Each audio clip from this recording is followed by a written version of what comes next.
Ladies, gentlemen, Speakerhead Squad, what's going on? It's your boy Speakerhead. Welcome back to another stream, everybody. Hope everybody's having a good day, night, evening, whatever time period it is where you're at, but welcome to the stream. Sorry about that little fluke earlier. Literally the second I started streaming, my PC decided to crash, so that was cool. But welcome to the stream, everybody. Nightmare, good to see you. I did see the patch notes. We were gonna speed run through them since I kind of eyeballed through them. I just want to kind of go over them just for anyone else who's interested. What's going on? Is it Neuron? But thank you, I appreciate that. It's fun making the Palworld content, so I'm glad you guys are enjoying it. Welcome, Deborah. I believe. I'm sorry, my chat is always so small, and I'm still trying to figure out if I can make it bigger because I have old man eyes and can't read. MJ, hello. Welcome to the stream. But welcome anyone else who's just vibing along with us. We got stuff to do today, chat. We're gonna be building stuff. I already got one energy drink off to the side, and we got another one over here ready to go. But yeah, we're in it for the long haul, ladies and gentlemen. So, and as usual, for those who, obviously this is a pretty, at least for me, it's a pretty late stream. I know Nightmare just said it was 11:30 for him. It's 10:30 for me, but yeah, this stream will be available for anyone who's interested in checking it out in case you guys got to leave early or only able to tune for partially or part of it. Yeah, we will have this fully available afterwards, so you can definitely check out the full thing afterwards. But yeah, we're gonna go over some of the stuff with the new patch notes and everything. I'm just getting my Steam all up and ready to go. We're gonna see Palworld, I think, for a sec, but oops, I gotta put on my face cam, chat. I was doing a lazy stream with Rocket League with no face cam. Is this the real one? I don't remember. Which one is the face cam? Is it this one? Hi.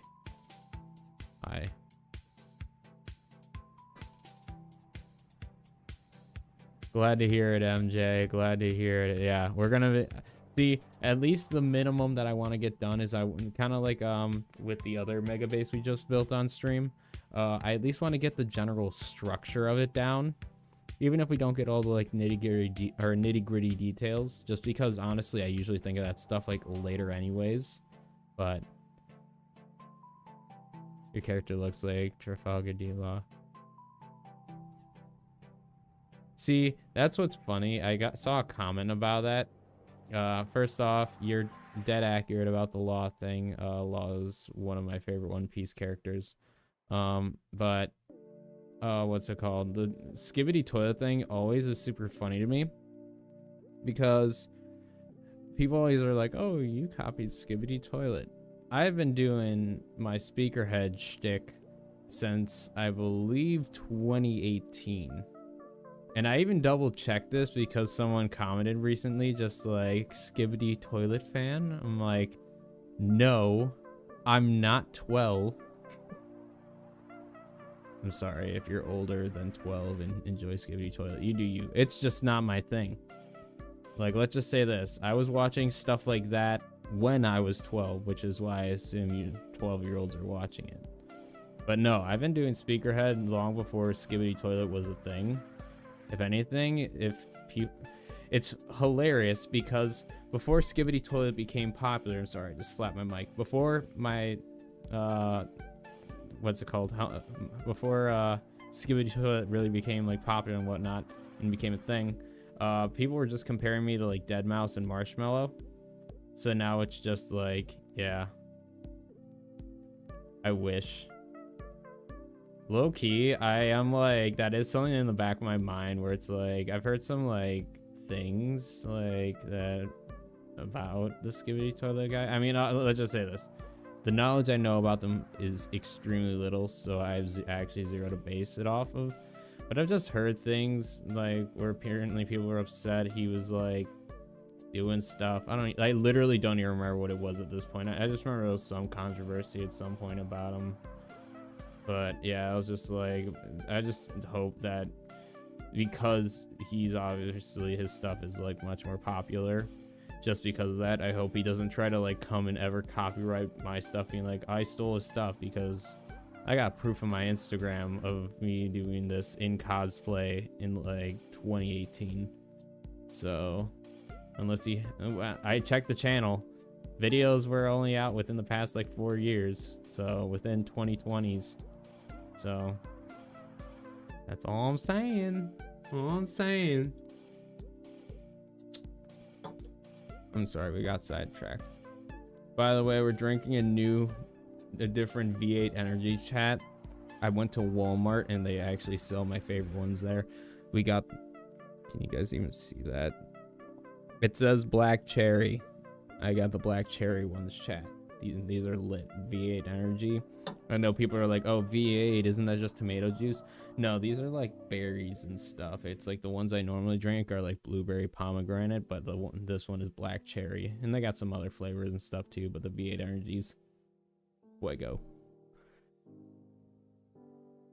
But yeah, TLDR for the Skibidi Toilet thing.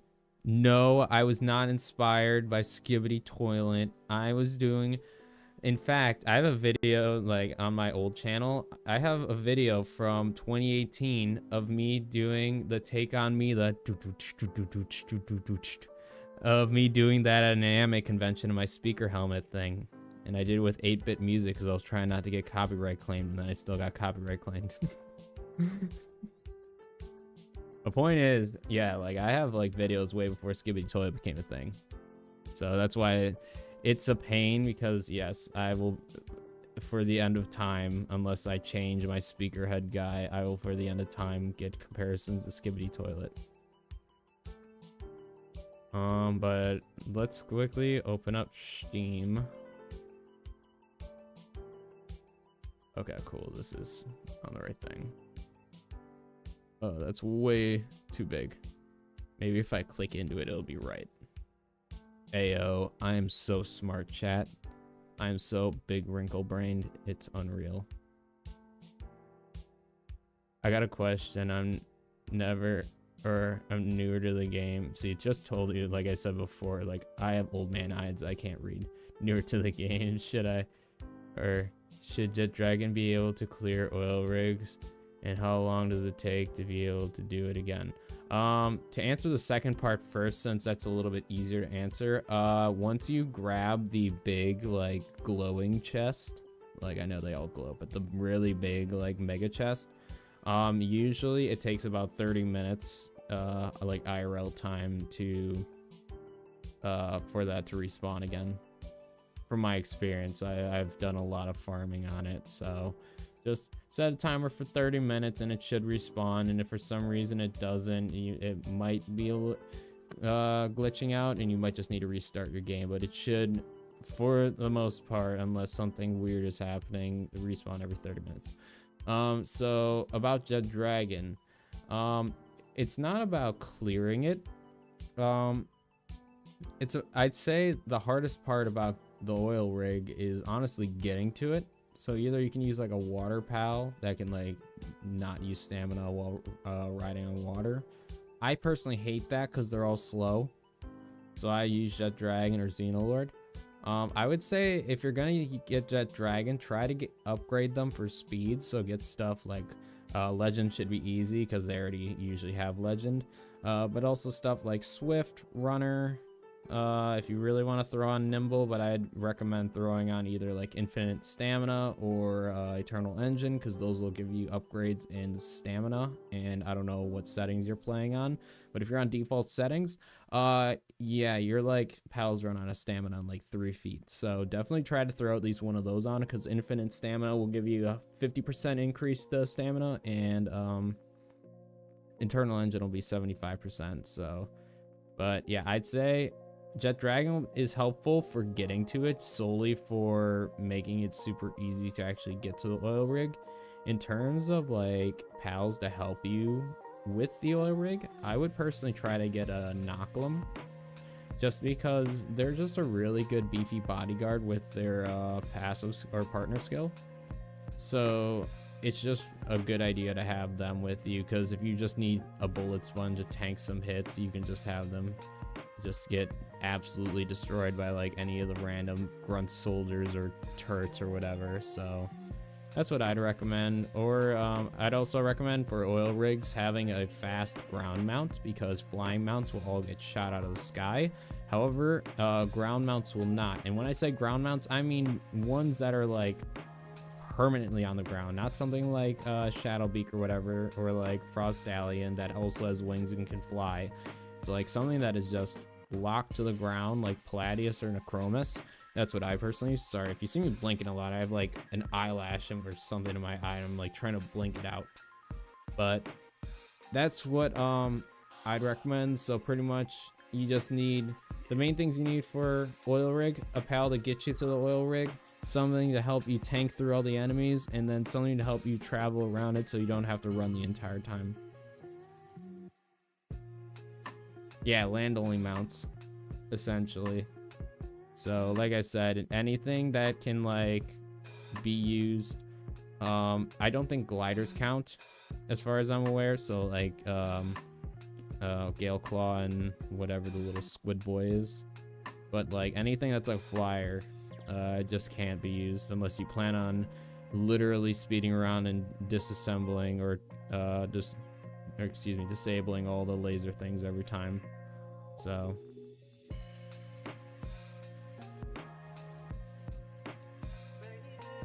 do you think they'll let us catch Zoe? I don't think they're gonna.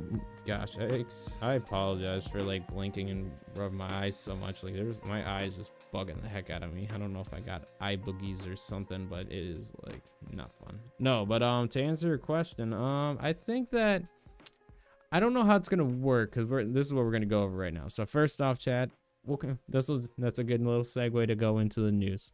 So we'll kind of go over that. So. And once we get to that point, I'll give you my answer. How about that? So, first off, global popularity poll results are in. Number 1, Chill It.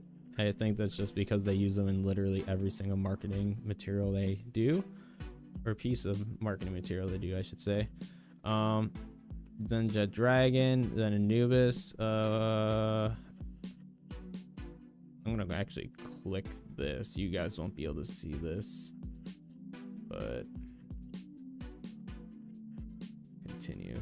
I'm gonna read the rest of the results just because I don't even actually know the results. So it looks like after Chill It is 4th or something. I don't understand. This is so confusing. What is this? Chill It is on here twice, and so is... Hold on, I'm so confused. Favorite pal ranking. Why is Zoe... Did they count them as pals? Oh, I thought it was a separate vote or something. That's why I was so confused. It's like saying overall rankings and then whatever. Okay, I see it. It's just like general voting. Okay, they just got this set up weird, chat. All right, I understand what's going on. So at least for let's go over the bosses first. So Zoe, number 1, of course. Then it was Saya, and then Lily, of course. All the attractive women are voted top. I'm just saying, chat, Bjorn's my guy. You can fight me on that, but listen, if we could have any one of those bosses as like someone to assist us, I'd want Bjorn and Basgor, baby. I want that Nordic power. I pretty much want what's his name from God of War, Kratos, on my team. Thank you very much. But I get it. Vote for the pretty girls because they're cute. I understand. But as for pals though, like we said, Chill It, Anubis, and Jet Dragon at 3. We got Saline at 4. This just makes no sense. There. Okay. Yeah. So see, the reason why, Chad, is because even in the ranking, they put Zoe, Saya, and Lily as 1, 2, and 3. and then it shows the pals. So Chillet's like at number 4, so I'm having to do the mental math of like what's at what. That's why it's so confusing. Like here, I'll even, we're gonna, oh, I didn't mean to do that. We're gonna do this, chat. Hold that thought. I'm sorry. This will just make this a million times easier to explain what I'm talking about.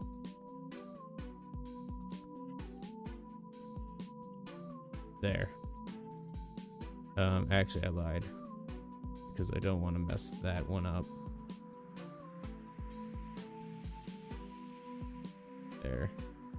And then, I apologize. This is a very scuffed patch notes go over. Whatever, it's going right there.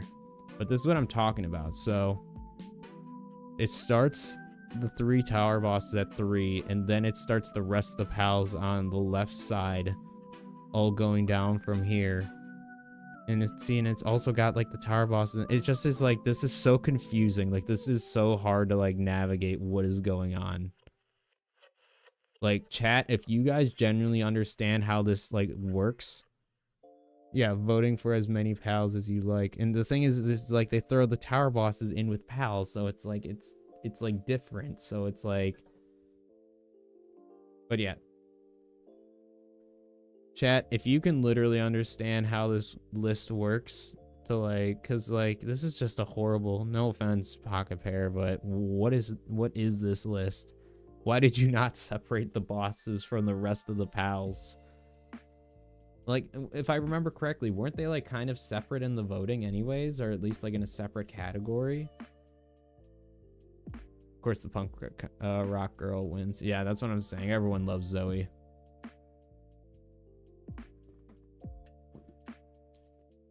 But Chad, you cannot tell me that this list layout is not just like why is there just one right here randomly? Like, I don't understand, chat. Yeah, see? I'm not alone. I'm like, what is happening? Like, I don't understand. That's why I was so like, it was so hard to explain what's going on. But now that I have it on screen, we're gonna try to go over it, okay? So, like we said, attempting this again. 1, 2, 3, 4. You guys can't see my mouse. Whatever. I have capture cursor on. Oh, do I have to click on? So, like I said, 1, 2, 3, 4. We got Catrice at 5, Shadowbeak at 6, Lillian at 7, Splatterina. Kind of surprising for how new of a palette is, how high it is in the ranking. Maybe it's because it's so new, that's why it's so high. But I think that was 8, and then 9, 10. And if that's not 10, then this is 10. I don't remember, chat. Like I said, this is just scuffed. Like, why would you not just keep the tower? Why would you not keep the tower bosses separate? They're literally people. But I don't know. Some of these are kind of surprising. I already know who's a dead last, sadly.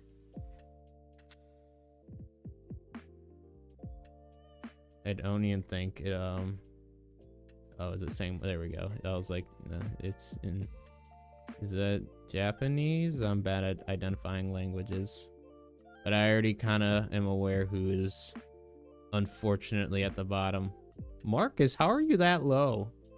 I thought people would like Marcus. I like Marcus. Yeah. Wham, wham. So, chat, just so you're aware, nobody likes Surf and Terra. I'm sorry, my mistake. Over on the left side, 560 people like Surf and Terra, and then in this vote, only 10 people like Surf and Terra. That is unfortunate.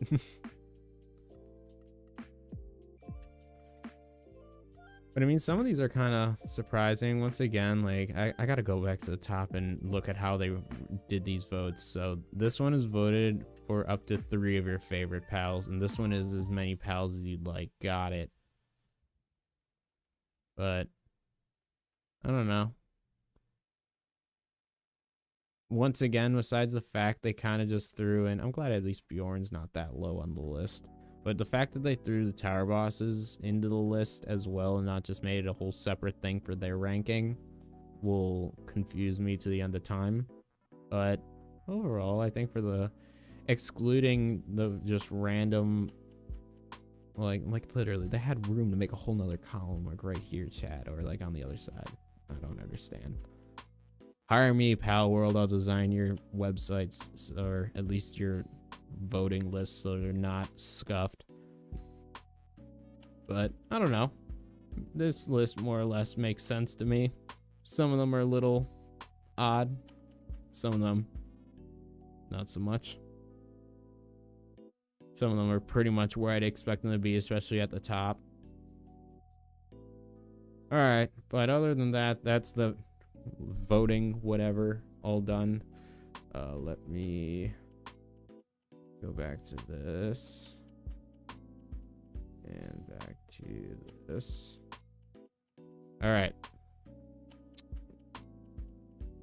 So going back over the rest of the patch notes, I apologize for that taking so long. So obviously, like we talked about, we got the votes. There'll be new commemorative skins coming in. I'm interested to see what those are. It looks like Chillet's getting some sort of royalty one, just because it looks like a crown. Sorry, you guys can't see that. There we go. It looks like they at least have the design for Chillet, so he's probably gonna get some sort of crown. Jet Dragon, it's kind of hard to tell. It looks like you might get some stuff for his hands and maybe some other like colorations or something, but hard to tell. And same with Anubis. I bet if I like fully compared to their thing, it'd be easier to tell. But yeah, it looks like he's gonna get some extra garbs or something. What's going on, Atox? Welcome, welcome. A wild speakerhead fan appeared. Welcome to the stream, my friend. I'm doing well. Hopefully you're also doing well. And I agree, they have been. I'm kind of curious to see how these skins will turn out. I'm more excited about these two rather than the Chillet, because let's be honest, we already have like 3 different Chillet skins. Like, I could use some other skins for the other like 100-something pals in the game. Please and thank you. But I'm excited for Anubis, since obviously I use those guys at my work bases, and I use Jet Dragon fairly frequently as well. So I'm excited to see how that goes. But patch notes, chat. A lot of things. So for starters, crossplay. Hooray. That's like the big selling point. It was like kind of even in the name of the update stuff. Global PAL box, store PAL data and global PAL box, transfer that between worlds. Once again, we talked about that a little bit in a different stream. Sorry, I got like dead skin on my lip. I'm like trying to get off. Gross. Ugh. But dimensional PAL storage, new storage system with 10 times the capacity of regular PAL box. We did talk about that a little bit last night at the end of our Rocket League stream. And guild members can access it and can also be used in personal storage and private or with private settings. So once again, that's super nice. Let's see, just catching a chat. That was so weird.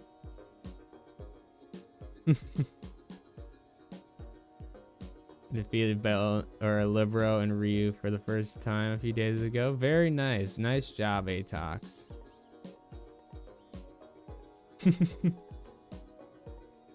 Alright, chat. You calm down now. Don't get too spicy.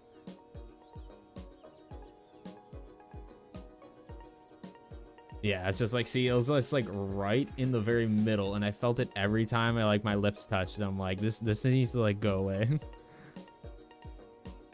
But continuing that and not talking about the dead skin on my lips, we got cosmetic armor system, which is super cool. I guess also to just finish my thoughts on the dimensional PAL storage, I'm also happy about that. Finally, more room for storing PALs, so we don't have to build a million viewing boxes. Cosmetic armor system, you can now equip armor cosmetically in the antique dresser. I'm just saying, chat, Pocket Pair's got to be listening and watching my streams and videos, because I've talked about this. This stuff that I've talked about literally is happening. I literally have said numerous times since like probably like a month or so after Faybreak came out. I'm like, they gotta like make it so you can like transmog stuff onto like armor or transmog armors. obviously I'm not the only person that said that. I'm not like trying, I'm joking about it, but like I know that I'm not the only person. There's a reason why there's different mods for like armor colors and everything, but it's just like glad that's finally a thing. But it is funny that I have been being vocal about that for a bit. Photo mode, that was more of a private complaint that I talked about yesterday, where it's just like it was so frustrating to get pictures for thumbnails. So super glad there's a photo mode now. That's at least for me personally, makes things a million times easier to do for content creation. But just for general play, it's also nice to just be able to take nice pictures without like having my dude just sitting there looking derpy in the way. Drafting table, that's another huge thing, chat.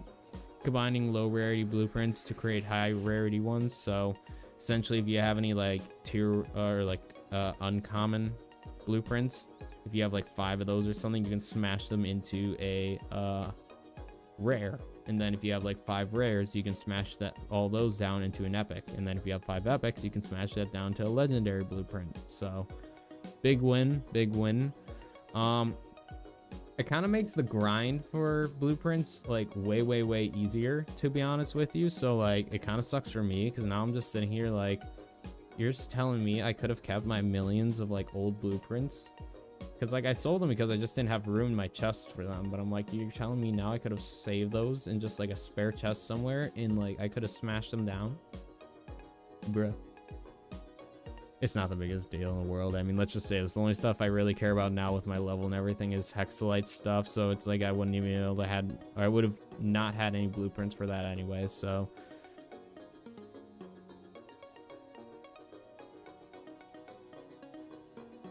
yikes. Well, all I can say is now if you get a bunch of other if you have a bunch of other weaker blueprints, ATOX, now you can actually get combine those into a legendary or just a better one in general. So makes getting better blueprints way easier, especially for armor, especially like the higher tier armors. Like it is such a pain to like just grind through every single regular chest, because it's not like they're the Hexalite armors, you don't get them in the big chest. You only can find them in the small chest, and it's like a 0.1% chance. So it's like, I'll take just crushing down a bunch of crappy ones into a good one. Thank you very much. We need a Diddleite pal. So breeding passes on legendaries are easier for people. I think that'd be cool. Also, welcome. Oh my gosh, my eye right now is bugging me. Morin Prime. I'll call you Prime just because that's what my eye can see right now. Yeah, like I don't know what it is. It's like I don't know if I have an eye boogie, chat, but it is, my eye is bugging me and I'm not a fan of it. Like not enough to like stop streaming, but enough to where it's like making my vision slightly crappy, like worse than it already is. So it is what it is though. Let me. Do you think that they'll make it so you can transfer items between worlds? Maybe. I could see them possibly implementing something like that, but once again, it'd probably be a similar thing to PALs, where they'd like have a setting you can turn that on and off. But I think that could be a possibility in the future if enough people are kind of interested in something like that.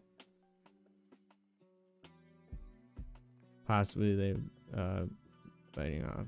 Yeah, see, like I even said when Palworld first came out, I was like, Palworld is literally like, as much as people were just like, it's just Pokemon with guns, I'm like, it's more of like, if you want to be more realistic about what Palworld like essentially it was, or at least like the general concept, it was pretty much reskinning like a survival game like Ark into like a quote unquote knockoff Pokemon game.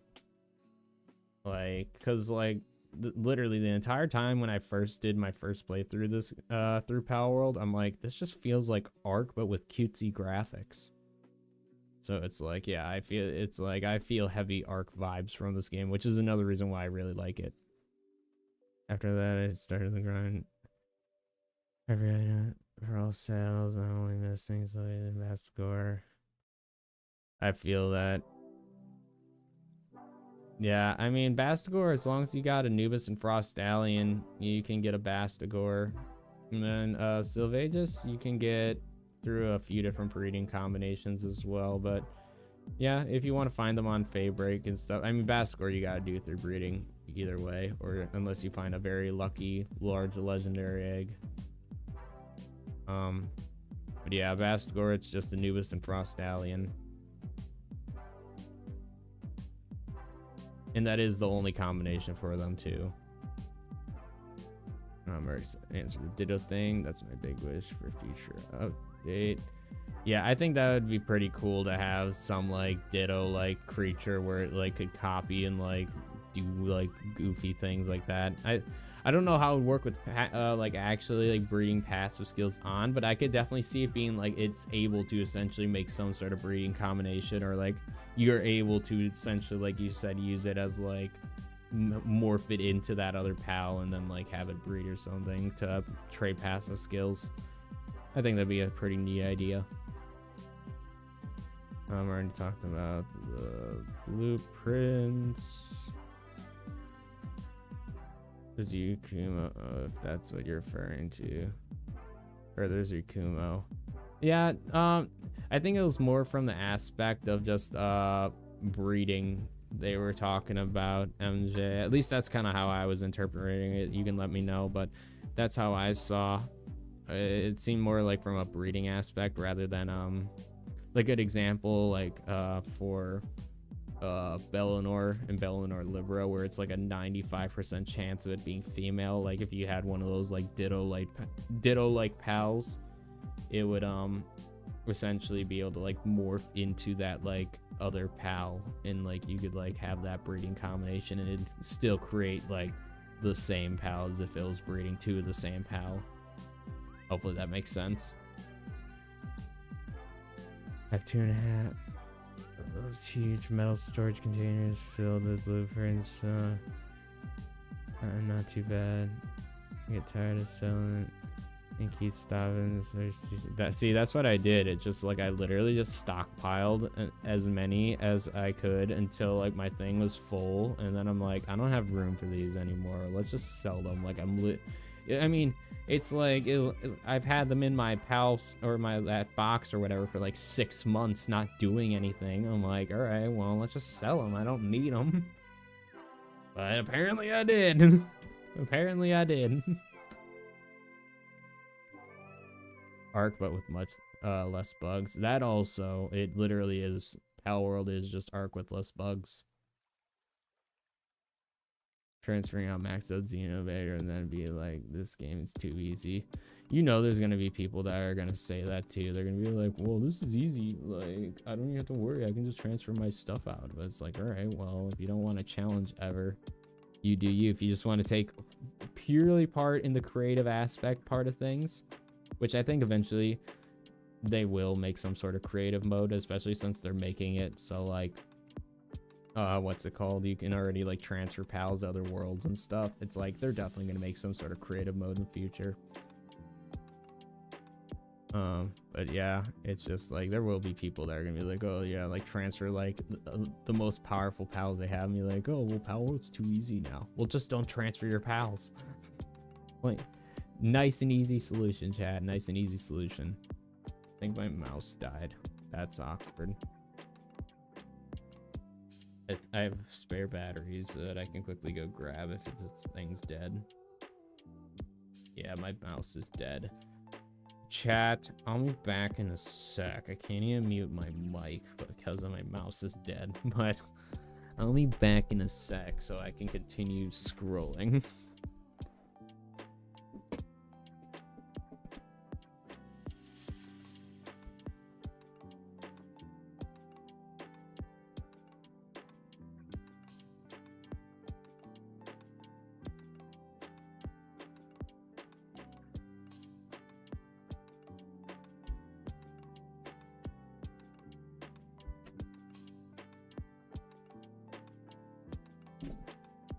I'm back, chat. You can't see me because I'm changing out my battery, but hi.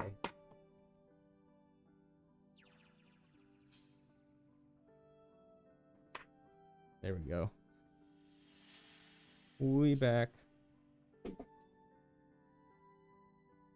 I wonder if people are gonna try to sell pals for real money like Ark. Wouldn't surprise me. I mean, don't people kind of do that with Pokemon already? Like, can't you transfer, like, don't they have their big wide world trading center thing? And people already do that. Let's just say this, chat. Anything that is tradable has IRL value. So, like, good example, I'm not gonna do this. But if that does become a thing, I could be... First off, I could definitely sell off my stuff and get some money for them if I wanted to. Probably not. But point being is that it wouldn't matter anyways, because I was just thinking about it. People can just... There's, like, PAL editing things you can do. So it's, like, with mods. So you can literally just, like, mod PALs to, like, max stats or even, like, above max stats, probably. So it's just, like... I don't know. We'll see. We'll see.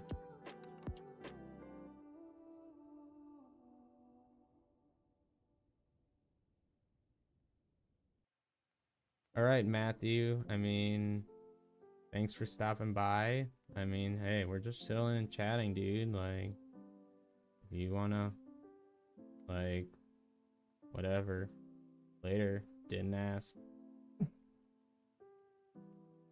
Chat, we're here to chat and vibe. We're gonna be here for a bit. So, Matt, a nice way I could put it, yeah, later. If you're gonna be a whiny baby about looking at patch notes and chatting, I don't really want you here anyways. So, anyways, let's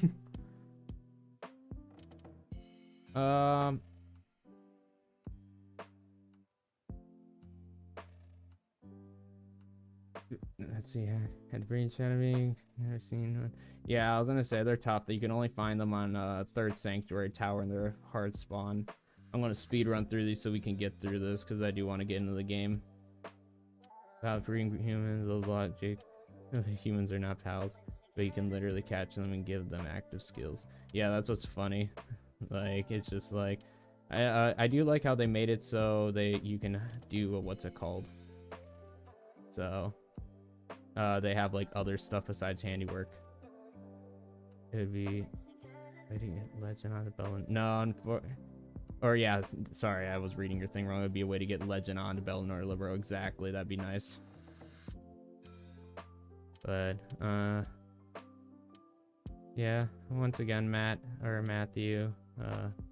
Funny because that's my brother's name. Yeah, once again, didn't ask. We're just chilling. So, anywho, diddles. Try and settle the lure, which you can insert key items. My SAD is bugging me.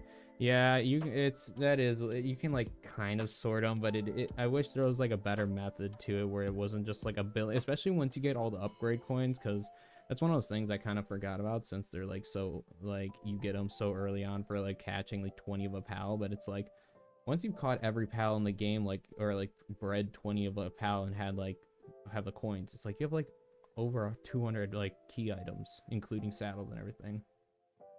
But yeah, I agree. Even though I crafted saddles in order, still a bit mixed up. Yeah, trust me, mine is chaos. But yeah, literally. All right, but let's continue going through these updates because, like I said, these are a lot of updates, and I do actually want to play the game. It has almost been an hour already. So that's the only thing I will give to Matt is that we are taking a little bit of time here. But like I said, we're chatting. We're just here. We're here to chill. Matt, yeah, once again, suck it, idiot. That's like just the dumb stuff I hate where it's like people just get so salty over nothing. It's like, grow up. Like, I don't know. It's just silly. Alright, with speed running, we're just reading through the rest of this and I'll give my general thoughts and opinions at the end. So, specification adjustments can buildings can now be placed even overlapping with pals. That's nice. When connecting foundations and roof, connect piece will not automatically align with same direction. Assigning a nice pal to the flea market will slow down item decay and storage and sales. That's just a nice kind of little feature. I didn't even know that stuff decayed in there.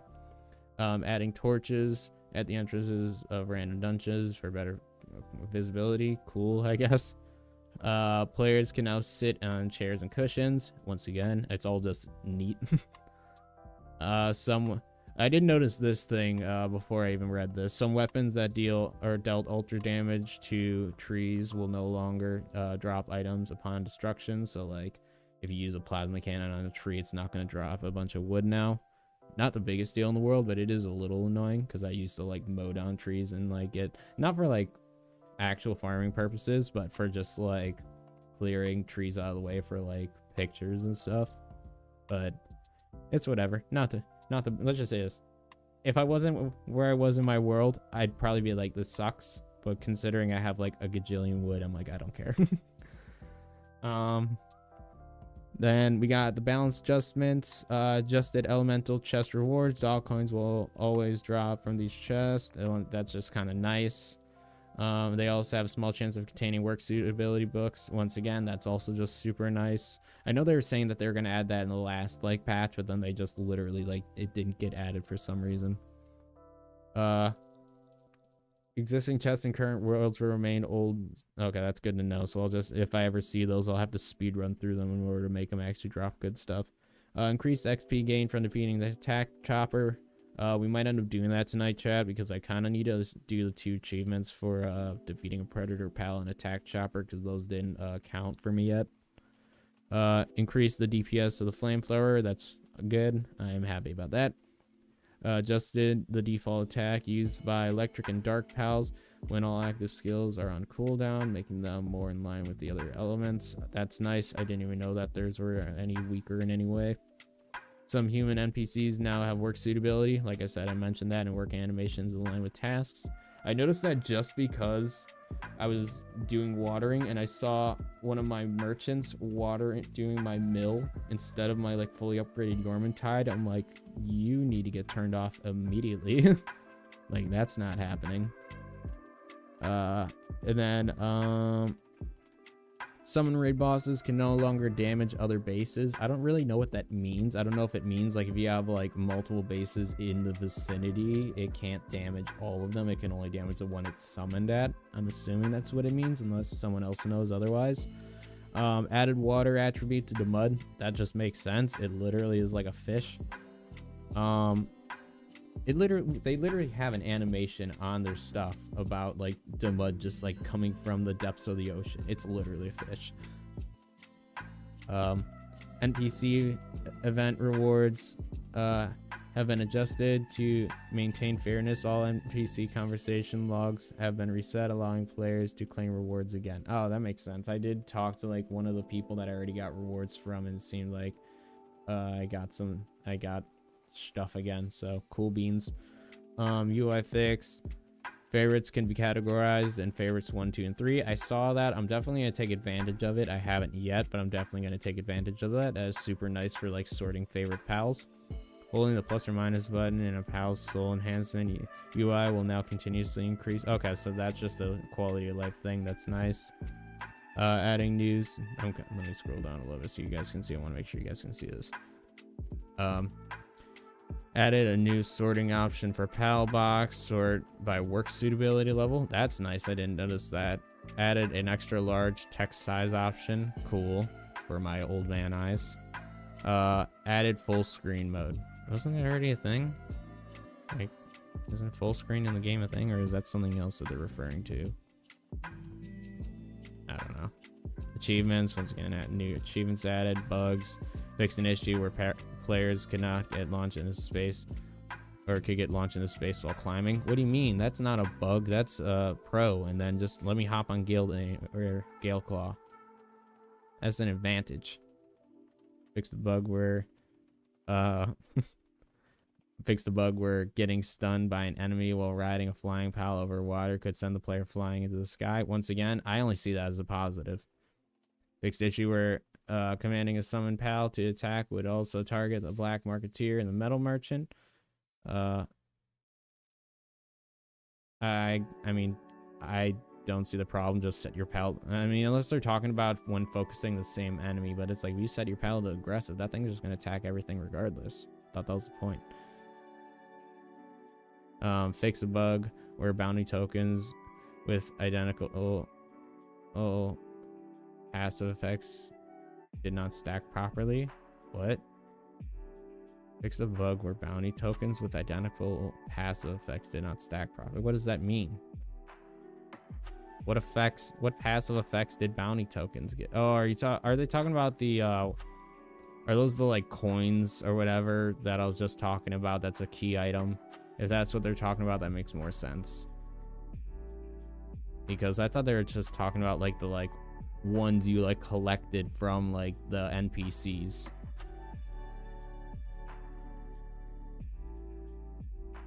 Okay.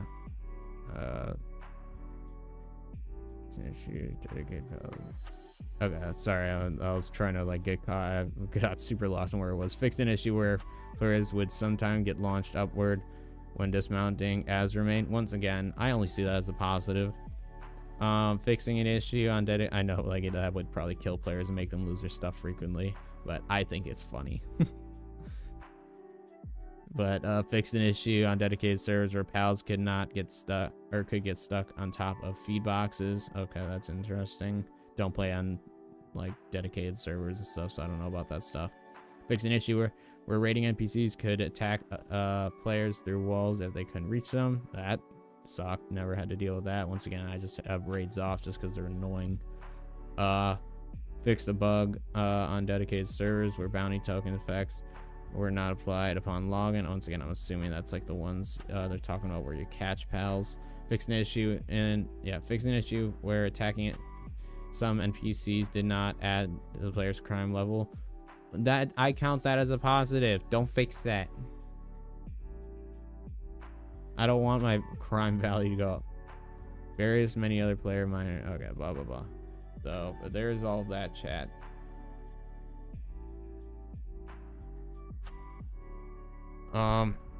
Let me catch up on chat.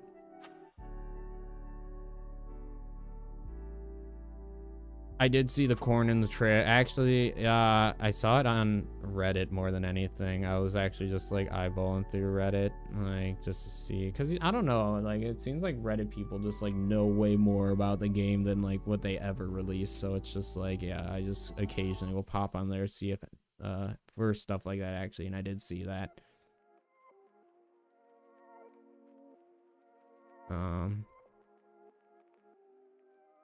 All right.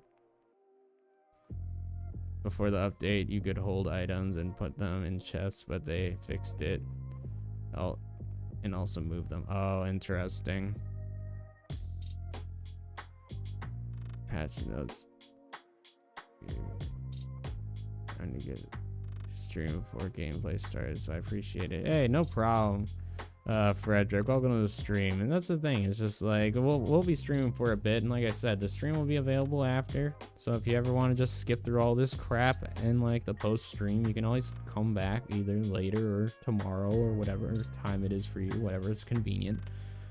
But yeah, just like, yeah, we're just going over this because I haven't really I've speed eyeballed through it, but I figured just go through it with everybody. Let's see.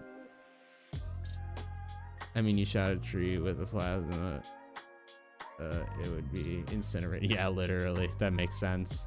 So that's what I'm saying, where it's like it kind of like sucks in terms of like gameplay aspect, but it does make sense. So I like the animation that shopkeepers do now, makes them more lively. Oh, I was gonna say I haven't really looked at the animations for the shopkeepers, but now I'll have to pay attention for that. It wasn't something I was looking out for. I love it because those raid fights are annoying to keep clean. Yeah, I agree. It's annoying to clean up after raid fights. What do you think of Palworld adding night vision goggles? Personal opinion, I think night gets too dark to see even with the hip lantern. Mainly midair. Yeah, I agree. That's another reason why I usually sleep through nights, just because it's if you don't have your gamma turned up a bunch, it is kind of painful. Like it's just what's it called? Like it depends, because like some areas it's not bad and you can kind of see what's going on, but I agree, some areas it's just like it feels like the darkness is way too dark. and you literally can't see what's actively happening. So it's just like, even with the lantern. So I think night vision goggles or something, maybe even like a bigger lantern increase for a bigger area wouldn't be nice. But yeah, I think something like that would be pretty cool. Once again, talked about the corn. Also, welcome, Wolf. Appreciate you stopping by. I think I remember you from a previous stream. Oh my gosh, my eyes right now, chat. I might go see if I have like eye drops or something, or just like wipe my eyes with water, because like my eyes are just bugging out on me. Night vision goggles could be nice. I'd like, yeah, exactly. I think it'd be kind of cool. I'd have to think about how they like integrate it properly. They definitely have to do some sort of like toggle key, and it'd probably be some sort of key item. But yeah, I think that'd be pretty cool. You can't grief someone on a multiplayer map. See, once again, I don't know much about like the actual multiplayer stuff. I played a little bit with people, but we were all just in a little group together, so it's not like I was like playing against other guilds I had to worry about, you know. So, but yeah, I'd be hopefully that these guys do a better job at making their dedicated servers more like new player friendly compared to like Arc. It's like you literally have to play like 1,000 hours to like understand how like guilds and stuff and that work.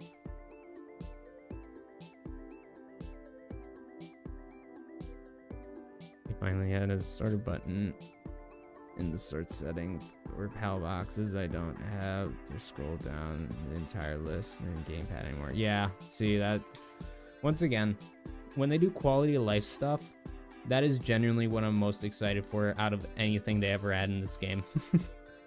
Like the animations and stuff, cool. Obviously adjusting stuff to where they need to adjust it, like actual stuff that needs to be fixed. That's good, but just quality of life, it's just, I love that. Games that pay attention to that, care about the player base, and just care about like the player experience, and I think that's awesome.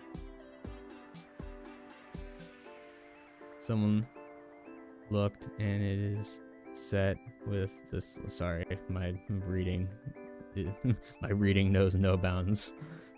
Someone looked and it is set with a slight border setting. Okay, that makes more sense with a full screen. I was very confused. I'm like, isn't that already a thing?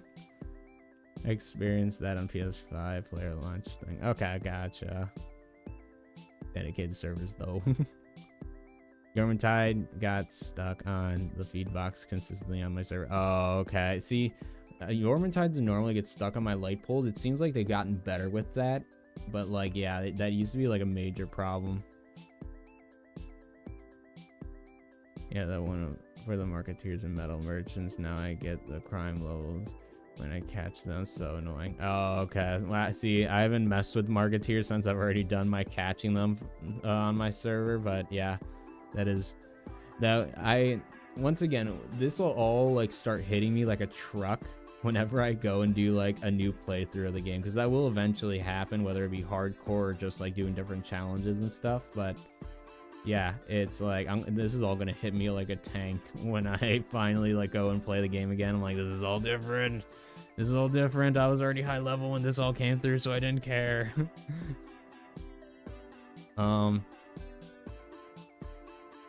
Any diddle chat. It's been an hour. We should probably play some Palworld or something, I guess.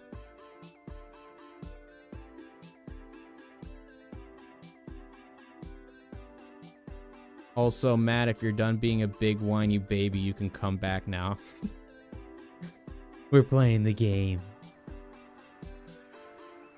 I'm sorry, I just find that funny.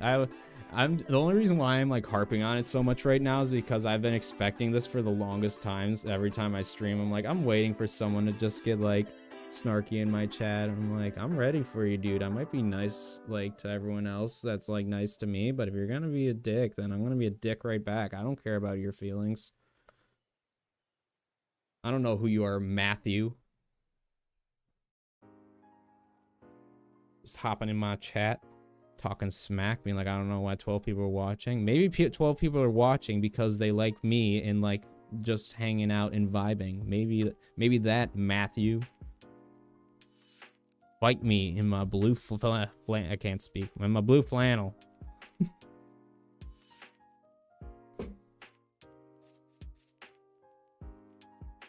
Alrighty. Let me do this so we're full screen.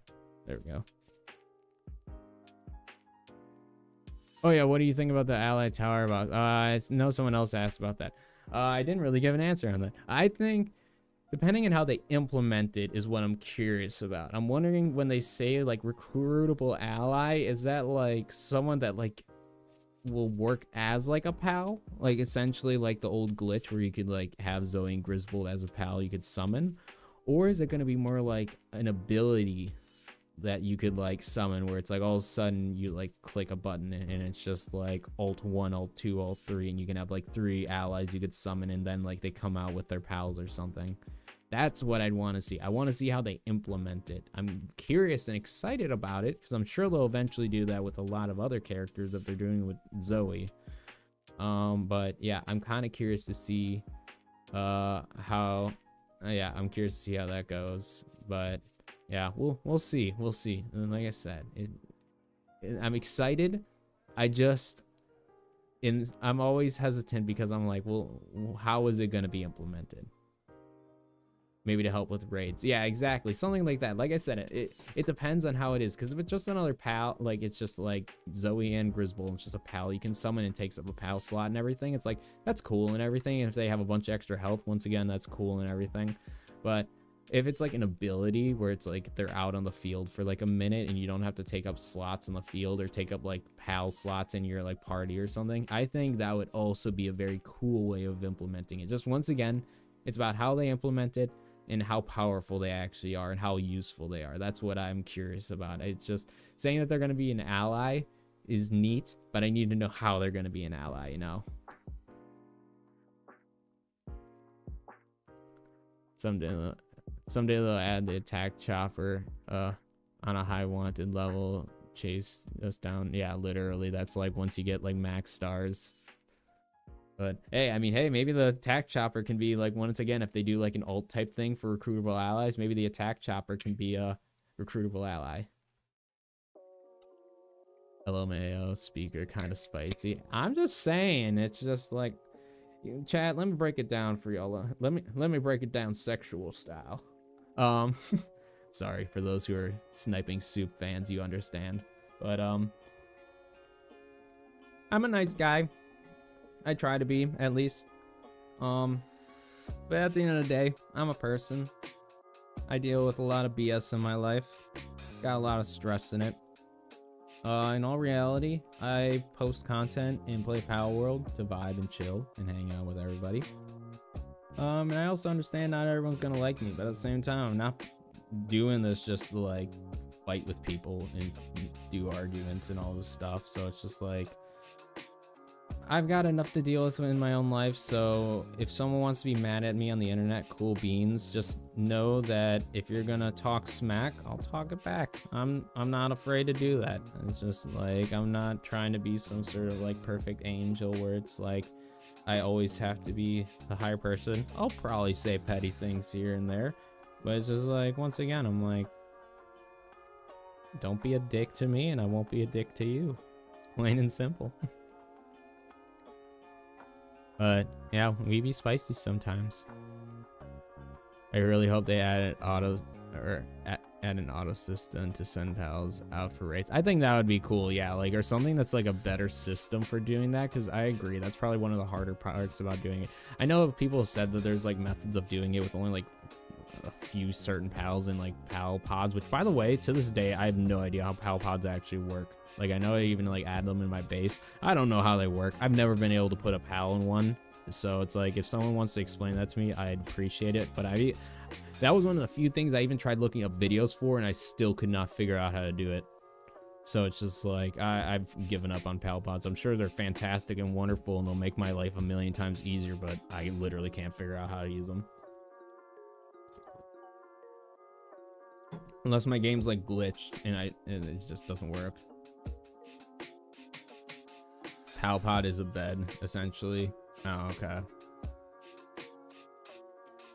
See, once again, it's just like, it doesn't explain anything. It just says helps your pals heal up and restore. It's like, that doesn't tell me anything. And the thing is too, is then when I send out my pals like that are incapacitated or something, it's like, it literally, like, it doesn't like revive them or anything. I still have to wait 10 minutes. Like, if I just throw them on like the floor of my like in my base with a pal pod, it's not like they go to the pal pod, they just, a dead corpse drops on my base. That's all that happens. So once again, unless my game's glitched, like, I've never seen them actually like do what they're supposed to do. And I've had them at like numerous bases.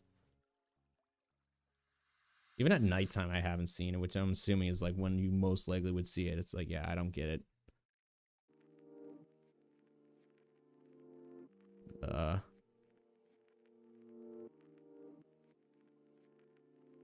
Something I wish something what would be really cool for quality of life.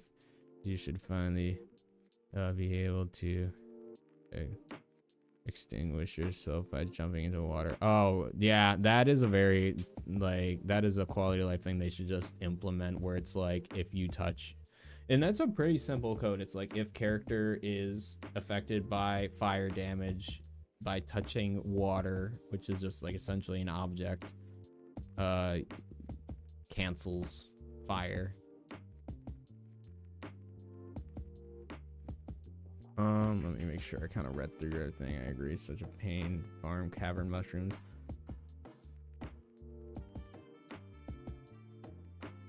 I really hope they add.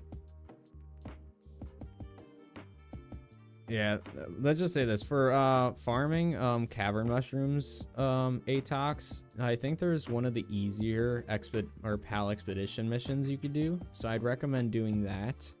There's a couple of them that do it, but I know there's one of the like easier ones that also do it. So if you're going for cavern mushrooms, just work on one of the easier expeditions. We can hop in and I can show you that one. So let's actually hop into the game. Curious when we'll get more pals, because apparently they're in the code already. I heard rumors of crocodile and me wanted. Crocs are one of my favorite animals. That'd be cool to have some sort of crocodile. I'm sure they have plenty of codes and everything. Like, here's a good example. Like, I think they've had the code for that like global pal box thing and whatnot in the game for a hot minute, because I've had it my thing blinking with new items in my that I could build for the longest time, and it would not disappear, and I've already scanned through everything like a billion times. So I think that stuff was in the game, but it wasn't like something I could access, so it just said I had new stuff. So, but yeah, well, loading in. But yeah, I'm sure we'll be getting some probably closer to like halfway through the year, because it seems like all the like major updates they're doing generally like on a 6-month basis. So like, we got the game in like February, we got Sakurajima in like June or July, I don't fully remember, and then we got Faybreak right at the end of the year in December. So, and assuming that they're past their stuff with being delayed with lawsuits and everything, I'm assuming that once again, June or something would probably maybe a month or so earlier, because it seems more like a 5-ish month period, but we'll see. It really depends on how long the next update takes them and what they plan on doing.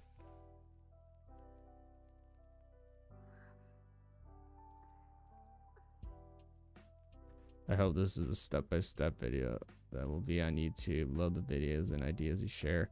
I don't think I'm gonna make this. So I've seen some of your comments at OVO Gaming, so I was actually gonna respond to that.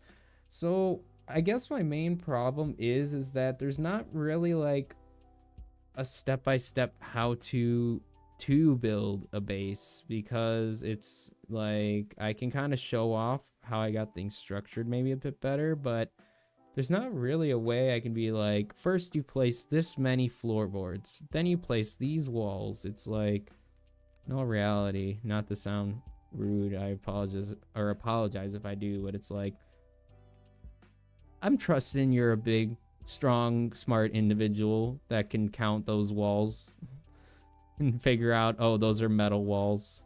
That's 2 layers high. That's why I also mentioned in the video I had all my layers 3 layers high, so at least that, yeah, you kind of even knew that. But unfortunately, there's not really a way I can make it into a like how-to. Like, I genuinely, I'm being 100% honest, I have no idea how I would even structure that video. So that's why we got these. Maybe best I can do is make it into like a clip down version, because obviously this has been a lot of nothing so far. So that's the most I could maybe do. But in terms of like a how-to kind of guide, I genuinely wouldn't even know how to structure that.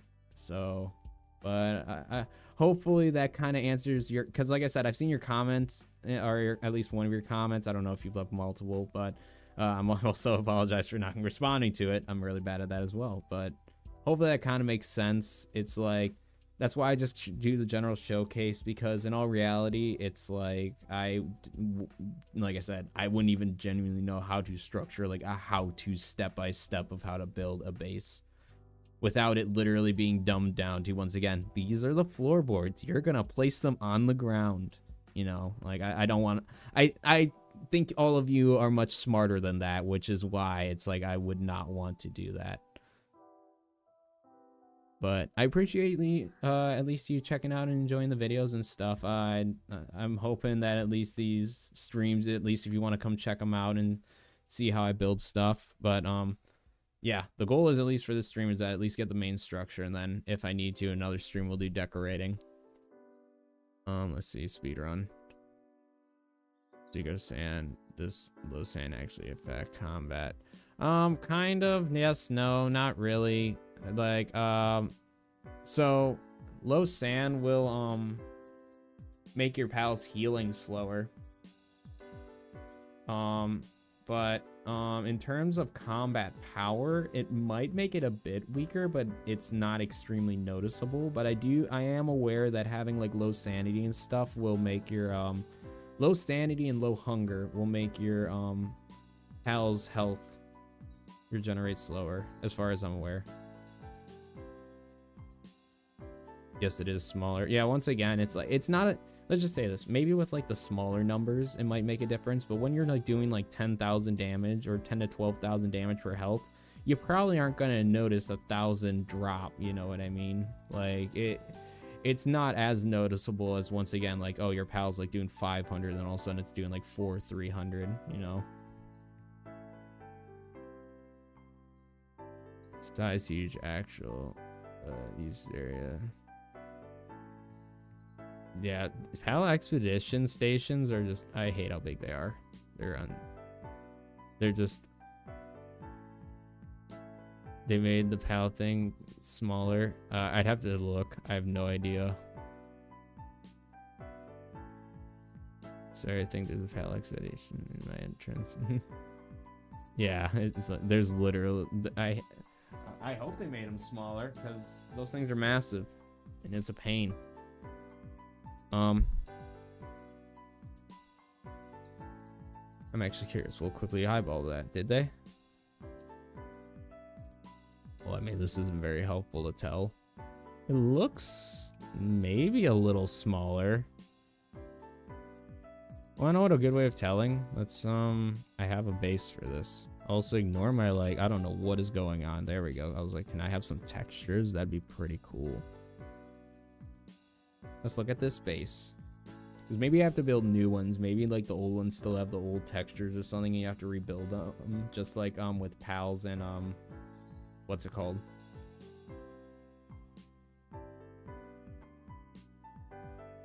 Yeah, it looks like they are a tad bit smaller, because these were all like kind of melted into each other. So now that there's even a gap like that, it definitely seems like they have decreased the size of them. So that's pretty cool. Also, for those who are curious, I 1000% use mods to put all of these here. I did not. You can only place one at a base normally. But you know what, chat? Like I always say, when I have enough pals to do 6 different expeditions, I'm gonna do 6 different ones. The limitation of placing one expedition station ain't gonna stop me. But I will mention that for all my base builds, those are all built with default and no mods or anything, for those who are curious, because I know a majority of people probably aren't playing with mods, or at least less restrictive building mods specifically. So all of my builds I try to just do with normal default settings, because that's what I assume most people that are watching my videos are playing on. So just to let you guys know, I do use mods for some of my stuff, but I will definitely like clarify if I ever do use any sort of mods, if that makes sense. So like with like my farm base, so that one that's all the way over there, that one is all default build settings and with no mods. My other one, the breeding farm, is all default settings. So but yeah, I'll let you guys know if I ever use any mods for my builds. Chat, we do need to go over something first before we actually start building. I don't know where I'm building this base. Also, I'll worry about his broken bone layer. Don't worry about that. I don't know where we are building this. All my other bases I kind of just built in my old locations of where I had previous bases.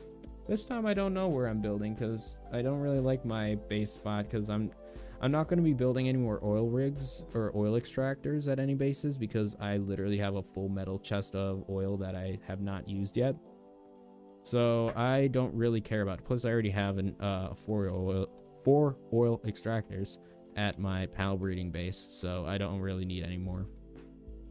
So we need to find a new spot to build. So the only like restrictions I really have is that I prefer to build it in a place where I don't have to have some sort of specific like armor, like hot or cold on, to just live at my base.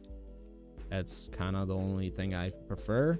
So generally sticking with literally like anywhere center map. Desert is okay. I don't mind it too much, just because it's not too bad for heat. Usually all the other armor protections will take care of that kind of heat. And then yeah, just essentially no volcano, just because I don't want to always have like permanent heat protection on.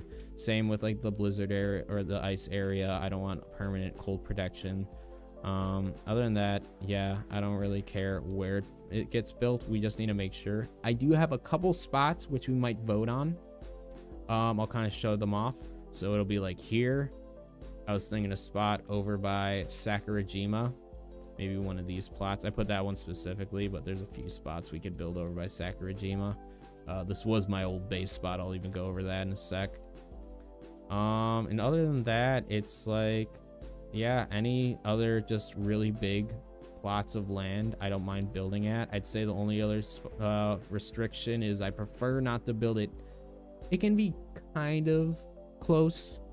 Like obviously, as you can see by all these bases, like generally that kind of distance is fine, but like I'd say like something like this where these are like right next to each other, I don't like that. I only have this just because it's a big spot where I can build a bunch of those PAL expedition things, but in all reality, I do eventually plan on moving that away from that and having it all spread out. Just once again, just don't want every base to be clumped together, because that's kind of what our like 4 mega base thing, or 3 at the moment over here is. That's what this cluster is.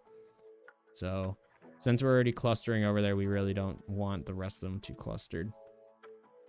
So let's go over the spots that I was kind of talking about that I'm thinking about building at.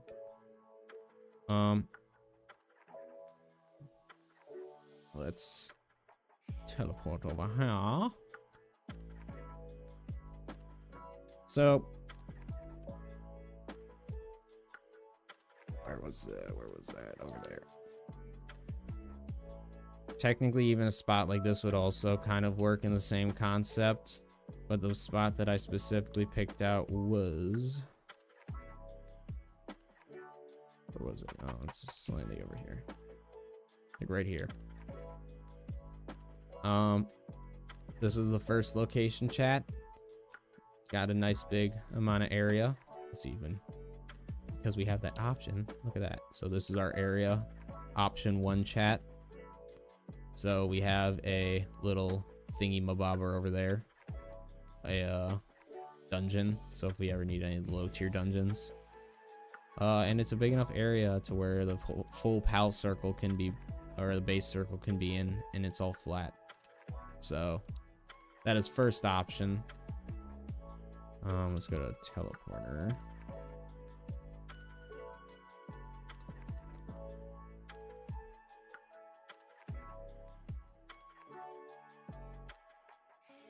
Second option was over here on Sakurajima. We'll go here and we'll kind of fly our way to it.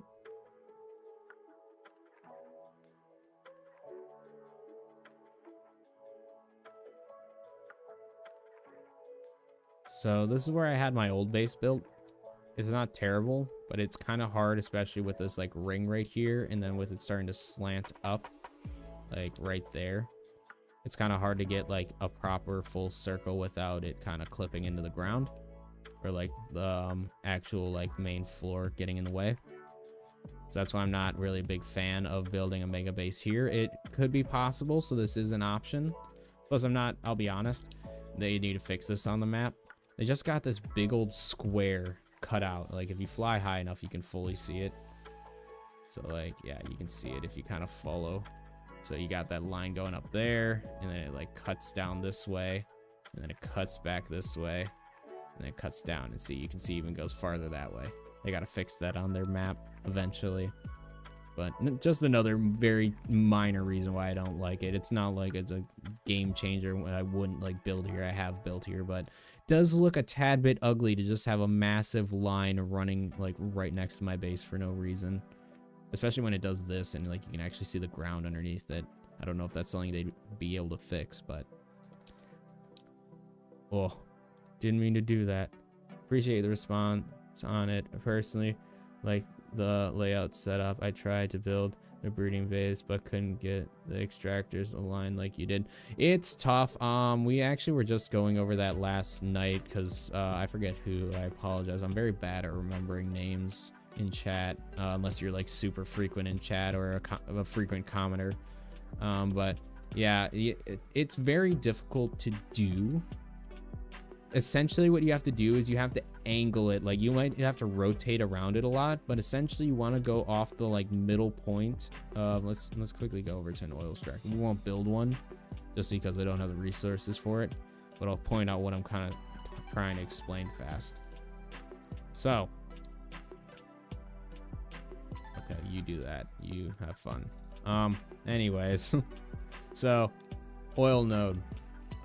What you have to do is you have to work off of this very center point, because depending on essentially how this thing is like the actual overall oil node is, at certain angles you're able to get a slightly more, like, I guess you could say gap. I don't know how you'd explain it, but in some angles you're able to fit that second oil extractor on there compared to like other angles where like it's just slightly not enough room. So I don't know if it's because it's not a perfect square in terms of like object, like what's it called, gosh, my brain is farting. I'm so bad at like coding terms and stuff, but essentially the borders of the actual structure, instead of, obviously it has a bunch of details and textures and whatnot, but it's essentially a prism. So I'm assuming it's not 100% like 1000 pixels by 1000 pixels or whatever the dimensions of it are. So it's probably slightly longer at a very specific angle, or maybe at the diagonal point of that prism gives it that slightly more distance, or give that slight more distance to actually make it possible. But essentially you got to rotate it. It's very finicky. It took me even like 10 minutes the other night to actually get it lined up. Maybe not 10 minutes, but like 5. But yeah, it's just a very tricky way of doing it. Usually you have to do it at some sort of angles, so it's like it can be pretty difficult. But just give it a few tries, kind of keep rotating around it. The best way of putting it, work off that center point and then build as close as you can to like being on it to where it's on it. Like you got to just have it on that very edge essentially. But I believe in you. I wish when you cut down trees, they don't respawn. I agree. It would be nice, but at the same time, for obvious like resource, excuse me, kill. Sorry. No, but I get what you mean. But I think for me, the only thing that bugs me is when that stuff kind of respawns in your base vicinity. Because I've had it where, nice laser, dude, you're not even hitting him. But But I've had it where it's like stones will just respawn in my floor, and that's where that gets annoying. Dude, you suck. You okay? Note to self: Xenoloord is not a pal you can use on flat or like angled surfaces. His moves just do not hit.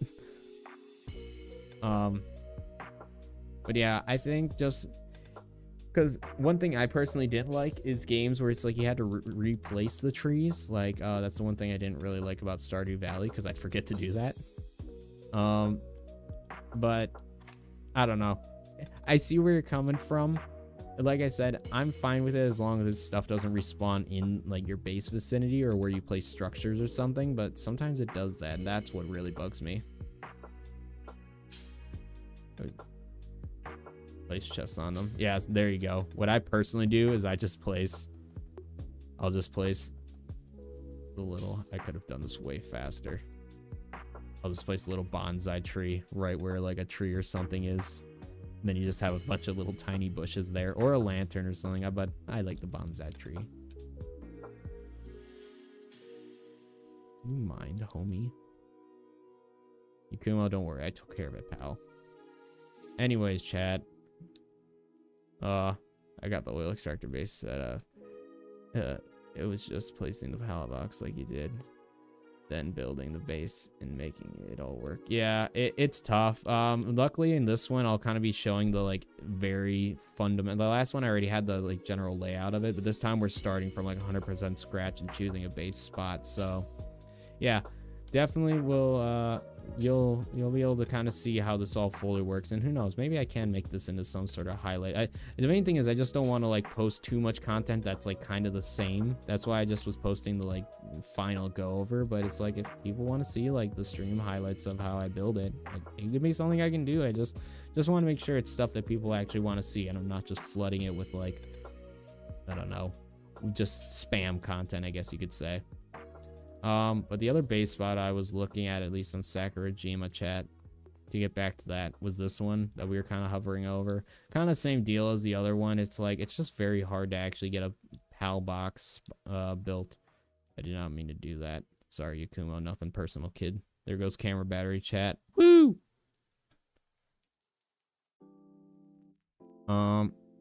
But this is the other spot. We'll go over...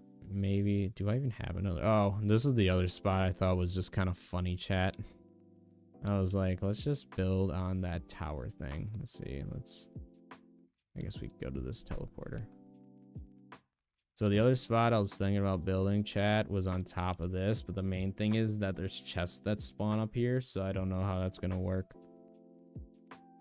My camera died simulator, I know, right? Listen, I get to use my little speaker Wojak. I love that little guy. I don't care if you guys hate seeing him on every stream thumbnail. I love him. So I will keep using him till the day I die, or until I draw a better one. But I was thinking about building a base here, just because I thought it'd be kind of funny. Plus, this kind of is a cool spot to build. But I don't even know if you actually can build up here. I've never like tried. Do I even have resources to build? Of course not, chat. That'd be too easy. But we're gonna go. All right, so this is kind of perfect timing. We'll make this work. I'm gonna vote, or I'm going to switch camera batteries. What we're gonna do a poll. I'm not gonna go over every single spot again. I'm just gonna kind of hover over them on the map, but I'm gonna have you guys vote on where you would like to build the base. So the spots that we have chosen were either right here next to the Relaxaurus Lux. There is a little dungeon that is right there where I'm hovering over right now. So there's a weak dungeon there if we ever need that, and it's a big area to build. So once again, this is spot number 1. Spot number 2 is going to be Sakurajima Island. So this spot that we just hovered over here, we could also technically count this other one that we were going over before with the oil nodes. Like I said, I could show like a base with oil nodes, but in all reality, I don't really need the oil. But maybe I can do it just so for those who are interested in building a spot with oil nodes, maybe I can do that for them. But this, technically, these can both be like 2 per se, but they're both like the same plot, just like literally like a football field apart from each other. I like the first spot you showed off. Yeah, see, I kind of like that spot too. And then finally, we'll have this one like I just showed off on up on this thingy here. So yeah, like I said, I'll let you guys, I'll make a vote. I'm just kind of hovering over them just so you guys get the reference of what I'm going to be putting in the chat polls, because all I'm going to do is base spot number 1, base spot number 2, and base spot number 3. But that's how it's going to work. So Relaxorus Lux 1 right here by the lake. 1, Sakurajima Island, base spot number 2. So either or.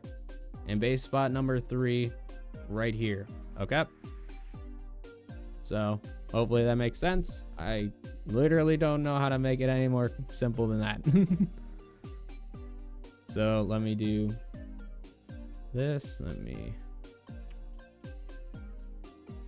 pull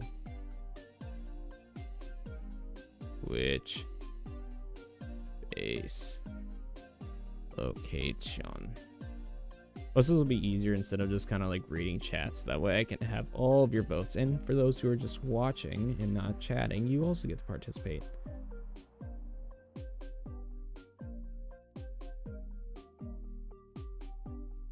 Number 1. Number 2. Number 3, and I'll put a very last one for other in case anyone else has any others, just suggestions of spots. Which, by the way, I'll say this: if you're choosing other, my only ask, I guess you could say, is that if you're gonna give me a location to look at, please give me the coordinates. I'm not playing this game of hunting down the spot you're saying by, oh, it's a little down, it's a little up, it's right there. Give me the coordinates and I'll look at it. Other than that, we will not be looking at it. So if you have another base suggestion spot, just leave it in the comments with the or yeah, just put it in chat and give coordinates, please. So there's poll. What a lovely poll, chat. Oh, look at this lovely poll. Other than that, I will be back in a minute, and yeah, we'll see what the results are when I'm back. So BRB.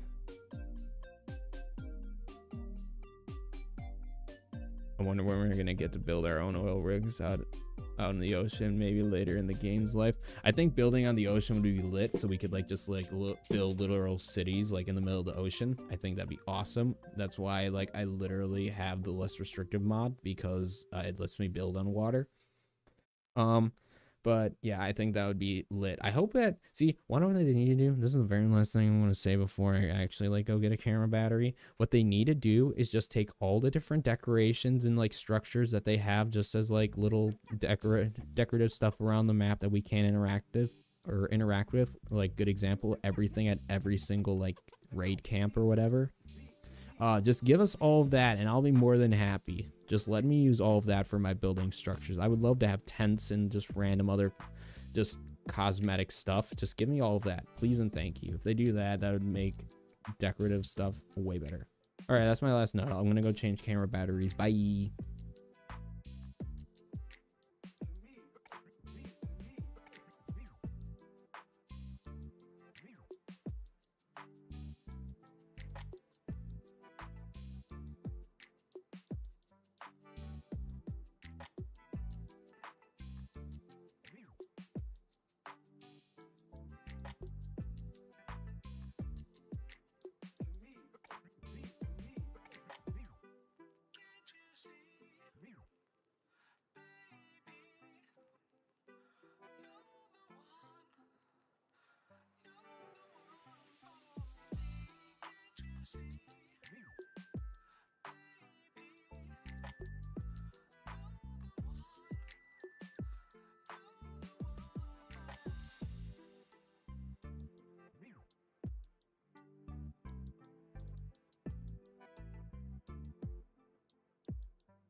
All right, chat.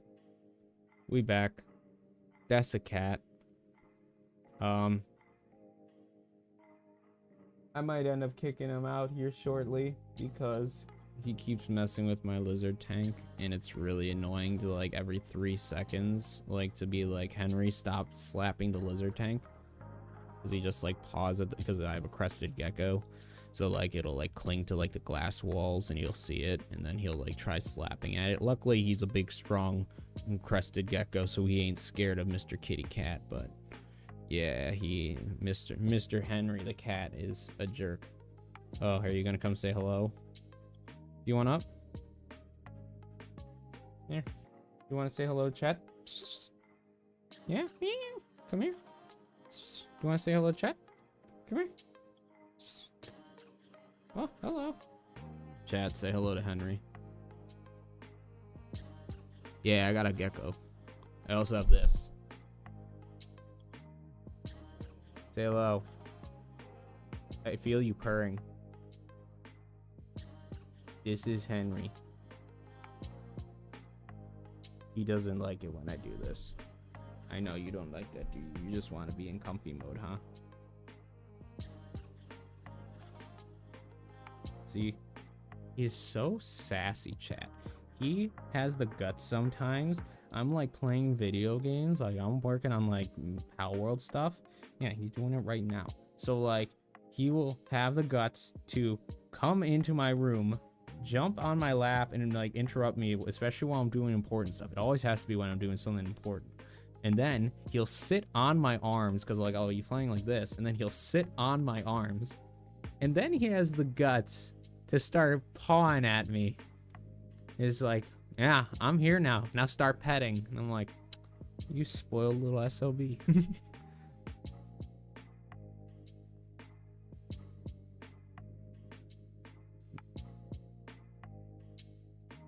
Start a petition to add me as a pal. Hey, listen, Palworld Pocket Pair. If you want to make me a boss and add like a sound type pal just for me, I'd be honored and I'd love that. That'd be pretty neat.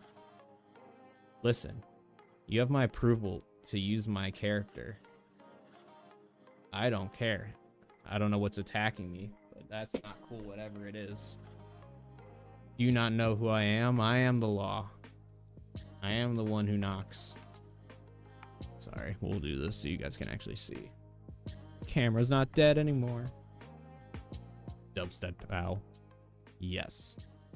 Hey, if they add a bat or something with like sound waves or something, like I'm down. I'm down. Man, it's been my dream to own a gecko as a pet, but I'm too broke to afford it. To be honest, it's just the initial setup to that's expensive. Like it's probably like, let's see, and this is just a little insight for those who might not be aware. I work part-time at a pet store. I won't say which one in case I ever talk smack about it, because I personally don't agree with a lot of things pet stores do. But point is, I work at a pet store, so it's like I know a pretty decent amount about that stuff. Plus, I own a leopard gecko, a crested gecko, and a bearded dragon. Leopard gecko's named Lily. Crested gecko's named Spike, and then Greg is my bearded dragon, because why not Greg? It's always funny. I will always see him just vibing, and I'm just like, hello, Greg, and then I just move on with my day. I'll hang out with him and stuff whenever he's just vibing. But yeah, it's just, yeah, cats are just so needy, man, I swear. But long story short, yeah, it's just the initial setup, because like especially if you're getting a crested gecko, essentially all you really got to do, the only expenses you have are replacing its substrate, like obvious, like when you clean the tank and stuff, and then feeding, which is just like a powder, which in all reality should last you like one $10 bag should last you like a month.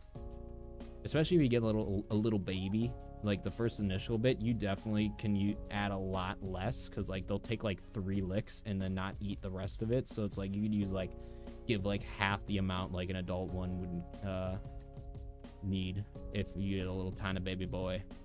or baby girl or whatever. So it's just like, yeah, it's just the initial setup. I think I have him set to attack aggressively, so he's just trying to kill everything. Buddy, it's not that serious. I promise, it's not that serious. He didn't even notice any of your attacks. That's how pathetic you were, Dave. What the heck?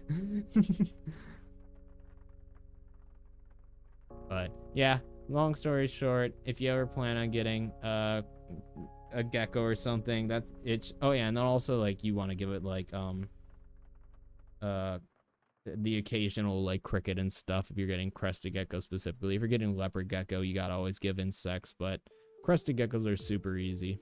It's just like I said, the first bit of setup, but it's definitely, let's just say this, a crested gecko is a much more affordable pet compared to like owning this little SOB. Like, he is expensive. I can catch a gecko in my backyard if I want. But yeah, I was gonna say, if you live like down south or just like any place that like has like wild gecko, that's why I find it so hilarious, because some pet stores down south, like especially like in Florida and stuff, will sell like anoles, and you can literally like just find them like on the building probably of that same pet store. So, but hey, I mean, I don't run the pet stores, but I do think that's funny. But just to go over the whole thing, just because I didn't really end that yet. I saw spot number 1. What, are you not going to show my results?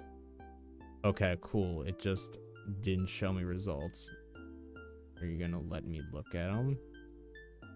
No. Okay, whatever. I just saw number 1 was at most, so we'll go with the first space spot. I apologize, I didn't get to see the results. I don't know what happened. It should have showed me the results when I clicked end poll. Oh. Now it's there. Thanks. So it looks like 87, 12, and 0. Okay, yep. That's what I thought. That'd be cool if your character as a tower boss. I think it'd be kind of neat. Like, that'd be like one of my things where it just be like my own personal accomplishment if I could get my little speakerhead character into any sort of like legitimate game. Like, let's just say this, if I was streaming Fortnite when Fortnite became popular and people were getting a bunch of skins in that, like I definitely would hope to get mine in there. I did try to get my character when I used to do little silly TikTok dances. I tried getting my character onto Fortnite, but obviously Fortnite didn't know what TikTok was at that time. So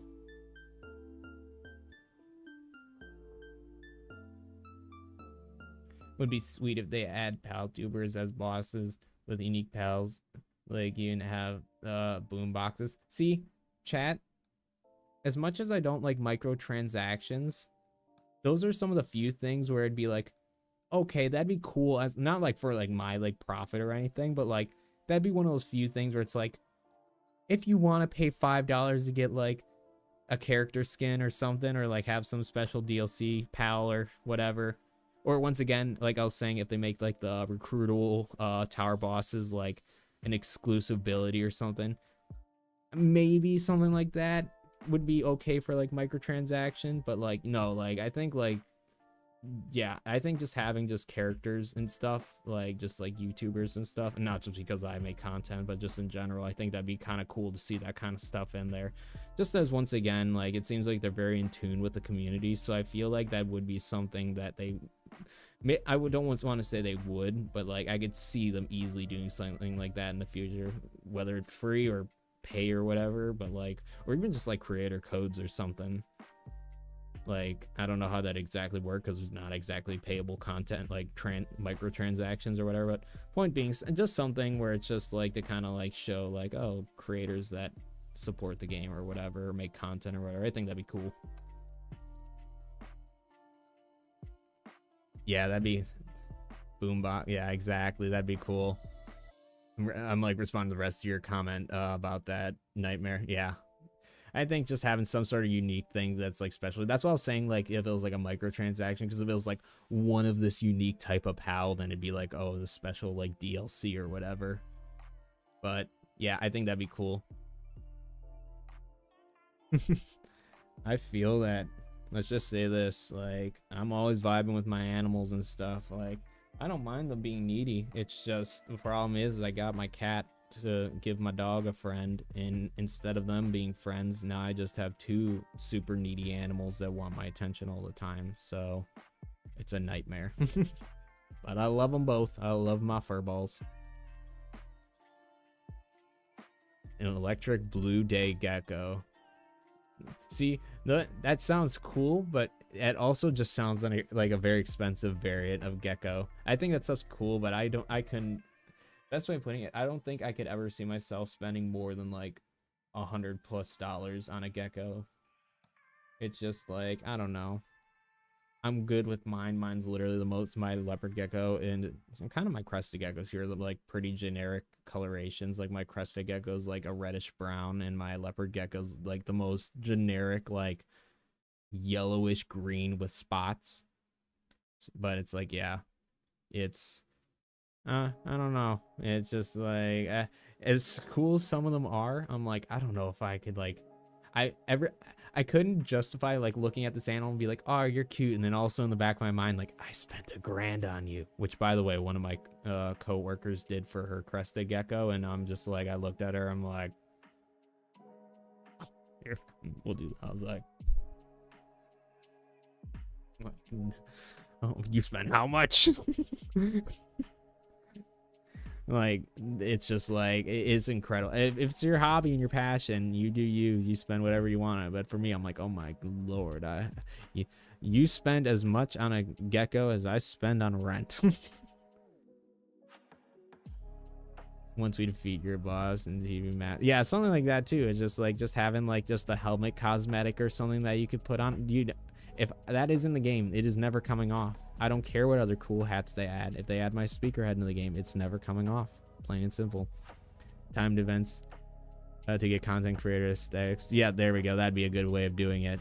Like I said, I couldn't think of like a good way of like how to explain it, but just some way of like incorporating that stuff into the game would just be cool. All right, chat. Let's actually start building this base. I apologize once again. It's more of my fault because I just kind of go on random tangents, but I like talking to you guys. Let me grab my stuff to actually build a PAL box, and let's build at that spot. So I kind of already have an idea of how I want to build this, or at least the general layout. We'll see. It will probably have to get adjusted.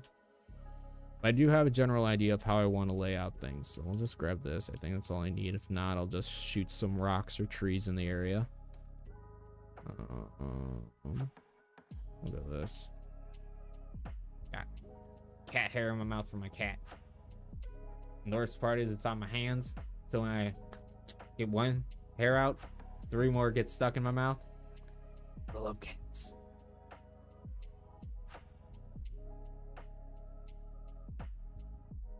Alright. Now I'm done picking like half my cat's hair out of my mouth, apparently. Was I'm way that is something I do not like about playing on controller, chat. It's like I hate like accidentally just clicking B and then like having to go through a full active skill animation, especially like it's like I try to like go down and then it'll do it just because I hold it for just slightly not long enough, you know what I mean? It's like, I don't know, the struggles of playing on controller because I'm too lazy to learn keyboard and mouse. Oh, is it? Oh, I know why. Let me actually adjust that. Let's see. Maybe I can do that on my phone. I don't know if I can do that from my phone.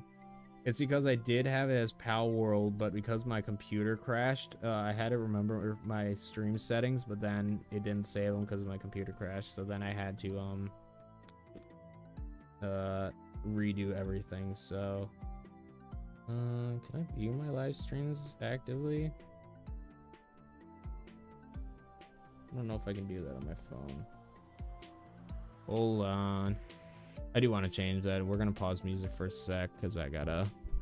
Oh, I apologize for that. I did not mean to just sucker punch my mic.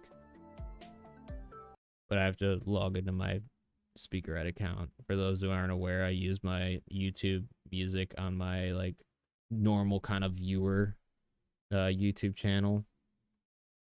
So like I have to flip flop through that. I should just get Spotify Premium, but I don't want to pay for a whole separate thing because it's like I hate just paying for just music because I use YouTube Premium for a lot of stuff.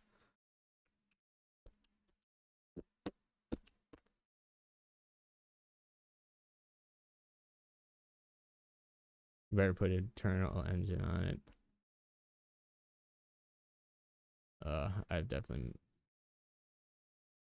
felt the same dopamine when I got mine. It was pain. Yeah. Oh, just got my. Oh, that's what you're probably talking about. I just got my 100 IVs full movement speed jet dragon hatch. Time to zoom around. There you go. Yeah, once you finally get like a fully upgraded one, it is so satisfying to use. Like, I think. See, I'm really annoyed because I have a jet dragon and a xenoloord that are both very good for what's it called? They're both very good for speed, but I literally can't get the perfect combination on either or.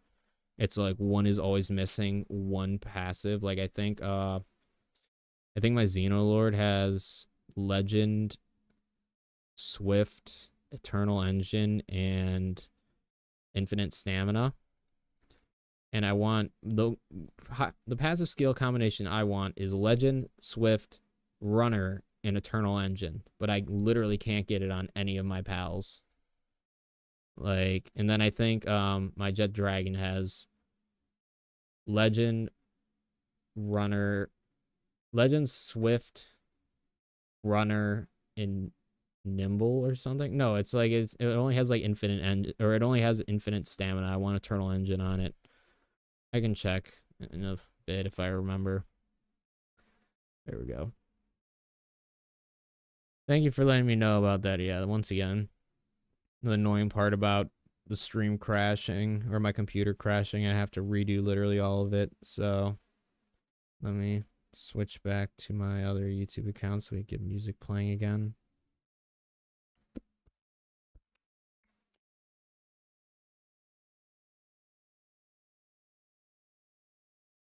Anything else that's wrong about the stream, I'll change afterwards because I don't care that much. I just want to at least correct that a little bit in the title. All right. There we go.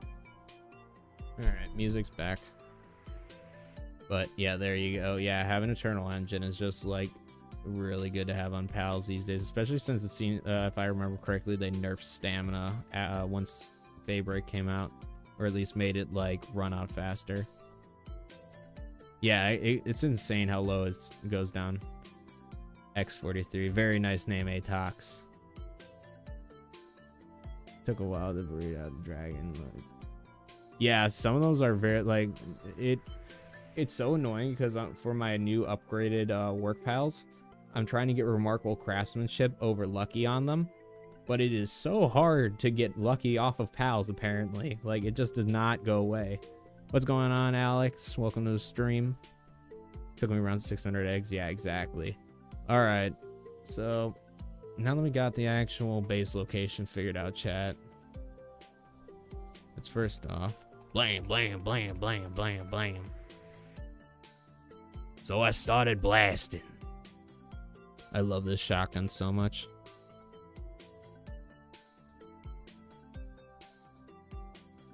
Probably could have just used the plasma cannon.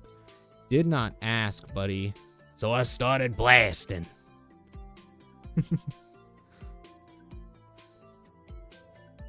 All right. So for those who are curious how I kind of do this first initial shut up, since I've never really shown it on stream, this is what I personally normally do to figure out what I'm going to build or how I'm going to build my bases. So first off, we'll just build a general circle.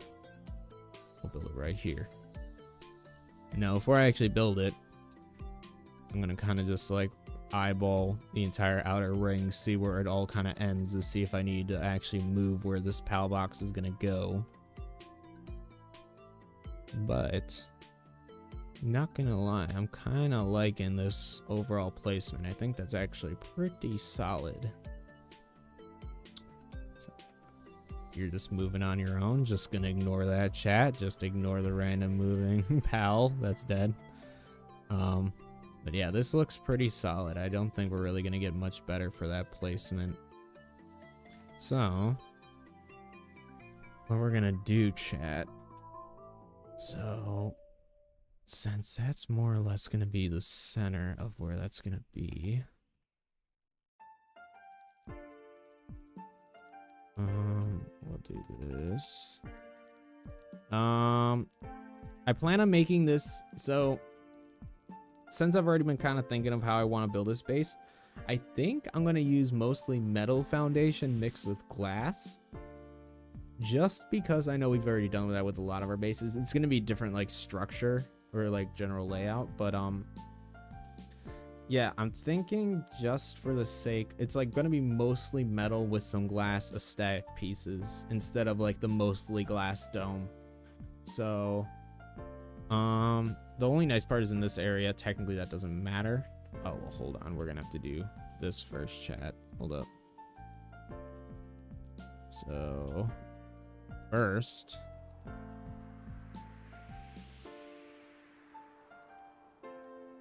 oh, dude, what? I thought I had ancient. Oh, never mind. I remember. I did have some ancient civilization parts, but I put them back in my chest. Usually I have the parts to build a guild chest, and then I just grab all the supplies I need.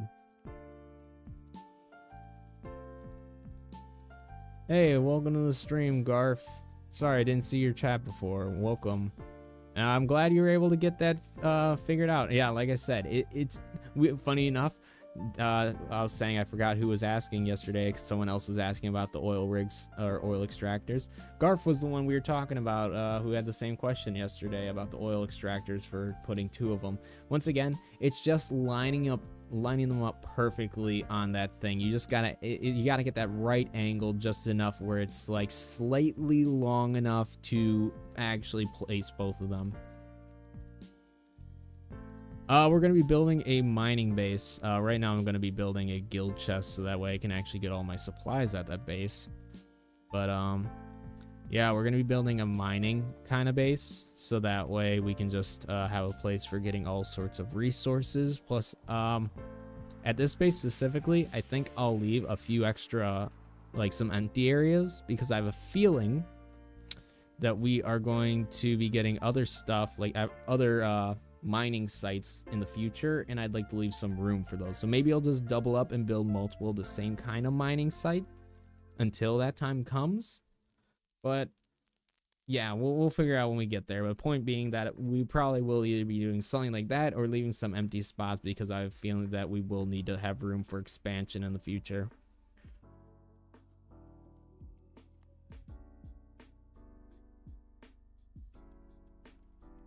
I'm gonna take a little break. No worries. Hey, I mean, I'll be streaming for a while here, so that's why I wasn't super concerned about like rushing through to get started on this. Cause I mean, hey, like I don't know how to say your name. Is it OWO Gaming?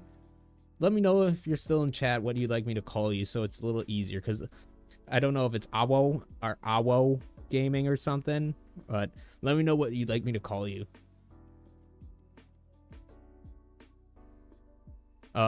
But yeah, maybe I can, like I was saying though, maybe I can do some sort of stream highlight of this because this might be a long stream and it'll make it easier for people who want to follow along instead of watching like 8 hours. But after you showed how last time, okay, yeah, just making sure I'm catching up. So the female jet dragon has a philanthropist on 3 perfect IVs. Hopefully I get multiple of these jet dragons to sell for dog coin. There you go. There you go. That's all you gotta do, Prime. You just gotta make sure. Do what you gotta do to get those dog coins. Because even with the stuff they've done in the recent updates to make it a little easier to like get like Palworld and stuff. Gosh, like dog coins is still a pain to get.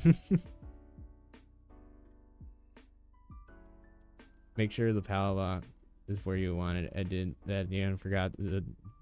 Yeah, exactly. That's why I'm getting my guild chest so that way I can grab all my supplies that I have 0 weight on so I can carry all the stuff I need. But essentially we're just making, I'm getting the general where the circle is, and then we'll end up placing a platform right where that PAL box is going to be placed. That's kind of how I generally do it. Like I said, I'm going to be showing that off here in a sec.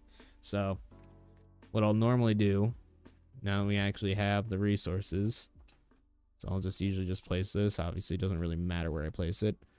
Oh yeah, I also like to do this, Chad. This is also just not really a pro tip, but just a general good tip. Have a Anubis or someone who's good at building stuff there to help you. I don't know if I have the right thing on. Hold on. I might also have to build. What did we say, chat? So I started blasting.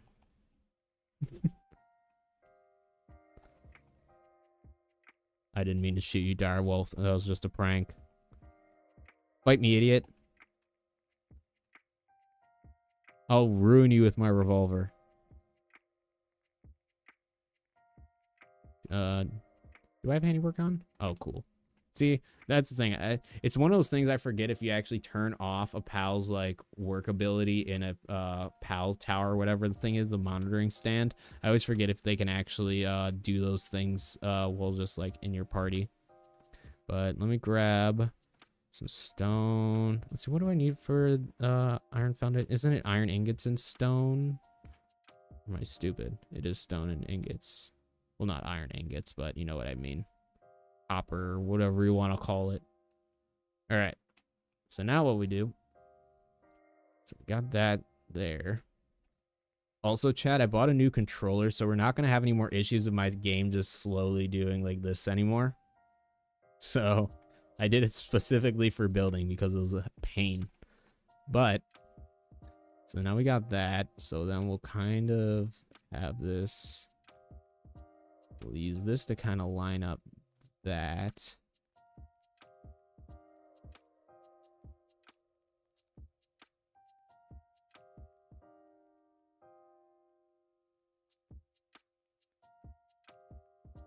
It'll be a little off, but generally like right here-ish. And then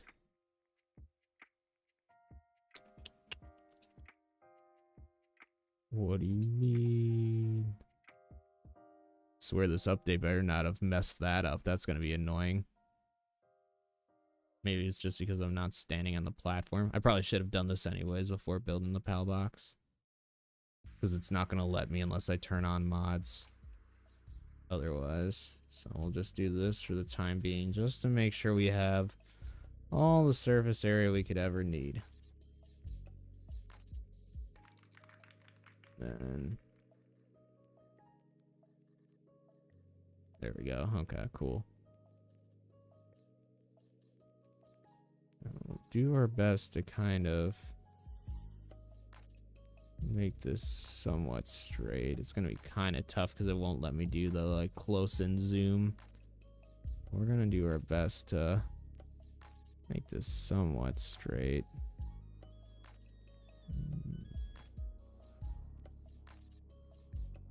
That's probably gonna be as good as it's gonna get. So we'll do that, and then we'll place it right there. Just gonna eyeball the circle, make sure that still kind of looks good. Yeah, that should still work. Yeah, that should still be fine. So we'll build just our general floors, but it might not be like our actual floor layout, if that makes sense. Like we'll end up destroying some if I feel like I want to like make it different.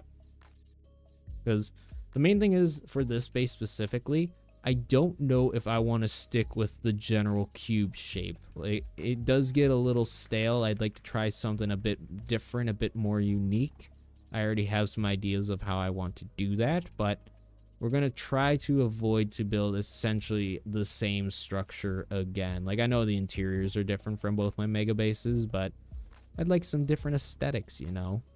Swap it up a little bit. That's why I'm going for the full industrial look instead of the glass dome as well, just to kind of change that up.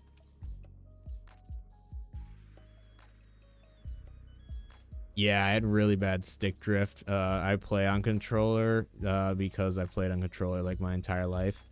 But yeah, like I usually buy cheap controllers because here's the main thing. When I played competitive games, first off, when I used to rage, it was much easier to fork over another like 20-30 bucks for a cheap controller that I would break compared to like a 60 plus controller that I would break. Then on top of that too, it's just like I'm also left-handed, so like just playing like keyboard and mouse always just felt a little awkward compared to like someone who's like right hand dominant. Just like it always just kind of feels a little weird. So it's just like it's never been something I've been comfortable playing with. But yeah, it's like, but when it comes to controllers, another reason why I'd get the cheap ones compared to the expensive ones is because even with the expensive ones, they'd get stick drift, and then at that point, I'm like, once again, I'm like, okay, either in 6 months I can fork over another $60 for a controller because of stick drift, or I can fork over another like 30 bucks, so I get cheap ones. But yeah, just played on controller all my life because, just easier for me. Plus, I'm never like I always say, I'm never aiming to be like the best like FPS shooter like player or anything. I just play for funsies. Is your custom mode tune on with zero hunger for pals? No, for the most part, most are standard. The main things I have changed are day night speeds, egg hatch incubation or egg incubation time, items that drop when I die are set to off, and my weight capacity is off, and that's mainly for when I'm building mega bases. Like that's usually when I specifically have that off, and sometimes I'll just have it off when I'm regularly playing. But yeah, other than that, everything else is going to be kind of standard in terms of like hunger depletion and like stamina and my health and anything related to pals. All of that's going to be stock. So hopefully that kind of answers that. And started mega base building. I definitely probably missed the chat on like that. I do that. Blueprint pal box, 9 foundations. Yeah, yeah, exactly. There you go. So yeah, I thought I missed a chat. I'm like that. I just read the then start mega base building smile, and I'm like, that doesn't make much sense. I definitely missed something. All right, chat. We've made Dust Cube. So I was kind of thinking about how I want this. We might end up bringing this into an 11 by 11 and taking off these corners. I think that's going to be the first step. By the way, chat, that's just like a pro tip for if you're ever trying to figure out surface area. A 13 by 13 with the corners cut off will always perfectly fit in a square. So just to kind of show that off. So if you ever need to know how much space you can fit in a base in like a square pattern, there you go. Also, I'm 90% sure some of this is like not like circular. I feel like some edges, maybe I'm just stupid, but I feel like some edges have a little bit more space on them than others. But I don't know, chat. We'll see. Long story short, I think, because here's kind of my thought process. I was thinking about having 2 separate like things that come out for staircases with glass. I'll kind of explain that as we get further in, but I do have a kind of idea of how I want to build this. So first we're going to get rid of these. So we got a perfect square. Just going to change things up from how we normally do it. I know not as much area to build everything, but it's also, like I said, it's probably not going to be like a full-on like square either. We're going to be adding some extra parts. We're just deleting this just so we got the perfect square to work with for now. So this will be an 11 by 11. At least if my math is correct. So 1, 2, 3, 4, 5, 6, 7, yeah, 8, 9. That's exactly what I thought. So yeah, 11 by 11. Not even going to count that way because it should be the same. It's a square. So we're definitely gonna have a doorway because obviously we have this dungeon right here. We're definitely gonna have some sort of doorway here. I usually like to have doorways on all 4 walls just so you can get out from different ways. I always hate like having to go out the same way every time from every base. So I always like having multiple ways. You gotta go away.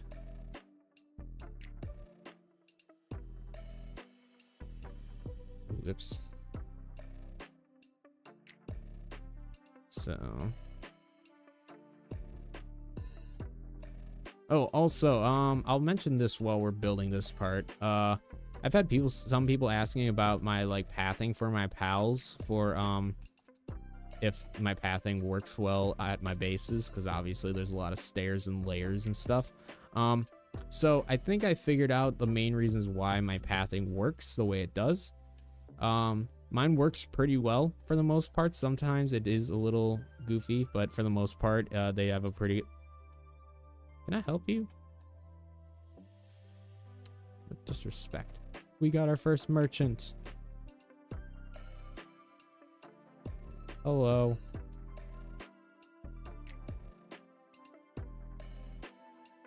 You don't sell anything neat or cool.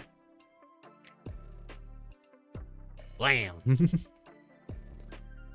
But like I was saying though, so I think the main reasons why my pathing works is because first off, I build multiple wide staircases. I never have like a singular wide staircase.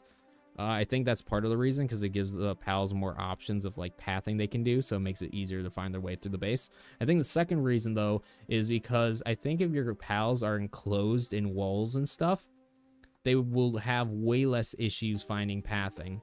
So like I've noticed, like if I ever accidentally leave my doors open, all of my pals will like just attempt to like get to places by going through that door, and then they'll just be stuck outside. So I think having your pals walled into a base area will 1,000 times make your pathing better for your pals. If anyone's having any issues with pathing, just build a actual like perimeter around your base, and your pals will do much better at like not getting stuck or getting like going random places. Let's see. I see a few chats I gotta catch up on. Oh, excuse me. So how many pals can you have at your base? Oh, I'm sorry. That is the other main one that I have. I usually play with 50, but like I always kind of say, these structures that I build, you can use them as like all-in-one base setups. Like good example, my mega base for breeding has like 12 breeding stations. Obviously, if you're playing on 15 pals, that's not gonna exactly work. But yeah, that is the other main one. Like I said, sorry, off the top of my head, like without like fully going out and showing off settings, I don't remember every single one. But a good way of putting it, anything that was specifically related to like your pal's health, attack, like combat related, stamina, anything like that, that is all at one. But usually it's more of the actual world settings themselves. So like you said, I have 50 at a base that you can place, mainly because I have like 3,000 IRL hours in this one world. Actually, chat, fun fact, we just hit 4,000 hours on Palworld. So if that tells you how much I've played, yeah, after a certain point, chat, you're like 15 is not enough. But yeah, so it's mainly world settings essentially, but anything related to like combat related stuff, I usually try not to mess with that stuff, because in all reality, at the point I'm at, I don't really need to make things easier. It's already pretty easy the way it is. So, but yeah, once again, I do play with 50. So sorry about that. Is it Avi? Hopefully I'm saying that right, but yeah, I didn't. Yeah, so once again, yeah, because I did that, it really helps me with tasks. Yeah, I just set it to a lot. But see, the hunger depletion's not bad. Honestly, the only reason why I like having hunger depletion on is because it forces my pals to consistently go and eat foods to increase their work speeds and stuff. So that's why I like having hunger depletion on, but I 100% get it though. I will say too, depending on my bases and stuff as well, I just have like once again, I have 4,000 hours in this game. I have plenty of stuff that's able to get me all the resources I could need to take care of that. So, but once again, if you're playing on, or you don't obviously have 4,000 IRL hours in the game, or you're just like, once again, you're just still kind of playing through the game. It's like, yeah, maybe 50 pals is a little hard to actually keep up with. I like that humans can't go into the global pal box. Oh, can they not? I haven't checked that. That's funny. Well, looks like I'm not bringing any of my OP humans over to other worlds. But that is funny, though. I didn't know that. How do I like the update? I haven't really messed with it too much. I think the overall concept is so far good. I'm excited for it because it kind of opens up opportunities to do stuff on other worlds. Like something I've kind of mentioned is I would like to eventually try to get a bunch of Palworld content creators together for a big like tournament and like have them use their own pal teams instead of like having someone mod all the pals they want with stats and everything. I think that'll make that way easier. So I'm excited for that. I'm also glad that they added that guild pal box thing just for the fact that it's more room to store pals, so I don't have to build a literal base just for storing pals. That's neat. Other than that, I'm trying to even think of like all like the little things we even talked about earlier. Oh, let's just say this. It's an update. There's a lot of quality of life things that I'm personally happy about, like the camera mode and let's see, I'm trying to even think of everything, like I said, but I think it's a pretty solid update so far. I think it could, for what it is, I was going to say it could be better, but no, for what it is, like considering it, even though it says it's a major update, it is kind of a major update, but I'd say adding like an island or something and adding a bunch of pals is what I consider like actual major updates, but overall not too bad. Pretty happy with the stuff they added. Specifically the transferring pals between worlds. Once again, crossplay, good for everyone who's interested in playing crossplay, but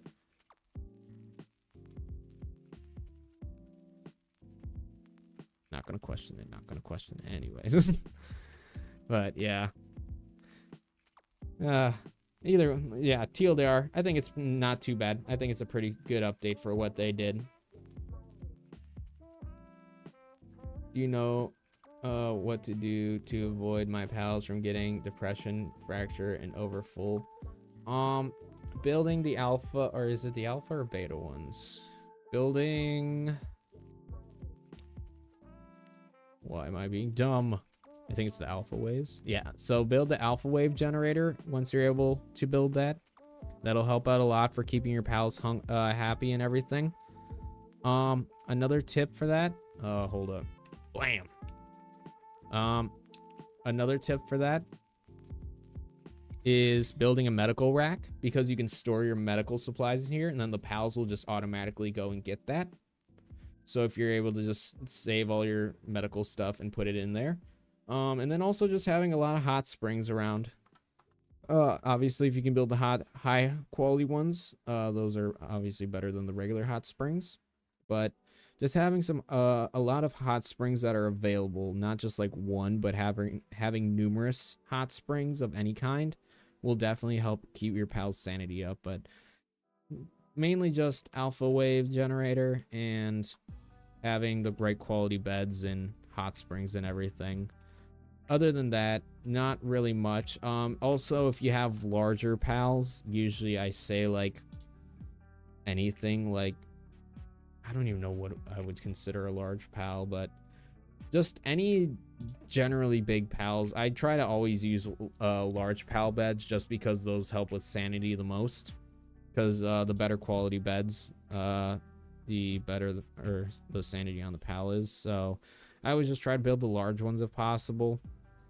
But yeah, if you have a giant pals like Astagens or Frostallions or anything really big, anything that's like towering over your player essentially, build a large bed. And then other than that, have fluffy pal beds and high quality hot springs and that generator I talked about, and that should hopefully help you out.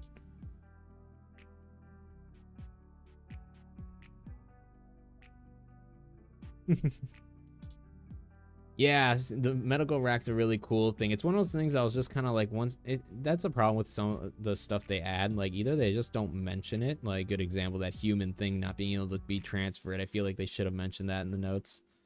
But, Yeah, it's just it's like sometimes some of those things they add in the game just kind of get glossed over. But yeah, the medical rack, if you put your medical supplies in it, your pals will automatically go run over and grab them and like use any medical supplies they need. So super helpful.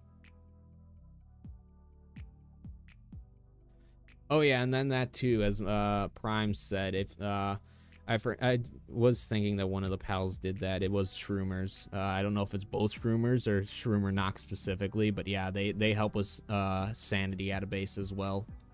If you got the room for them, of course. It all depends on how many pals you're allowed to place at your base for your own world settings.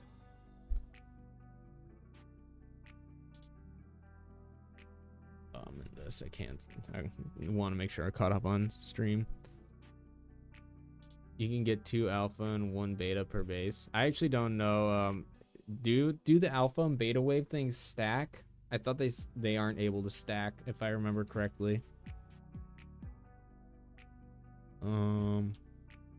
Yeah, placing more than 2 will not have. Well, isn't the more than 2? Is that? Hold on. What does it say for these? Okay. Oh, okay. Interesting. See, I thought it was the same thing as these upgrades in the other sections, so it's a little different. You can technically place 2. I did not know that. Interesting. So yeah, I guess you can place technically 2 of those at your base, and that should really help. I've always only had 1, and mine have been good, so if I can place 2, it'll be even better. So, well, there you go. Thank you for commenting that, Garf. That is something I didn't even know. See, like I always say, chat, I know a lot of things about this game, but sometimes I don't know everything. It's like I don't just scan every little detail about everything, so sometimes I miss stuff, just like you guys. So we learn together, chat. We learn together. I teach Avi about medical racks. Garf teaches me about placing 2 alpha wave thingies. So we learn together. Megatron and Frieza, no! I'm not setting them up. They're both posable figures, and it's actually a nightmare to set them up again. You can live in falling over glory. Rest in pepperoni.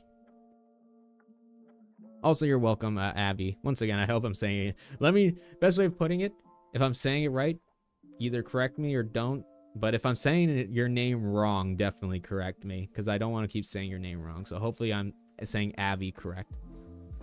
But let's see.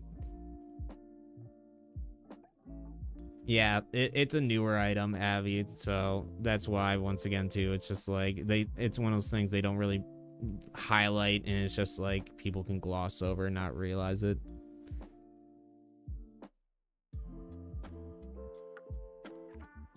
Are they? I haven't really looked into what all their base skills are for Shroomer Nox, but we do got some good mining pals that I'll kind of show off later.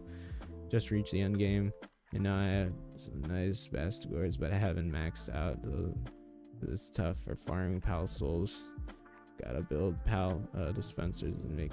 Yeah, so I'd say for pal souls, if you can start breeding either Anubises or Frostallion Nox, because if you butcher them, they drop large pal souls. That's a good way of doing it. The pal expedition station, the pal genetic research one, is also a good way of getting those pal souls.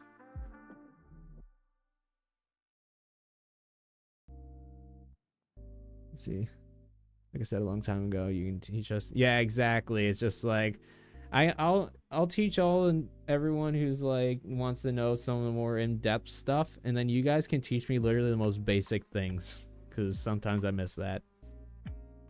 I wish they would put something in that in normal tech. I got over 100 ancient tech points. Yeah. Oh yeah. Okay. I was like kind of like reading through it all. But yeah, like if you could like transfer in the technology tree, yeah, I think that'd be cool if like you could like kind of like swap and like kind of, if you need ancient technology points, you could like smash down a bunch of regular ones and vice versa. I think that'd be cool. First part of my name is useful in case I need to get roasted. Is it Moran for the first part of your name? Or I want to see, that's the thing. I'm really bad at enunciation and reading in general. So it's like I hate like saying like people's names wrong and then like they're just like, "Man, you're stupid." I'm like, "I know, I'm sorry." But is it Moran or Morin or let me know enunciation. And yeah, I'm more than happy to call you that. I just call you Prime low key because I'm a big Transformers fan, so I see it. I'm like, Prime. Megatron must be stopped at all costs. Abby is correct. Cool. I only have one PAL Expedition Center because I don't have that much. Yeah, I get that. It's like I said, the only reason why I have 6 of those stations is literally because I have so many upgraded pals. Like I have 50 upgraded Bastigors that I'm never going to use except for just raid bosses. So it's like, I might as well use them for expeditions. Either that or I go throw them in my pal box for all eternity just to never be touched again. We're going to do this quick.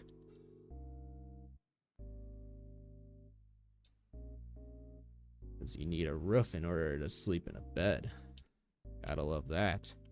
What do you mean? Oh, I didn't build a new guild chest. Whoops. Once again, kind of like before, we're just gonna place this right here, but I'm not really worried about how it's looking at the moment. It's just more so I can have access to resources.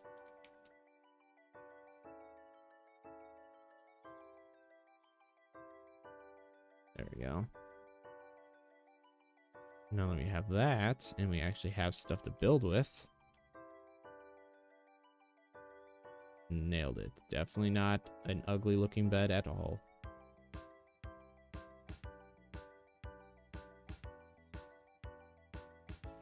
Hey, Anubis.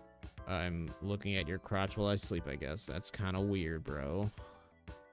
I'm not into you like that.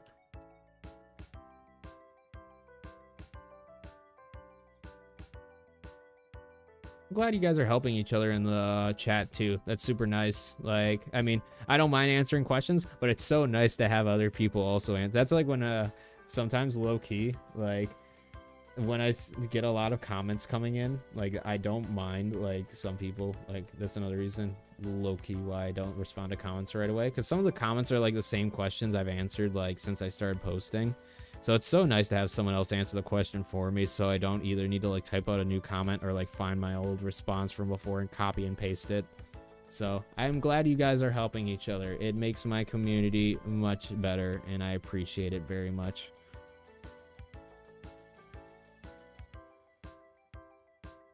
Yeah, I agree. The PAL storage thing, you have no idea how happy I am. I have literal like the viewing cages like all around all of my bases just because I don't know where else to put my pals. One PAL expedition army. There you go. Need 100 plus level 55 pals to get started and just breed them and upgrade. Yeah. It's like essentially what I've kind of learned is, yeah, once you get a male and female with the passive skills you want on them, you just keep breeding them. And eventually you'll get more of those pals. So it's like once you get 2 fully maxed out ones, or heck, even 1 fully maxed out one, you could pretty much work off that. And just after that, like you can just work on condensing. Like after a certain point, depending on what I'm using pals for, like good example, like work pals and stuff. Like I was getting pals ready for this base.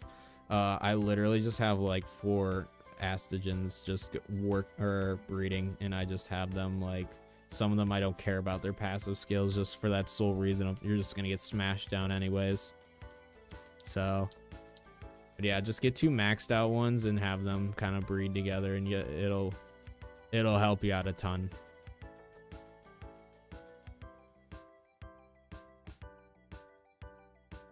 There you go.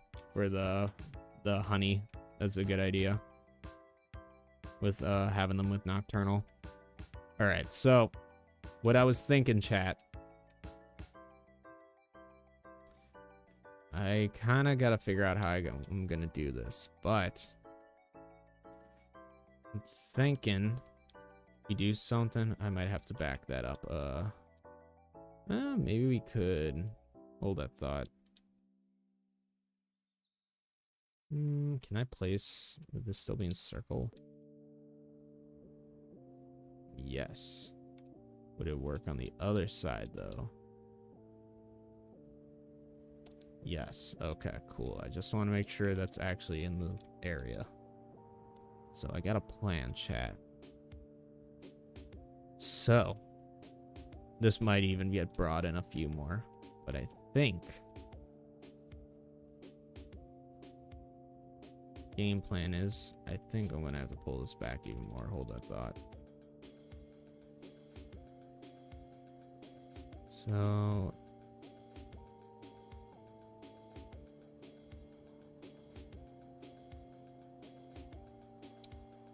I'm thinking you guys will see my vision in a sec. I'm kind of just trying to map it out in my head, but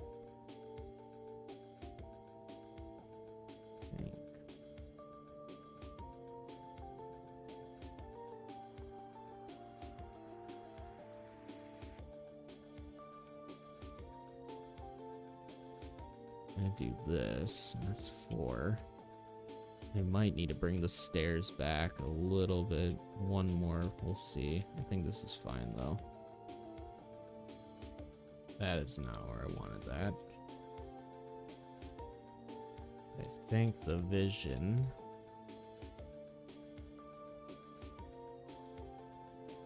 is something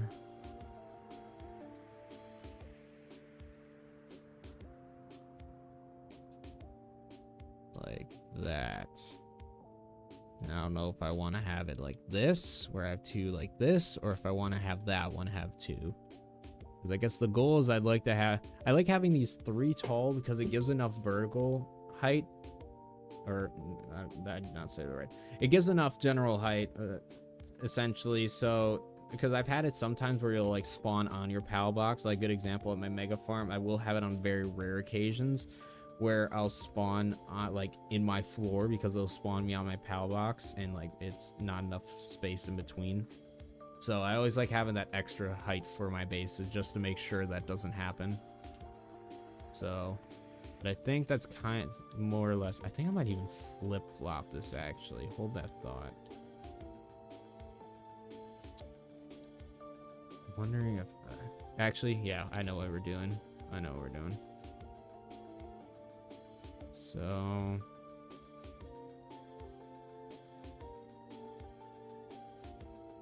we're gonna have 2 stairs like this. Now we're gonna have this like this. And we gotta build one more for the stairs. Now we delete these. If it'll let me highlight that one there. And I deleted a stair. I told you, I knew that was gonna happen. Alright. That's the vision, chat. So then we'll just do this.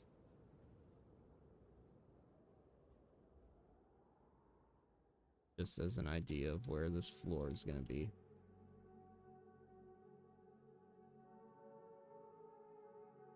There we go.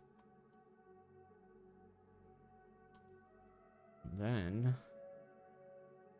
I think's gonna happen. We might need to delete those stairs in a sec, but that we'll put a wall here, but we might make this like a doorway for things to get underneath, because like I always say, I love building underneath staircases. Something I will say that I don't like about these stairs, and you could probably see it, the angle of the stairs does not line up with the angle of this triangle piece. In low-key, the OCD part of my brain kind of gets triggered by that. What we'll do as well, start filling in like that. We'll build this wall.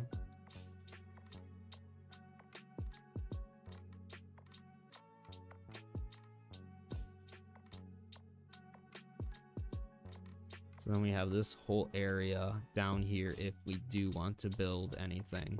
So whether that be for energy or some other like furnaces or something like that. Heck, even some mines. We got that available. And then we're going to mirror that on the other side.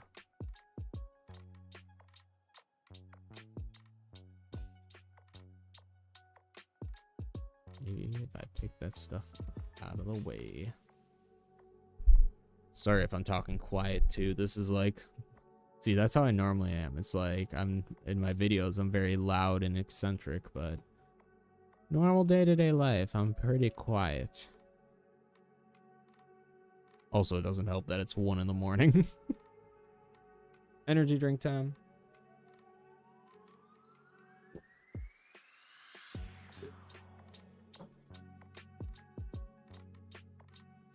Well, let me catch up on chat. I know I've been just kind of rambling and haven't been reading your guys' chat. I'm going to speed run. I'm not going to... See, chat, this is also something I'm going to mention too. And this is just something that's going to happen just as the channel grows. I'm going to try to keep up with chat. But as I always say, I'm not good at this. So if I miss some chats or you guys are just talking amongst yourself, I'm probably not going to respond to them. I will try my best to respond to stuff, especially if you're trying to directly talk to me. But yeah, I apologize if I miss stuff these days because, yeah, like, I know there's only, like, a few people chatting, but I'm telling you, chat, I'm not fast at reading. Like, it is not my strong suit. It is one of the reasons why I usually don't stream that often because I don't think I could, like, keep up with a massive stream chat. But, yeah, TLDR, just letting y'all know that if I ever, like, don't respond to something, I apologize. It's not because I'm, like, ignoring it on purpose. It's generally because I don't want to sit here for 10 minutes all the time trying to catch up on chat.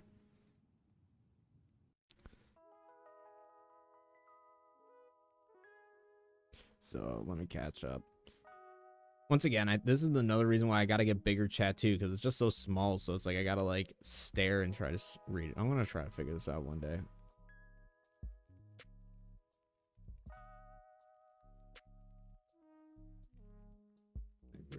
Yeah, I think I'm reading your thing, Moran. Once again, I apologize if I'm saying that wrong. I don't know if you even corrected me, but yeah. TLDR, yeah, I think that'd be cool to add something in the PAL research thing to upgrade that.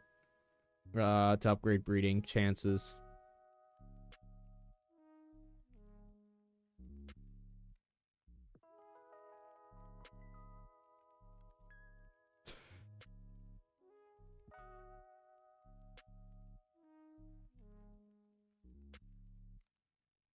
I'm like catching up. All right.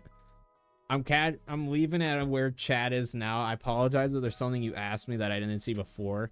Like I said, I just don't want to sit here and try to catch up on chat all the time. I'm so bad at this, so I apologize. But if there's something you were trying to ask me, just type it again in chat and I'll try to read it. But, alright. Let's just keep building to this.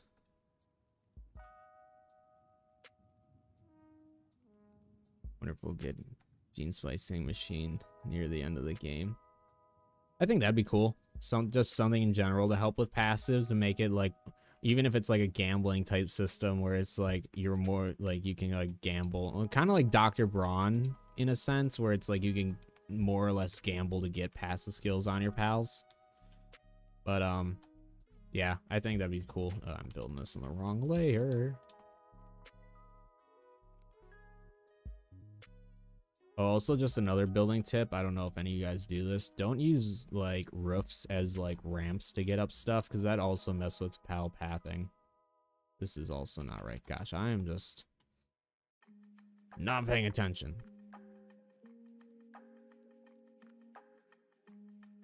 I'm not a huge fan of Dr. Braun. In all reality, the only reason why I use Dr. Braun is for upgrading humans. Because obviously you can't breed passive skills onto them. But I agree, it's like, it's not terrible in some ways, but I could definitely see it kind of screwing you over in a lot of ways. Like, technically it already did that with my humans. Like, I was trying to get a human with all the passive skills I want, and instead of adding a good one, it was a bad operation. It took away one of my good passive skills on my humans. So I was just like, whatever. So yeah, I agree. I think I'm not a huge fan of Dr. Braun. I suggested in my guides just because camera battery again. Ba-da-ba-ba-ba, loving it. There we go.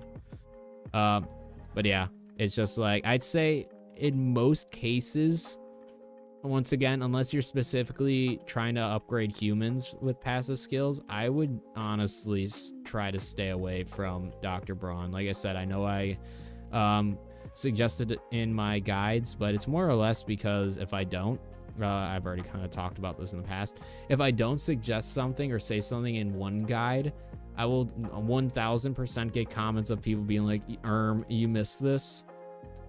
And not gonna lie, it's annoying, so that's why I just put it in all videos.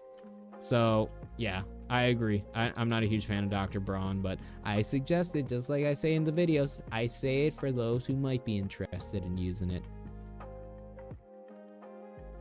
Now, if they want to make it so I can place triangles at an opposite angle so they're upside down, that would be pretty cool. I like all the other updates, but could you do that, please? And also make it so when I'm hovering over this, I don't delete stairs. That would also be pretty neat.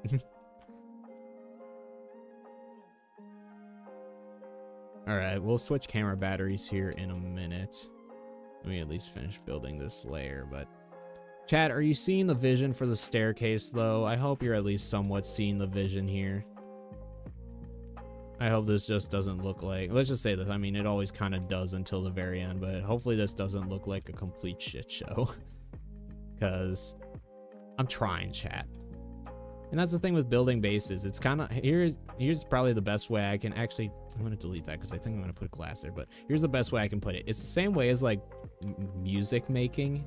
Like, I do make some of the music for my DMCA free music label. Some of it has been made by ghost producers.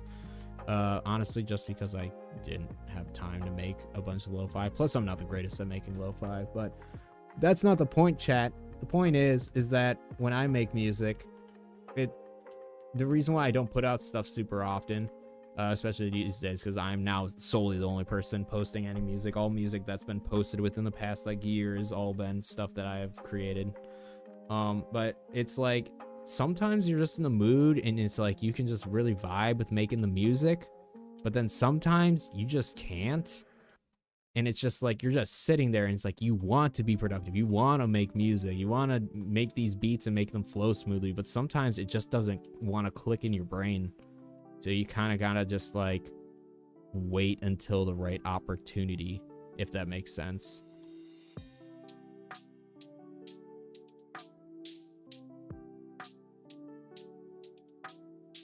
Not a fan of metal infrastructure. I'm not a huge fan of it either, to be honest with you. I do think it kind of looks ugly, but I will say the only reason why I'm doing it now is because I'm kind of going for...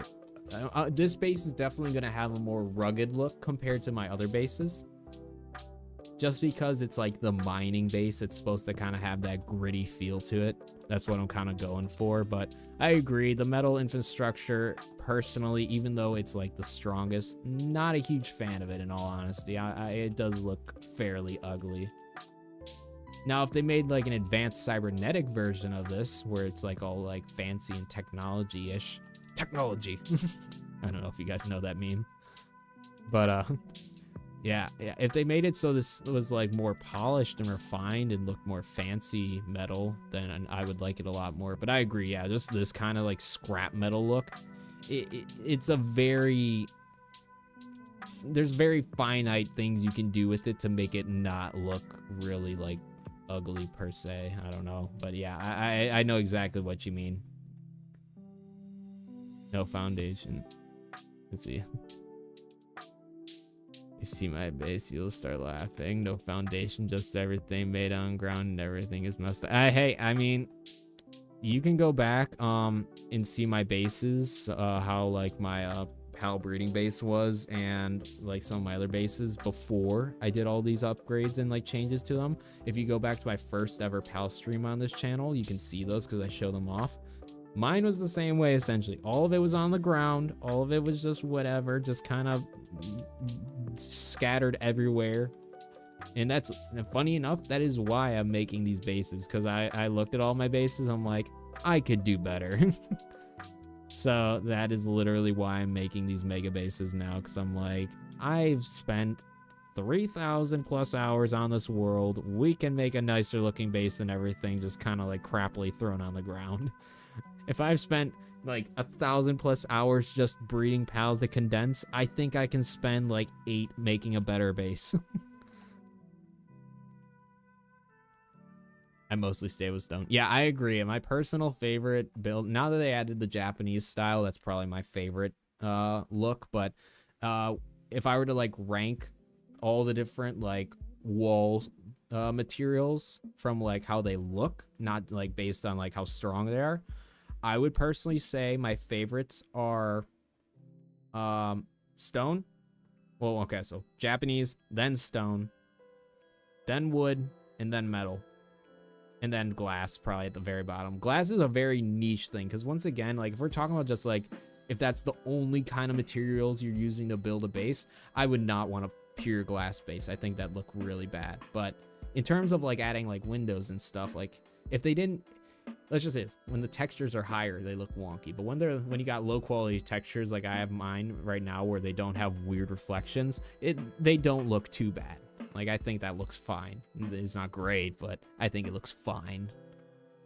So, but yeah, I agree. Just like like I said, if they make a more polished version of this, where it's like a more fancy one with like cool LED lights and stuff running through it, I'm all for it. But I agree, the normal metal just kind of looks ugly. Let's see. I saw something.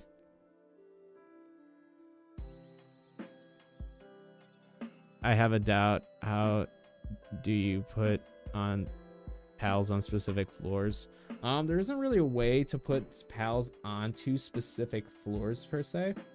But they are able to like path their way up to different floors. It's just that sometimes, like I said, the more path options you can give your pals in like locked in like paths, the better they'll have when it comes to like getting up and down floors. Like, good example, I have one of those monitoring towers at the bottom of my breeding pal base, as you saw. And whenever I need any of my pals to go to one of the things, I just use that and assign them to one of the breeding areas. And I haven't ever had them like not be able to find it or anything.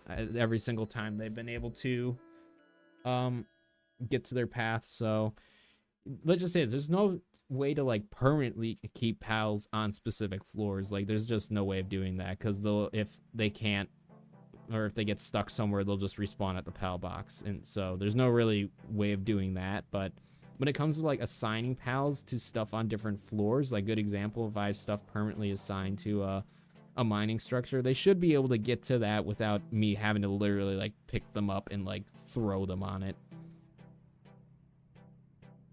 Just build whatever whenever, and then it's level 30 and build my late game bases. Yeah, that's a good way of doing that, Garth.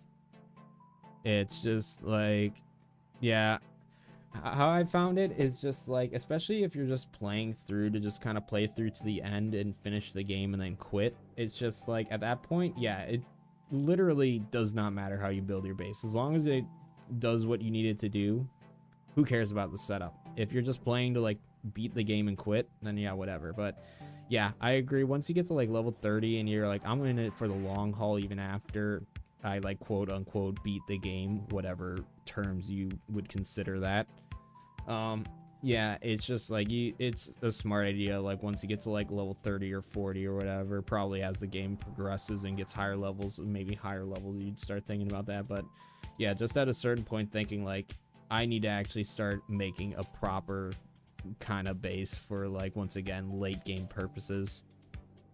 So no global share. Yeah, wait till level 40, exactly. Once again, and as the game progresses and gets further to being quote unquote completed, like, it'll be probably even higher level as you go on. Or like restarting on world every few months, and just level 60, and then I delete the world and go back. There you go. See, as much as I'd like to do that, it's just like I say, it's like I kind of have to stick to this main world of mine, just for the sole reason of I kind of don't have time to like go start like a whole new playthrough if I'm going to be trying to make upgrade guides and these builds and everything. It's like I can't be starting a new world every month, unfortunately. But maybe if I make content creation an actual like job where I can actually focus a lot of my time on it, or at least more than I am, yeah, I would definitely like to start some new worlds. And I'd probably do something like that essentially for most other worlds, or generally, like you said, like have this big world to come back to everyone once I'm done with the other ones. But yeah, just don't have time.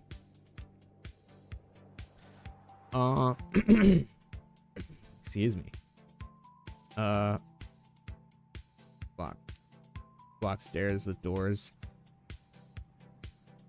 Yeah, I was gonna say that is a good way of doing that if you want to try it. Just like I said, the only problem is like if they ever get stuck in a spot or the game just glitches out, they'll respawn back at the PAL box, and then you gotta like open and close doors and do all that stuff. So it's a lot of work. It is possible. It's just you would consistently have to be moving PALs is the best way of putting it. Do you use 50 PALs during Xenolord raid? So on my regular day-to-day basis, just because I always have 50 PALs at my bases, I personally do. I will say though, I have beaten Xenolord on like the standard 15 PALs at a base at a time before. I know there were people in the comments section saying that there's like way easier ways of doing it than I did it with my thing. I do have a video on that. If you just look up Speakerhead Xenolord fight or whatever, you should be able to hopefully find it, or just look through my videos. I don't have too many, but yeah, I use 50 like I said, just because I don't want to turn off or like put away a bunch of my pals at all my bases specifically just to fight a boss. But I have done it on both. It's hard, especially if you're doing the ultra version. But I would just say make sure you got revives and everything all set up and good to go. And if you know how to use pal pods, I've heard that's a great way of getting your pals healed up and everything during those raids. Once again, this is just from what I'm remembering from my comment section on that video. But yeah, I've done it on both. Obviously, with 50 pals, it makes it much easier. And that's mainly specifically for Xenolord easier, just because, like I always say, the main problem with Xenolord is all the freaking Xenovaders and Xenoguards that they drop, because it is so... Because the problem is that no matter if you have 15 or 50 pals, all of your pals will start targeting all those other pals, which means they'll take off focus from Xenolord, which is the one that's like actually doing all the main damage. So then it just makes that harder. So that's why Xenolord is so hard. It's just the army that he spawns. But yeah, in all reality, if you could do 15, or let's just say this. I would say you should definitely at least have 50 pals, regardless of if you have 15 pals that are able to do be placed at a time or not. The reason why is because you're most likely gonna lose pals, and unless you have the opportunity to use revives and everything. Once again, I don't know exact world settings you're playing on. I don't know if you have drop items on or not, but assuming you do, it's like you need to go to a base, revive any dead pals. Well, even before that, you need to somehow find time to pull those dead pals out and then revive them and all that stuff. So sometimes it's just easier to literally have here's a good way of putting it. It's a lot easier in terms of guns. It's a lot easier to have a spare magazine all ready to go rather than putting in new bullets into your one magazine every time, if that makes sense. So it's just like you could probably do it with a lot less pals if you like. Once again, it's not referring to the same exact thing, but kind of like Garf saying min max. That's what I'm thinking of. But essentially, you could, if you kind of prioritize and like figure out better strategies, you can do it with probably less pals. But I personally like having all those extra ones just in case things get a little hairy.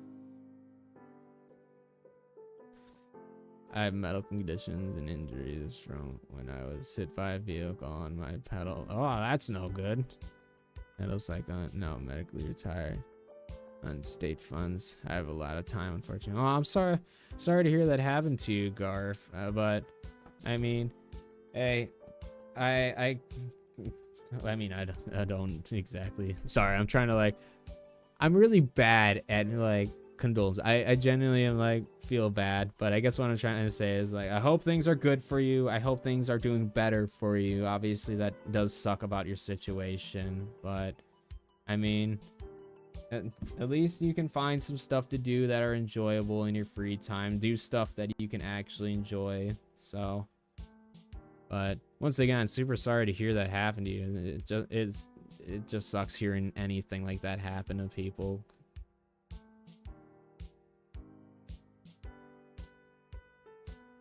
So you min-max Anubis with machine gun and missile launchers, and then or with team in your party or at the base. That's how I did it. Yeah, see, there you go. It's like everyone's kind of got their own strategies of doing it, so it's just like once again, I guess it is kind of referring to the conversation, but yeah, it's just like min-max. Sometimes figuring out. I just did it the way that worked for me. I just used a bunch of bass scores. I think Frost Stallions would technically be a bit better because they got better stats. But just for that like type advantage against Dragon. But yeah, it's just like everyone's got their own strategies. I would just say my best recommendation I always tell people is try it out once. And based off of how easily you get clapped is how you kind of it's like a trial and error kind of situation. You try it out once, see how it actually goes with the stuff you got, and that kind of gives you a scale of, okay, this is how much more I need to be prepared for the next time I try it, if that makes sense. So, but anyways, chat, my camera's been dead for a minute, so I'm gonna go switch that out. This is what I'm kind of here. I'll show you the front of this to kind of give you an idea what I'm going for. So we're having like this front part here. Let's see, that's not 11, is it? 1, 2, 3, 4, 5, 6, 7, 8, 9. I guess it is. Okay, so I guess I was doing the math as if it was 13 by 13 in my head. I was kind of, once again, I was doing some math in my head. So either way, I don't mind that. I kind of dig that extra little indent. We might even try to figure this part. I can't aim in. There we go. This part right here, I might indent one more or something. We'll see, but I don't know. I'm kind of like in this first little look of this at the moment. So let me go switch camera batteries. Like I said, we'll take a quick break, chat. If you gotta go pee, go pee. If you need to go get some snacks, go get some snacks. Other than that, yeah, we will be back in just like a minute or so, chat. So BRB.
All right, chat, we are back. All right.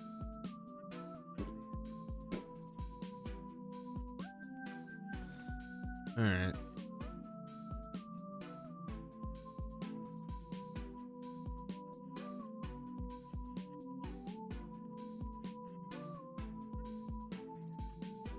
Let's finish building these kind of walls. Kind of like those other walls of the glass, we might end up destroying some of these to put windows and stuff in, but at the moment we'll just use these as a general foundation for now. Let's see, I'm kind of just deciding how I want to do this. I guess we'll kind of keep this wall here for now. If we really need to bring it in one, we will. We will see. And I think we're gonna have this be a few layers, so we'll kind of keep this area as our dedicated staircase area. So those stairs would start.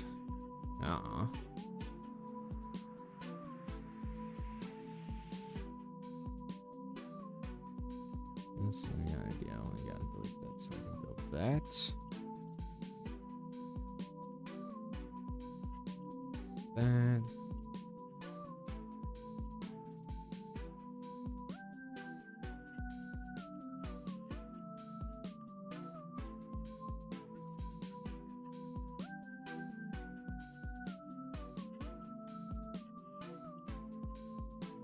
That wants to build that bit pretty cool.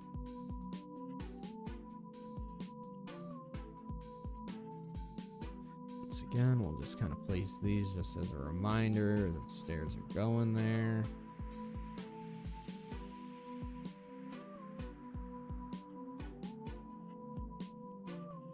If that wants to connect, there we go.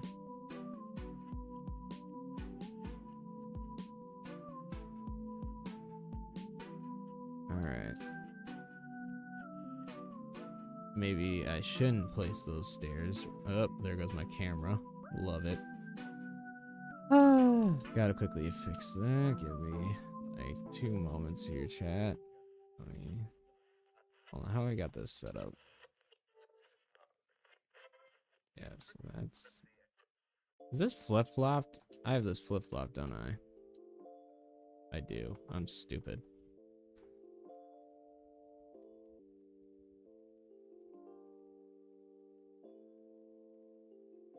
Ignore me.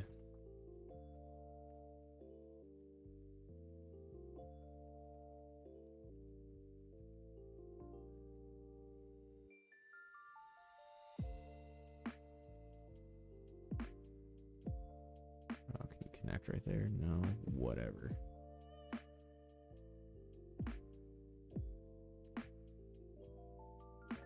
Alright, let me fix my camera. It didn't die, it's just literally like the port for my cameras. See, look, it's back.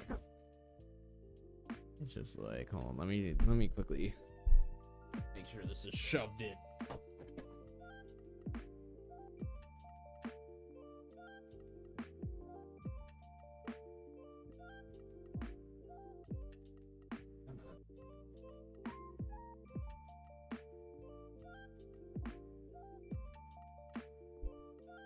We'll hope it works.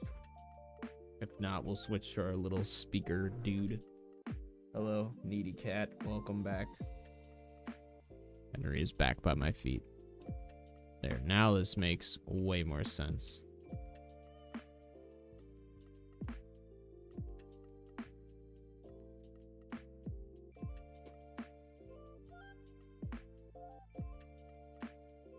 And we'll just kind of do this just to keep it.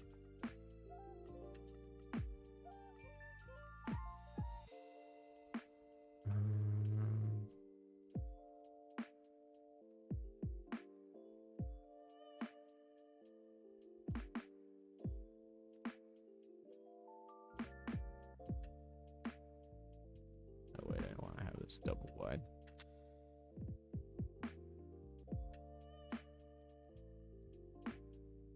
Alright. So we got that.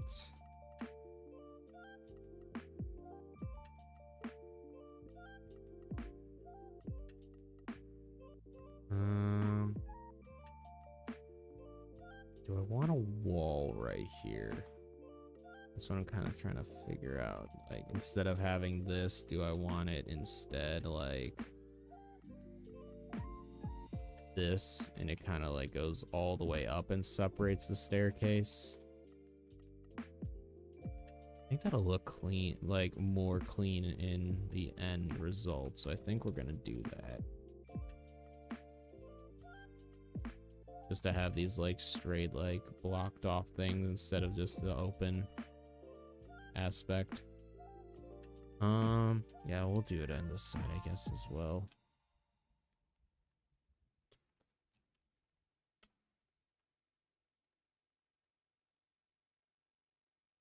This may all eventually change, chat. Like, that's what eventually happens. I'll end up looking through, or I'll do one base design and then I'll do some minor tweaks here and there to it if I don't like how things are looking as we continue building.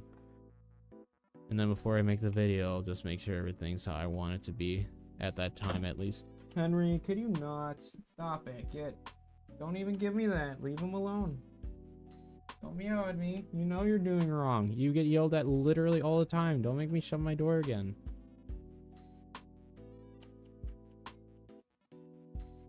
It's like my cat will like meow at me for like yelling at him. Not like literally yelling, but like tapping his butt while he's like pawing at my like crested gecko's tank. And I'm like, buddy, just like stop. Like, leave it alone for 3 seconds. But I think that'll look better in the long run. Having it just kind of like that.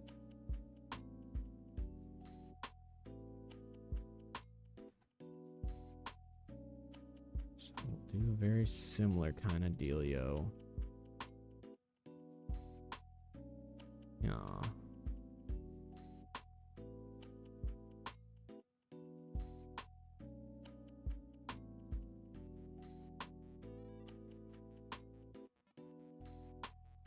That's what I'm saying, Nightmare. It's just like, I know some people might say it's like, quote unquote, cruel to do this, but like, I will spray Henry with a spray bottle if he's being naughty. And like, so the spray bottle I use is the one I used to actually ironically missed my crested gecko's cage, because you gotta like spray it. That's like the other thing I forgot to mention. Crested geckos, you gotta make sure their tank's all misted and everything. But I hand do that, and I use that same bottle for when Henry's being naughty. Like, good example, if he's trying to swipe at the dog, I will like spray him. Like, no, do not claw at the dog. If you make him yelp, I'ma beat your little furry ass. You know what I mean? It's just like, both of them are my babies, but if one of my babies hurts my other baby, I get pissed off at the baby that hurt that one. So it's just like, and it's usually Henry because he's a little jerk.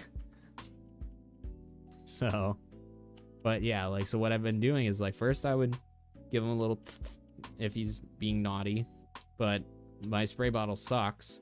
So he's smart enough now to where he even sees me touch the spray bottle, he will like bolt. But then he still goes for the tank. So now what I do is that if he's literally being naughty, I will just like unscrew the cap of the spray bottle. I'll just like pour the water on him and he'll get soaked. But as bad as it, as much as people are like, oh, that's cruel or whatever, guess what? He still goes for the lizard. So clearly it's not that bad. Like, clearly he doesn't hate it enough to stop.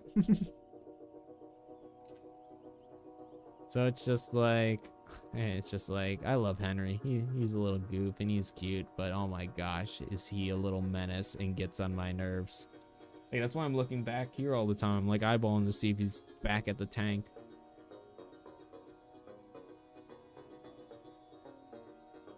It's just like, yeah. I don't know. I was kind of eyeballing. I'm like, what's popping? So probably looks like some enemy humans are just biting some random pals by their base. But tough love is often the best way to teach. Yeah, it's like, that's the thing. It's like, I don't want to do it. It's like, how it usually goes is first I do verbal warning, and then it'll be me actually grabbing the spray bottle and pointing it at him. And then if he continues to do it, then he actually gets wet. So it's not like I just immediately go for like grabbing a hose and like soaking him. It's like he gets many warnings before he finally gets wet. So it's just like, but the fact that like even after he gets soaked, he's just like, all right, I'm gonna come back and do it again in 5 minutes. I'm like, bro, like, let me game in peace. Like, it sucks because it starts happening the second it gets dark outside, because guess what? That's when my crested gecko comes out. It's nocturnal. It's gonna come out at night. So guess who comes in here right when he starts moving around? Henry. Speaking of. Bonk. Didn't even touch you, actually. Now you get bonk, bonk, bonk, bonk, bonk. See? For those who are wondering, I just like lightly go like this on his head, and it's not really punishment. I think he likes it more than anything, because he always does a little happy cat face every time I do it. He just stares at me. He's like, "Yes, pats, please." Pat. Talk about you. Yeah, you. Stop it. Go away. Skadoodle. Skadoodle. Don't you claw at me. Don't you swipe at me. You leave the tank alone. Get. Skadoodle. Stop it. You're being naughty. Did you know that? Did you know you're being naughty? Did you know he's just trying to live his best little life and you're literally trying to eat him? I know my cat will do this. He'll just look at me and then he'll...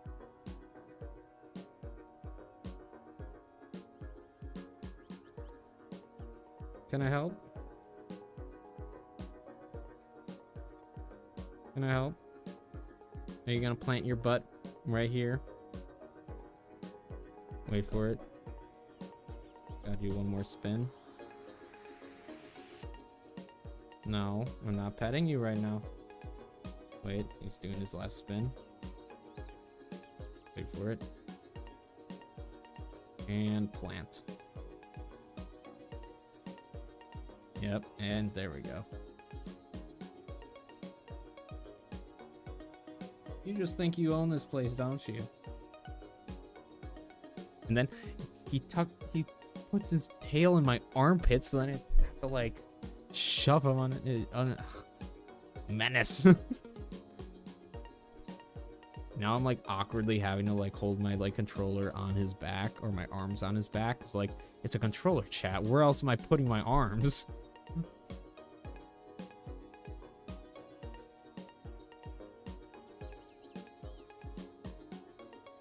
Menace.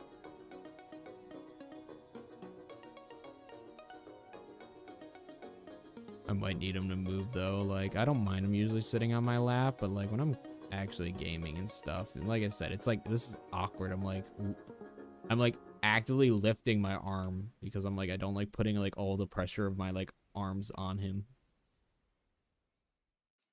My needy baby, as cute and snuggly as you are, and as much as I don't normally mind you sitting on my lap while I'm doing this, I'm gonna need you to hop off, please.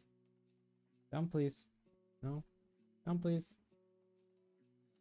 You're being extra needy tonight, baby. This is so weird, chat. For some reason, when I'm at night, I guess he just wants to snuggle up for bedtime. But it's like, normally I'll just be like, off please, but like he'll hop off. But it's funny, it's only when I'm streaming too. That's usually when I'm playing games late at night. He just won't want to hop off. He'll just want to sit here.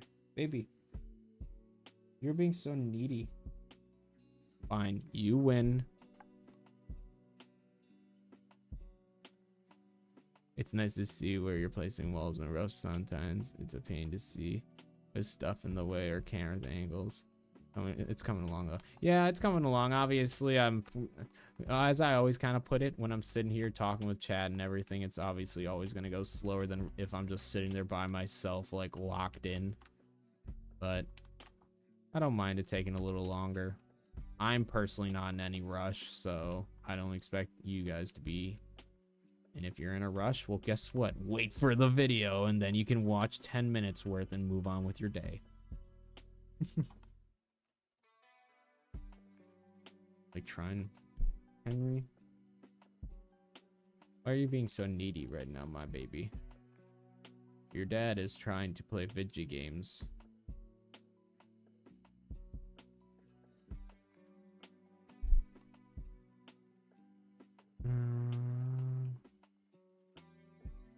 Like I said, I don't know if we're gonna get everything like 100% laid out in this base, but I definitely at least want to get this main general layout figured out, or at least the building set up, and then I can start figuring out how I want to lay things out in the base.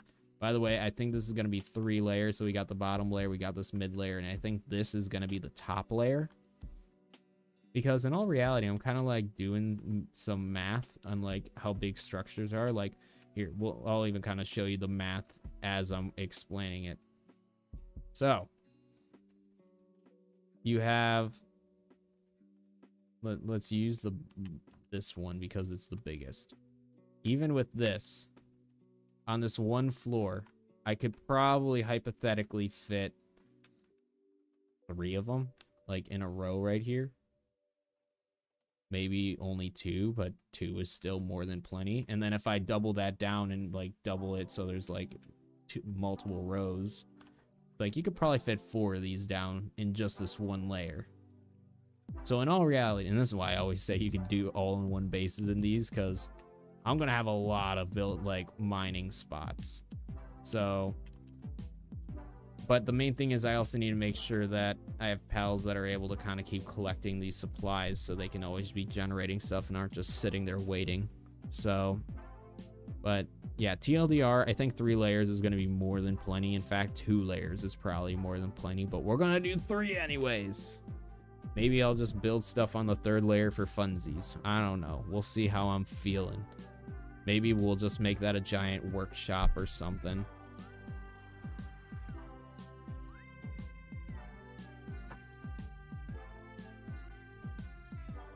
I'm just chilling with y'all. No, and that's what I'm saying. It's just like, and kind of like, once again, calling you out, Matthew, because you were a little dickhead, so you deserve it. But it's just like, yeah, it's just like, I don't know.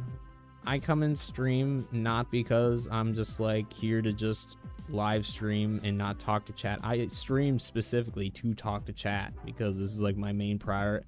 This is my prime time to actually talk to you guys one-on-one, or as close as I can to one-on-one. So it's just like, yeah, it's like, I don't know, it's kind of dumb when it's just like, just play the game and be silent. Like, okay, like what's entertaining about that? I think most people watch streamers not because they're just sitting there in silence, but because they like the conversation part of it. Or maybe I'm just crazy. Also, I agree, Nightmare. We need tier 2 metal stuff. That's what I'm saying. I'm hoping in the next update when we get like more foundations and structures and stuff, we'll get that. But like, yeah, we definitely. I'm also hoping to add a Nordic style because once again, it seems like they're always one update behind on the style for structure stuff. Like once again, Faybreak, we probably should have got it like Nordic kind of aesthetic, but instead we got Japanese. So I'm hoping for the next update we'll get Nordic stuff. That's what I'm hoping for. But yeah, I think having that tier 2 metal foundations would be an amazing idea, especially if we're going to get even stronger like areas with stronger pals. Like the metal foundations aren't going to hold up. They're holding up okay for now, but even on Faybreak, like those pals can easily melt through that.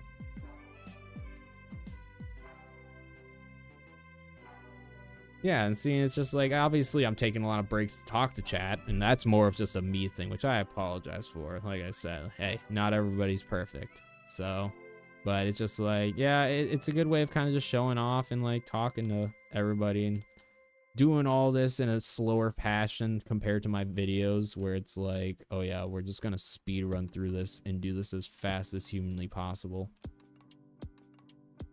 You know what, actually, I'm doing this all wrong now. I'm thinking about this, chat. Another problem with it's not really a problem, but when I say problem, I'm more referring to me. I'm like talking to chat, so I'm not paying attention to what I'm actually building. Like I know what I'm trying to build, but then I'll do stuff like this where it's like I meant to build a whole nother staircase, but I just start building the floors. Because what happened was I started building these for this little intersection part right there, and then I just kind of got carried away. Sorry, chat. This is nothing. We're gonna do this one layer higher. I apologize about that. But yeah, I don't know. Well, once again, it's just like I will never claim to be like the best streamer on the planet, and I will never try to be. Streaming is not my forte. I do it just to interact with people. If people want to tune in and hang out, cool. If you don't, no big deal. You can just check out the regular videos and interact that way. It's just best way of putting it. Streams are for the people who, like I said, want to hang out, want to just chat, do whatever, see how things are kind of more or less actually go in the game instead of just seeing the end result of everything. So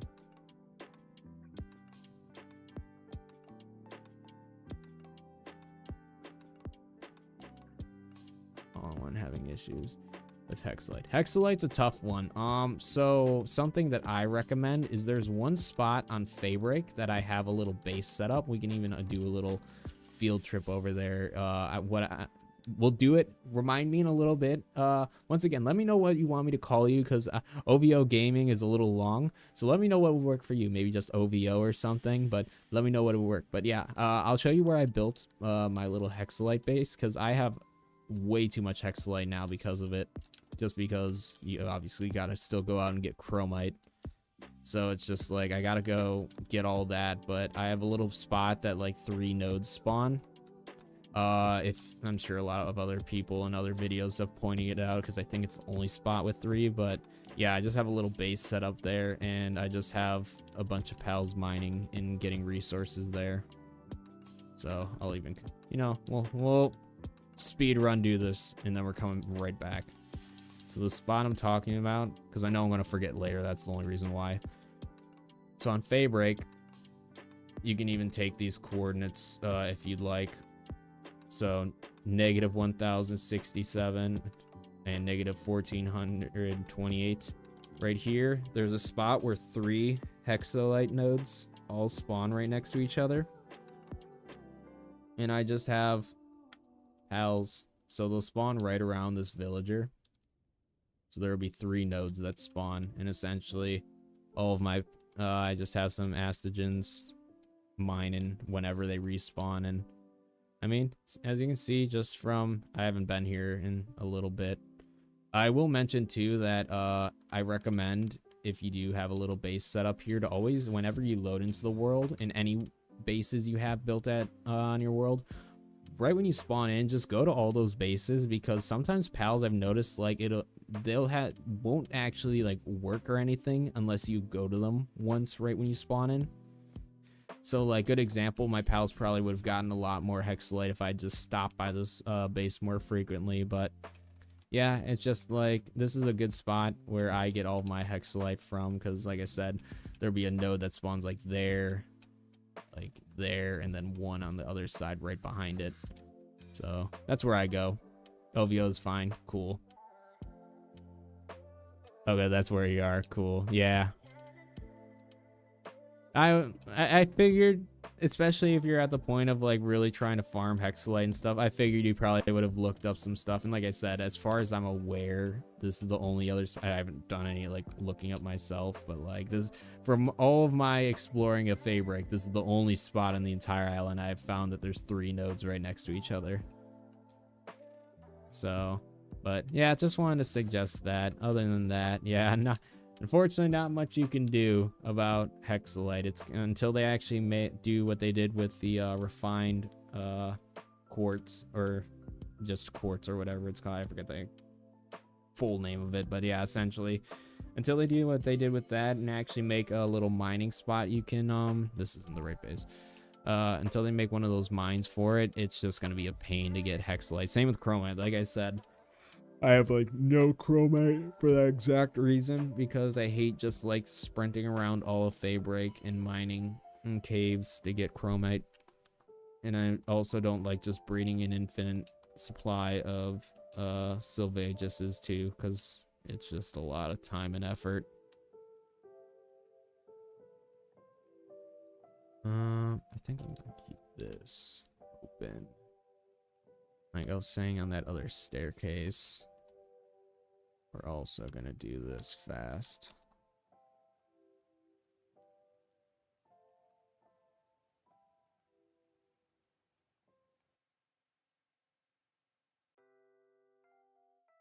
Oh wait, oh, there, there, there, there, there.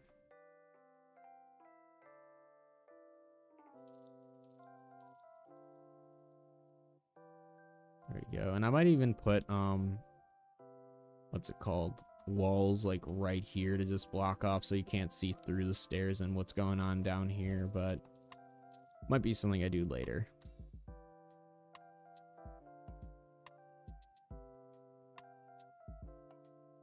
Let's see.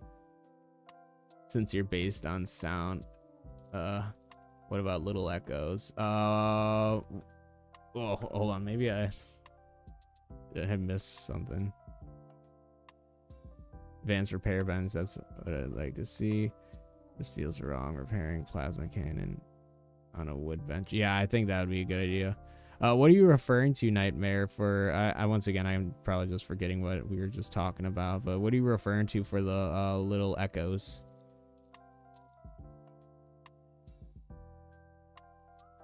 Oh, Nordic would be awesome. I definitely embracing the Viking life. Yeah, like I said, let me know what you're referring to, Nightmare, and I can respond to that. Like I said, my brain is, as I always say, the later it gets into the night, no matter how awake I am, my brain will always start, oh, what to call us, your fans. Oh, I never really thought about what to call you guys. We'll think about something. I like the Just Speak Red squad. Kind of has a nice little ring, but maybe we can come up with something else for the future. Honestly, I just use Speak Red squad because it's just the easiest thing that I came up with off the top of my head. But yeah, well, we can figure out something. I go to the base at negative 984 1324 in favor. Once a login session to get 4 Chrome nodes there. Ah, okay, interesting to know. I'll have to check that out. I didn't even know about that spot. Because all I know is in every cave on Fabric Island, if you use like the little radar thing, obviously that's how you find all chromate, but in every one of those caves there should be 4 little nodes in them. So that's what I do. I'll just like speed run through all the caves, and I'll just like if I have no weight capacity on, I'll just speed run through them. Obviously, if I have weight capacity on, I'll get as much as I can and go back to base and kind of repeat that process. But yeah, I'll just pretty much go through all the caves of Fabric and defeat the enemies in them, and then mine those nodes. Something I was debating doing, I haven't really done it, but I was debating just putting chests in all those caves just so I can like mine it and then just store it in there and then like take it back all at once or something. Whether I like just hobble my butt back there extremely slowly or in little chunks or something, but just a way to kind of store it, or even like if I have spare bases, build a base right there just to build a guild chest and throw it all in. But yeah, chromite's always been an issue. Hexalite and chromite. Hexalite a little easier because they got nodes that are above ground, but either way, yeah, both. But getting all that stuff for hexalite stuff is a pain. So let's see. Let's finish this.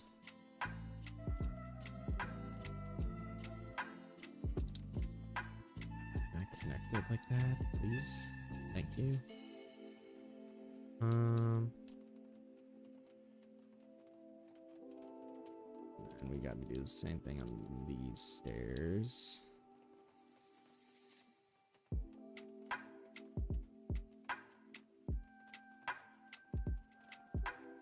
So that.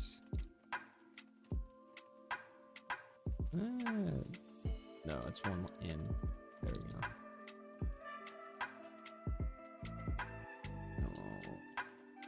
That's that. That's that.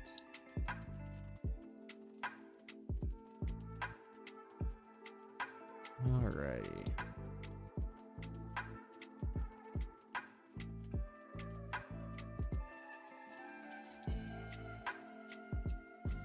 Let's get an idea of how that's looking at a distance.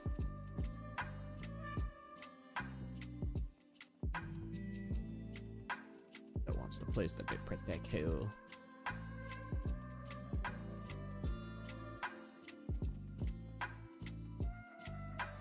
Alright.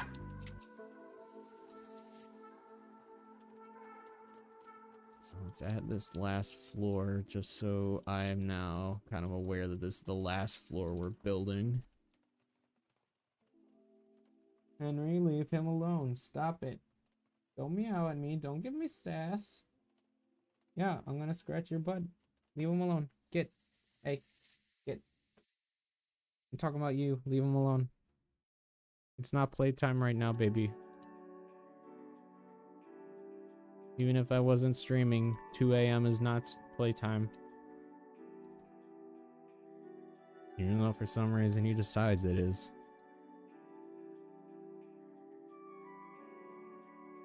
We'll keep it like this for now. I don't know. Let's see, how do I have this one? Do I have it built over one of those? Yeah, I guess I do have it kind of all on that level. So we'll build one thing right here. All right.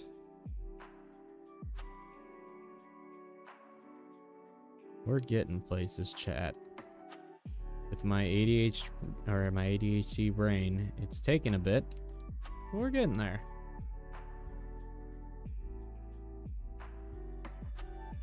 But I'm also used to not having a lot of hex at the time, or at the moment. See, once again, you just can't read. Yeah, it's like I literally spent probably a week straight just getting the stuff I needed, so I didn't have to go like mine for hexalite every time I needed it. Especially when you're having to repair it all the time. So it's like I got enough for like a few thousand like bars or whatever, and then I'm just like, on the occasion now I will just go get it, and other than that I do not want to focus on getting hexalite all the time because that is a pain. Grinding is like something that will like set me off from like games hardcore. It's like I don't mind grinding, but when it's that grindy where it's like, oh, I have to like go out and like spend like an hour mining just for like enough to like repair my stuff, like that's where it's like I don't like that. Where it's like I spend all day just to be right where I'm at. I don't get any extras stored up or anything. It's like I hate that kind of grinding. So that's why, like I said, I just spent like a week straight essentially doing that just so I didn't have to deal with hexalite like for a majority of my time playing. And like I said, that's why like these days I'll just, now that I have a lot stockpiled, on the rare occasion I'll just be like, oh, Henry, can you stop? Get out. We're not doing this right now. Hold on, I'm gonna go kick him out. I'm not doing this with him. Like I said, it is 2 in the morning. There's only so much I can tolerate. Hold on. No, you're out. BRB chat. I gotta kick him out.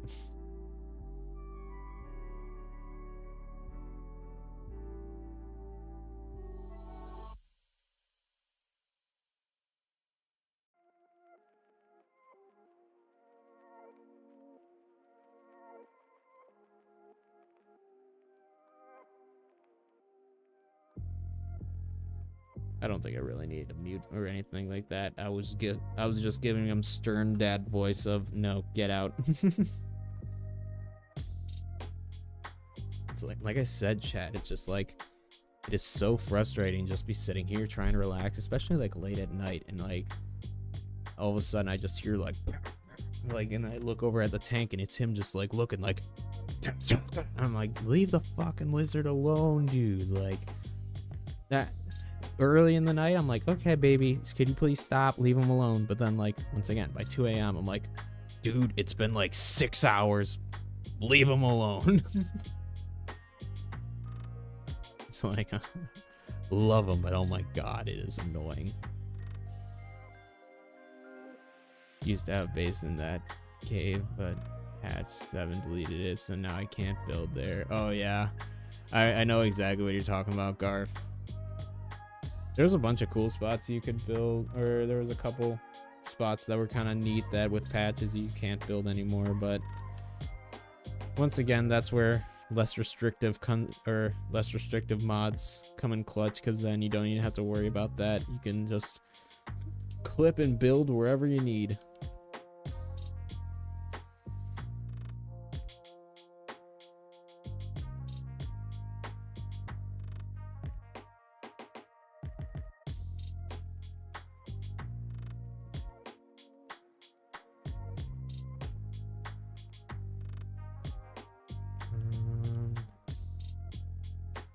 Might start adding some slanted roofs on that layer.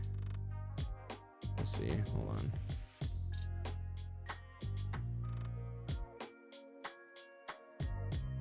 Let's finish putting in floors so I can actually do this. Also, for those like who might have been able to tell, I'm very bad at sticking to one assignment at a time. Just due to ADHD. I'm like, oh, we're gonna do this now we're gonna do this, now we're gonna do this, and I'll just like flip-flop between what I'm doing all the time. Everything will get eventually done, but it's a little chaotic how I build things, which is a whole nother reason why OVO, that's why for me at least, I find it difficult to do like a how-to, because I'm just chaotic when I build. If you couldn't tell, I get general ideas, but then I kind of get sidetracked doing other things, and then yeah, so that's a whole nother reason why I'm just like, I don't even know how I'd structure a how-to, because I don't even know how I build these bases. They just kind of come into existence. Like, once again, I like switched to walls again when I probably should have finished building my floors, because I'm a big old dummy.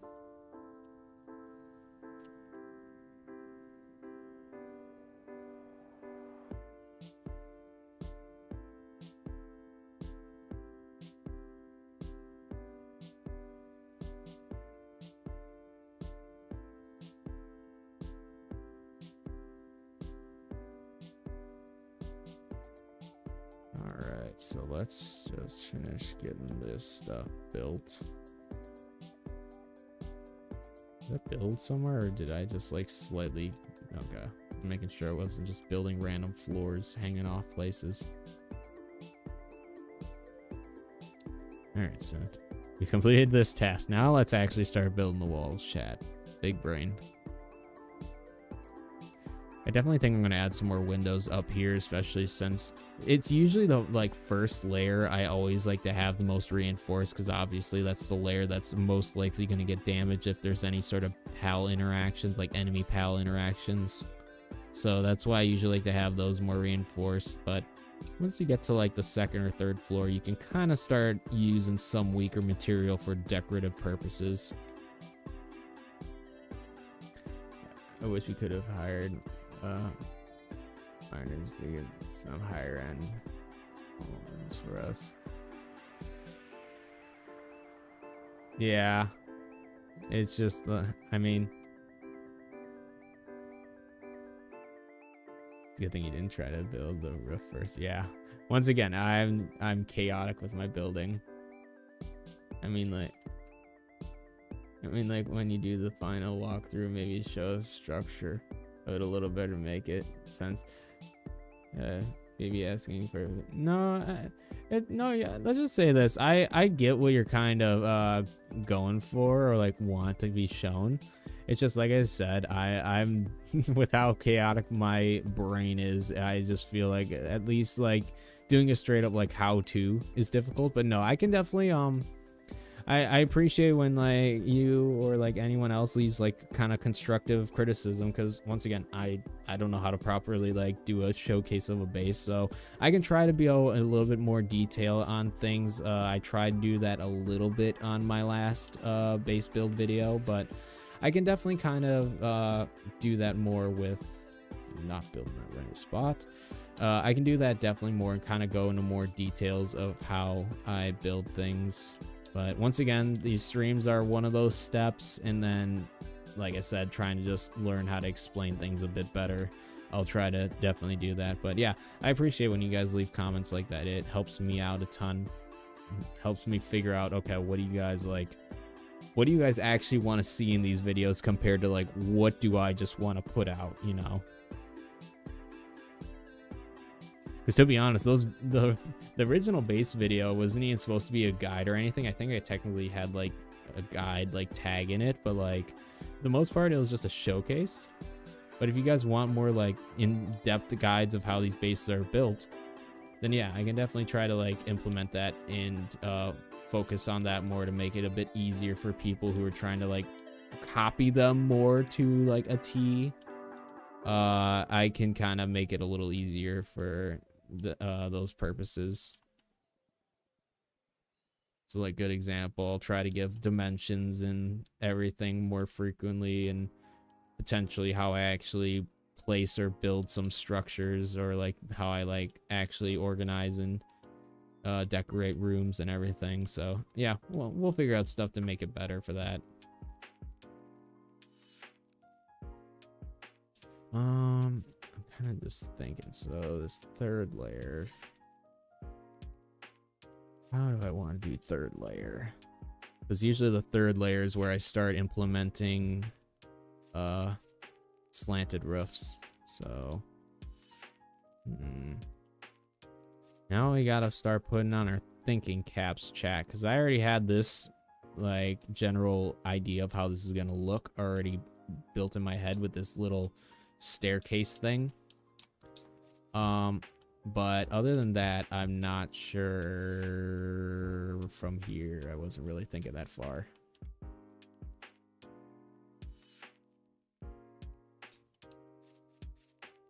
Also, just a pro tip for anyone who is building mega bases, at least have double jump boots on. You might not need triple, but at least double jump. It is so helpful. If you couldn't tell by how I'm building.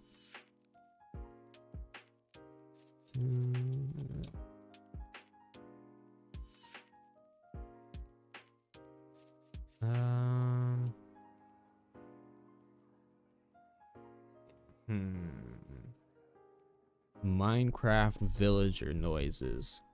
Oh,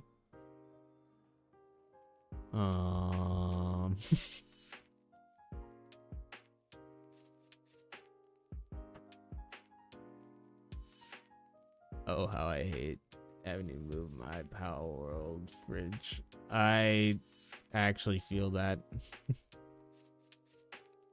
It's just like, to be honest, the like just any sort of refrigeration thing is so difficult to try to figure out how to implement in my base, especially if it's something where it's like pals are trying to put resources in. Like even on my mega base, I've restructured some of my pal boxes because sometimes my pals do have issues like collecting. It's weird. It's like certain plots. It's not all of them. It's like specific plots they have issues getting to. So it's like I'm trying to reorganize my pal boxes to make it easier for them to get to those plots. But like anything refrigeration wise, whether it's a pal, like a food box, a refrigerator, any of that, it is so hard to figure out where to properly place that stuff.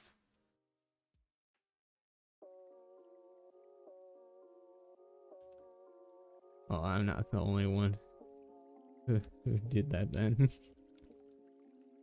Let's see. Took me 2 hours of watching the farm base to realize it was a 13. Yeah, I apologize for that. I said 11 by 11, but I was literally being so stupid. I was like, so like on my other bases, like I said, it's like the corners are cut off. I was dumb and I just counted like the outer wall. I'm like, it's 11. And then I'm like, oh wait, well the corners are cut off. So technically it should be 2 more. So I apologize about that. I am just an idiot sometimes and I cannot count properly. But yeah, I apologize for the confusion on that. Yeah, I counted it. I'm like, gotta make sure I count this right for the video. And of course I don't. So that's why I mentioned it in the second video. I was just like, yeah, by the way, I'm dumb.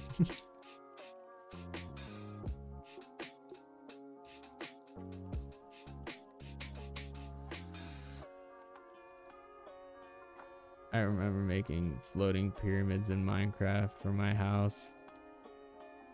Yeah, like it's just literally I used to play so much Minecraft. Like, sorry, my brain was farting for a sec. That generally any sort of survival games I love. Like I've played a lot of Minecraft. I played a lot of is it 7 Days to Die? That's what it was. I played a lot of 7 Days to Die. I played a lot of Ark. It's like I just like survival games. They're just really fun. I love like the building aspects in all of them. That's kind of why, like, when it came to like building in this, I already had a general idea of how to like do things. Because once again, I've played a lot of games that are very similar kind of building structures. Plus, I played Fortnite, and this is very, in all reality, besides like that actual like pulling up this window and everything, it's pretty similar to Fortnite, like in terms of like how things are built. So I just think of like, oh, how did I build like random structures in Fortnite?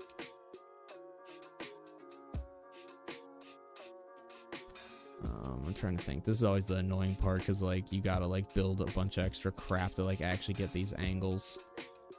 So we'll do this. I also don't know if we're having glasses, these panels. I'm just putting them here just for now. I'll go like this. And that's how we'll do it. See, honestly, the hardest part about building in this game specifically is just figuring out the little workarounds to get things to be placed how you actually want them. Like, good example, any sort of ramps or like stairs. It's just like you gotta have a platform to connect it to in order to, you can't just like have it hovering. You can't just place it where you want it to actually go. You got to do a little workaround to actually get it there. So like I said, probably the most annoying part about building in this game. Other than that, I've definitely played much worse games that like have terrible building mechanics. Let's do this side.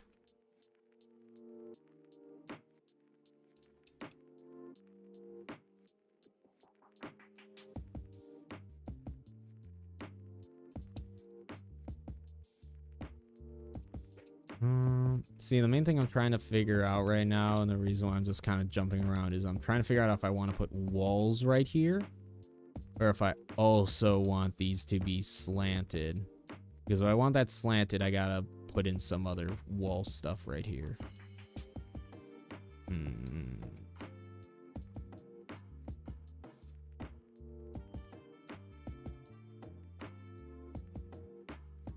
I don't know, chat. I think right now we're just gonna put in the glass ceiling for this top layer. If I want to do any adjustments to this, we will, but we'll just put glass for now.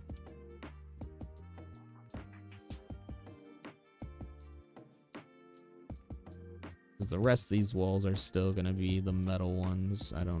I just don't know if I'm gonna keep the entire ceiling as glass, is what I'm kind of getting at. Might end up doing some like patterns or something in it, especially since we got a lot of room to work with.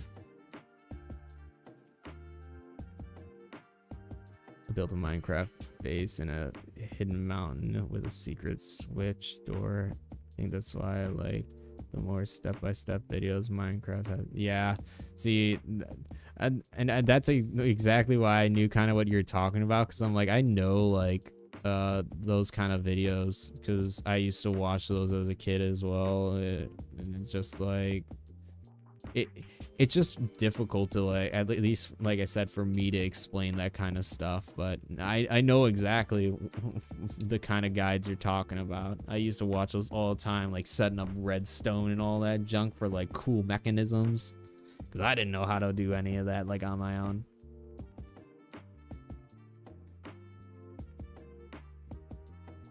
A lot of survival games are built on the same foundation with some unique mechanics added on, like Palworld with the pals. Yeah, it's just like a lot of them are, and that's kind of why I like playing a lot of different games, just because, like you said, they're very similar in a lot of ways, but they all kind of got their own unique spin onto them. So it just makes it kind of entertaining to see how to build stuff. Plus, obviously, not every game has the exact same like building materials and decorations and everything, so you can do some pretty unique stuff if you just put your mind to it.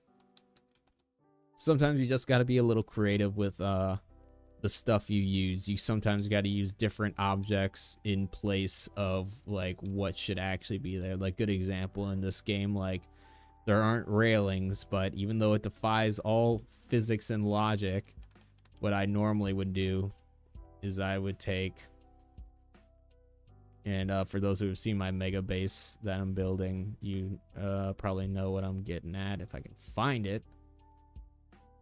I'll either just use iron fences or I'll just use like barricades, and I'll just kind of like place them as a little, I personally like the barricades a little better, but it's just like you essentially just place them and kind of like keep lining them up, and just, I'm obviously doing a horrible job of this right now with spacing, but it's like you could do something like that and just kind of make a little fence or wall or ledge or whatever you want to call it, until they actually make ledges that you can put into the game. If they ever do that, it's like that's probably the best thing you're going to be able to do. And it's like, yeah, sometimes you just got to be creative, even if in like all reality, like, yes, concrete slabs would like shatter glass 1,000,000%, but like, I don't care. It's a video game. I'll do what I want to make my stuff look good or as good as I can.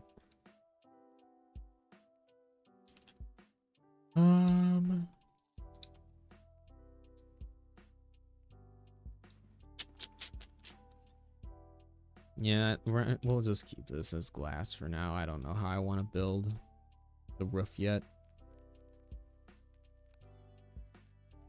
So what I'm thinking is just having like a outer layer of like metal roof, and then have like an inner layer of like glass panels. I think that's what I'm gonna end up doing, but right now we'll just stick with glass because it keeps it a little easier than having to switch materials all the time. If this will let me place.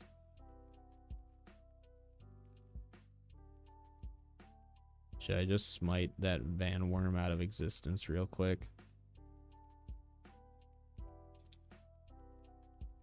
I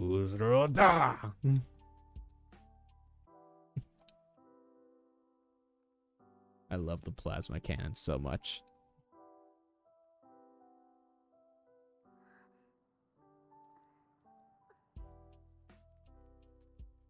Alrighty, we got our wall.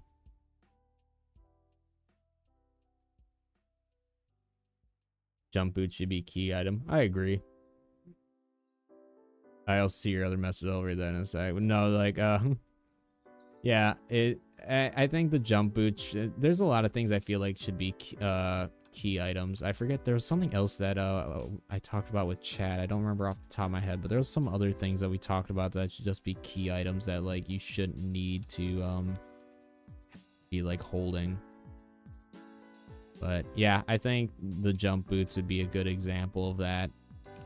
And even if they made it so it was like something you could toggle on and off, like, so it's like you didn't always have permanent triple. I mean, let's just say this, I don't see why you'd want to turn it off. There's very few cases where it personally annoys me, but yeah, I mean, like they could do something like that where it's you can toggle it or something. Like click one button, like have it like a 3-way cycle, so it's like you like have your regular boots, then you upgrade them to the double jump boots, and then triple jump, and then you can like toggle it, so it's like either you can have it 1 jump, 2 jump, or 3 jump. You don't always have to do like the triple jump before you can like pull your glider, because that's the main thing I'm like thinking of, because obviously you have your glider in this game, and that's like probably the only time it gets annoying is when I only want to do 1 jump, but then I have like 2 extras that I need to do. But like I said, that's like a very like rare circumstance. Most of the time having triple jump is way more handy than not having it. So maybe they can implement something like that. Also, yeah, that's like what I think with this laser gun. I'm just like blasting you from the heavens. I'm just like what's his name? I'm blanking on it right now. Gosh, it's like right on the tip of my tongue. Why can I not think of the dude's name? Or for Skyrim. But yeah, just literally, I'm just like Dragonborn. The dragon. I'm like, why can I not think of the name of the thingamabob, the Skyrim? But yeah, like Dragonborn. It's just like, I literally feel like, especially I'm wearing the dragon head, so I'm like, I'm just gonna dragon blast you out of existence. Probably the anti-gravity belt should have been a key item. Yeah, once again, all of that stuff, I could definitely see that being like key items you could just like toggle on and off. I feel like those things shouldn't have been like accessories, because I agree, it's so annoying to like have one slot taken up by just boots or like the gravity belt or any of that kind of stuff. I have a roof now. I can just place a bed anywhere in here, right? Yeet.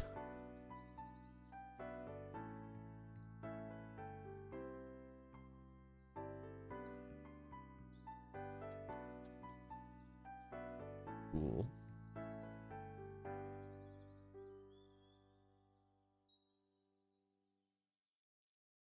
But I'll mention this chat as well, just because I'm kind of looking at like time and everything. I personally would not like to pull an all-nighter, even though I did start stream kind of late. So I think the game plan is we'll kind of finish up this layer here.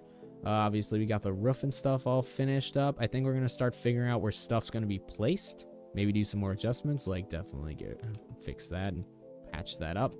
But other than that, we're probably gonna be wrapping up within like an hour. I mean, I'm usually really bad with timing. You can tell that by my post saying I'll be streaming in a couple hours. 3 hours later I start stream. But yeah, the goal is like within the next hour or so we're probably gonna start wrapping up here. But I mean, I think this looks pretty good for like a place for industrial work. I'm personally liking the staircase. Like I said, I might indent it one more, possibly, just because then we can have 2 panes of glass here. I think that'd look a little better since, well, I guess we don't have it on. Yeah, should we have it on both sides? Let's do this. Does this look better, chat? Should we have the 1 pane for this wall, or should we have the 2? I think I kind of like the like corner full like glass look, which is why I'm thinking like having another pane of glass going up here would look better. We'll do a poll. How about that, chat?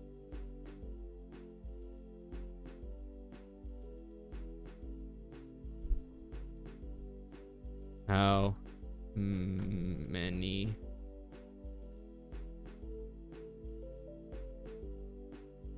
layers of glass or sides of stairs? 1, 2. There. How many layers of glass for sides of stairs? Hopefully that makes sense. But essentially, chat, should we have 2 like this? Or should we keep it like 1 like this? Because like I said, I don't mind kind of indenting this either to kind of make it more even and look nice. It's like we got plenty of room everywhere else. Like in all reality, the only stuff that would be going in here is probably like construction. And even if it's 2 wide instead of 3, that's more than enough room. Top floor could be a greenhouse. I definitely plan on doing a lot more decorative stuff on the top floor, because how I have obviously kind of set it up for at least my pal breeding base is like I always like to keep the top floor as my fun like decorative room. Like the 2 bottom ones can be for like actual work purposes, because it also makes it a little easier for like pal stop or oh my gosh, let me try that sentence again. It makes it easier for some stuff, because obviously like for transportation, if you keep everything on like the first 2 floors, that's like a whole, or not a whole nother staircase they got to run up and grab stuff or whatever. So usually like try to keep that production stuff on the lower floors, and then the top floor is kind of like my room where I'm like, all right, now I get to have some fun and just kind of decorate and just put whatever I feel like putting up here. I don't need to like be like kind of like the pal breeding base. I had a literal checklist for that. This one's a mental checklist, but a checklist of stuff. Like, good example, at this base, I need to make sure I have every type of mining spot we can place. And then also I need to make sure I have a spot for refining ores here, because I don't want to just like transfer stuff over. I want it to all kind of be done at this base. So it's like, and then at the very top where I'm gonna just have like my actual like living quarters, is like that's where we can start doing some fun stuff. So we can maybe have a little garden. I don't know if we'll actually have any pals tending to it, but like maybe we can just put some like decorative crops for funsies or something, because we already have 2 bases that are making crops. I don't need crops at every base. But that's why I always say, if you ever take these designs, you can do whatever you want in them. I'm just showing you what I do, and if you take some inspiration from some of it, cool. If not, doesn't matter to me. Yeah, so ore, coal, yeah, ore, coal, sulfur, and pure quartz. Yeah, and then on top of that, like I said, I might even place some duplicate ones, because I'm assuming we'll get some other different types of resources that will have mines in the future. So I am also kind of like trying to mentally prepare for those and be like, all right, well, maybe we'll place like 3 or 4 of the coal mining ones, but like in all reality, only one of them will be used, because we're going to save it for if we ever have other different types of resources. Kind of like good example with the crops, with the corn and stuff. It's just like at my mega base, do I have an absurd amount of potato and wheat crops? And same with berries? Absolutely. But now, guess what? We're getting corn. I'm going to remove half of my berries, because I don't need all those berry plots at that mega farm. And then we're going to put corn there. We'll probably have like 4 or 6 plots of that. And then voila, we made room. So that's another thing to think about when building, chat, especially in a game like this where it's early access. Always think about the future. Like, yes, you can build your base if you plan on just kind of quitting and giving up wherever the game is at that point. Definitely feel free to do that. I'm not stopping you. But all I'm saying is, if you plan on playing this for the long term, especially playing up until the point where it's actually at full access and everything, not just early access, yeah, it's best to definitely plan ahead for any future things they add, because clearly they're adding stuff all the time. So it's like, you don't want to be taken off guard and just like, oh, I didn't know that I'd need like a bunch of extra spots for crops or ores or whatever. So, but yeah, that's the general mindset. We'll probably either have some open spots, like I said, or we'll have a bunch of duplicate mining spots for in case we have other or like mining structures in the future. Only structures here, or only structure not here, is oil. Yeah, like I said, and that's something I'll even mention in my video. It's so personally, the reason why I'm not building at a spot that doesn't have oil deposits is because I am at a point where I don't need oil. Like here, we're gonna do this, chat, just so I can give a bit of a reference of what I'm talking about. So, come on, vamonos. Where are the stairs? Also, I see, I'm gonna end the poll. I see, yeah, we'll stick with the 2 panes and we'll just bring that wall in by 1, by the way. But to give you an idea of what I'm talking about, so at the moment, I'm trying to even think what you need oil for. I think you need it for flamethrower stuff, and then you also need it for pal metal. So in terms of pal metal, I've got more than enough I could ever need. I almost have 4 full stacks of, or I'm sorry, plasteel, but I already have 4 full stacks of it. And then if you come over here, oh yeah, this is also where I keep my hexalite, just to give you an example of like how much I've like stockpiled from playing. And that's the thing, it's like once I got to a point where I'm not like, where I'm just sitting there like waiting for like pals to breed and stuff, that's like the perfect time to just like farm hexalite. I just let that do its thing. I like go check on it every once in a while and pull a couple stacks out here and there and call it a day. But like I was saying with oil, in this one here, as you can see, we got a little bit of oil, chat. We don't really need any oil. And then on top of that, like I even said, for my breeding base, which we'll hop over there, this one, I might also, chat, I'm gonna mention this, I might quickly exit out of this world and come back because I'm sure you guys have even noticed this while playing. The longer you play on a world and the more like stuff you load in, your game will slowly slow down because like it's just, I don't know if it has resource problems, but like my game always slows down the longer I play. And then I just restart it. Like obviously compared to how the stream, if you go back to how the stream was running when we first loaded in compared to now, it's just super framey. So we'll probably restart that. But like I was saying though about the oil rig stuff. So even with these, first off, 300, 300, 300, 300, that's 1200 right there. And then we even got more, obviously not a crazy amount at the moment. We just started gathering, but yeah, like here's an example. This is like from my other base that I was like getting oil from as well. It's like I'm at a point pretty much like the TLDR. I'm at a point where I don't need oil.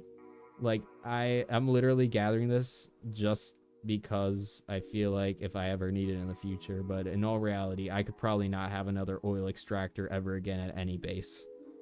So,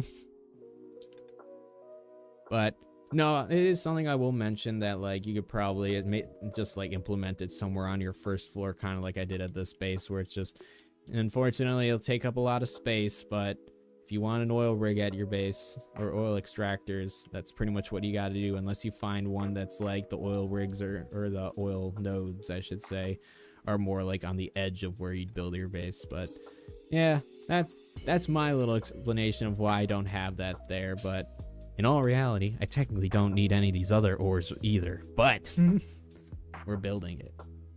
Like I already have a full like refined metal box of every single ore. If not more than that, like good examples, stone and stuff, where it's like that's used more often. It's just like, I don't need it.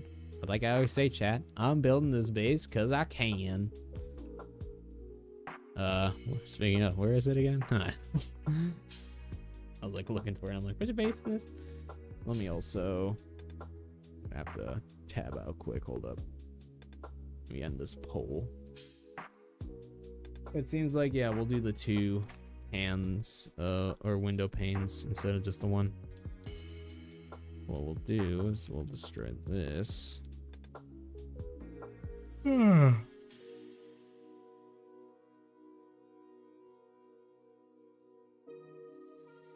just bring this in 1. I don't even really care. Oops. Well, I guess, yeah, that's fine. Whatever.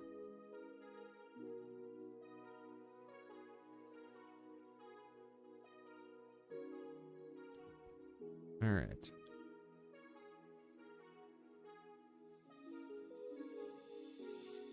I kind of like this too. It kind of, once again, it gives a bit more of like a unique shape than like this. The more not square shape this base can be, the better I will like it. So like I kind of like that extra indent anyways. I think that'll make it look good.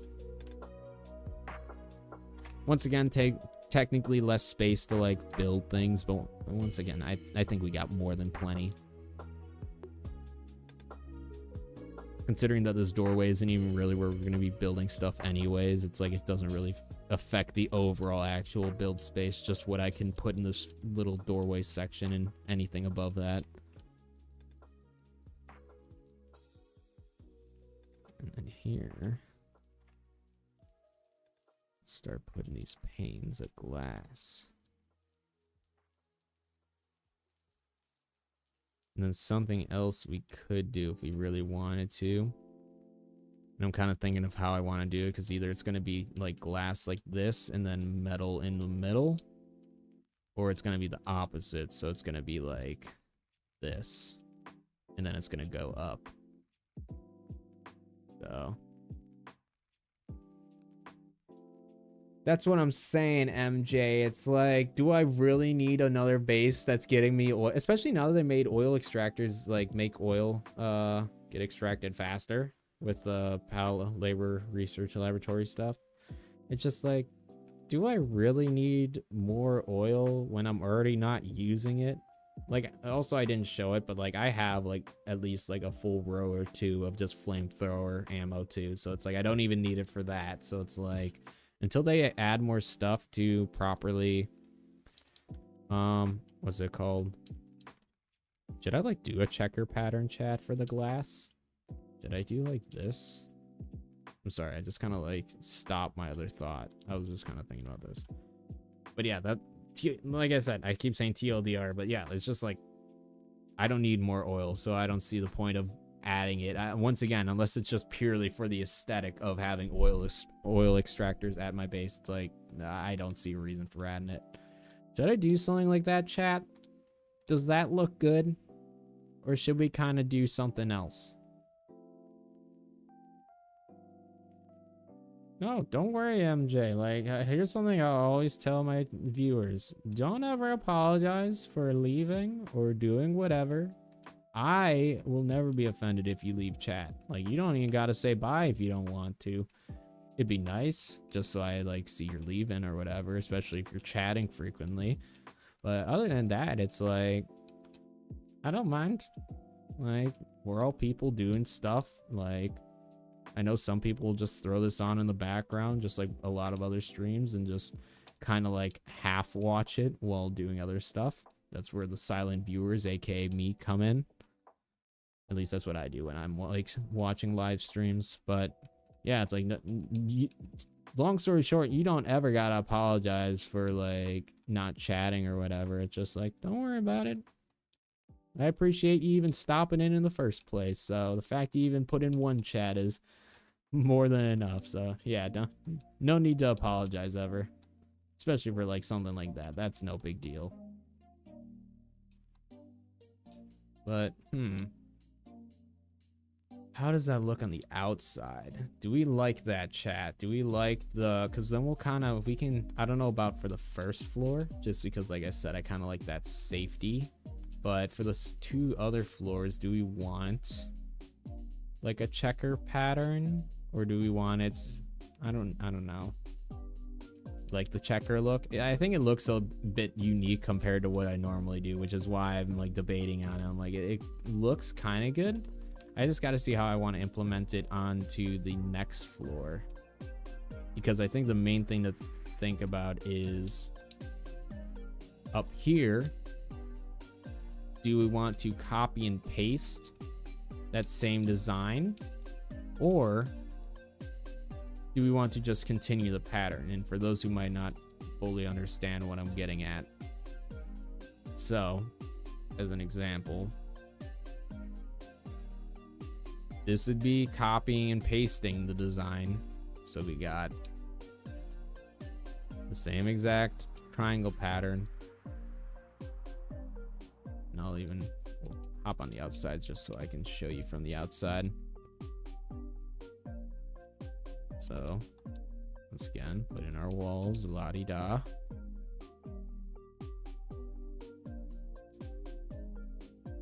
So I definitely messed up that. Ignore me.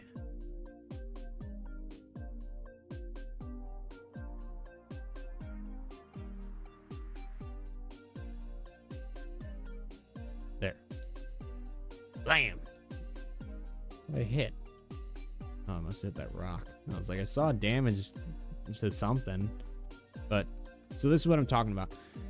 Do we want to copy and paste the design so then we'll have 2 glass panes of window right there? Or do we want to continue it so then there'd be like a glass pane where the metal is instead of where obviously the metal is right now? So do we want to copy and paste the same thing on each floor? Or do we want to continue the pattern? So technically this next one would be opposite of what this is.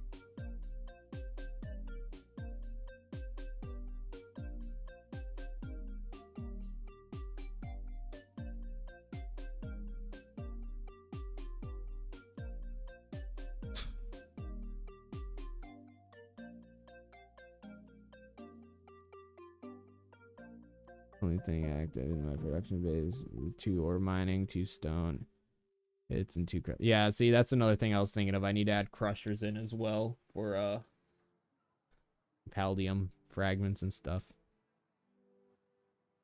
Ore mine turn ingots into fast XP. Yeah, that too. That's something that I keep in mind for, or I'm like keeping in mind for if I start a new world stuff that'll get me like fast XP and gold, because I plan on eventually trying to attempt a speed run, which I don't know how I'm even going to attempt that or what like my end goal would technically be, but that would be something I want to keep in mind for something like that. 200 pounds palladium for spears, and yeah, there you go.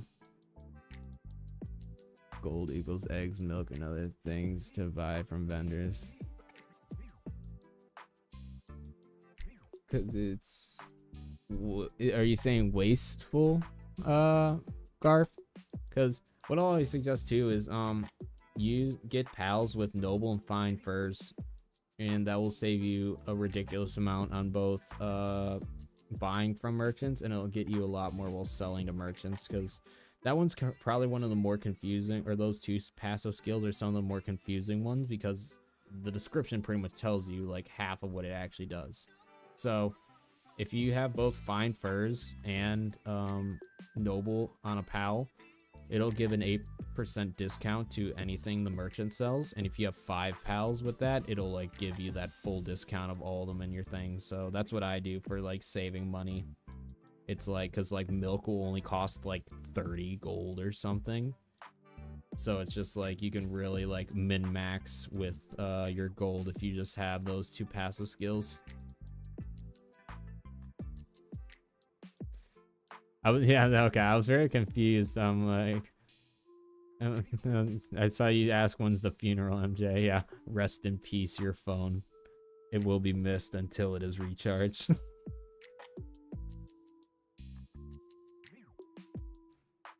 Like the one in the middle, it's like a logo. Yeah, I was gonna say we can always just keep that one window like that as well. I'm just not totally sure, because like we were talking about before, I do like this design. It's just I don't know how to implement it into... I don't know if I want to continue it or not, or if I just... Because I don't even kind of... Well, I want to visual this for myself, so we're going to redo this part with that continuing the pattern, see how that looks. Because we don't even have to continue this pattern either. We can try some other little designs as well. I'm just trying to figure out what kind of looks nice. So technically, I think it would be this, this, this, this, this, this, and this, this, and this.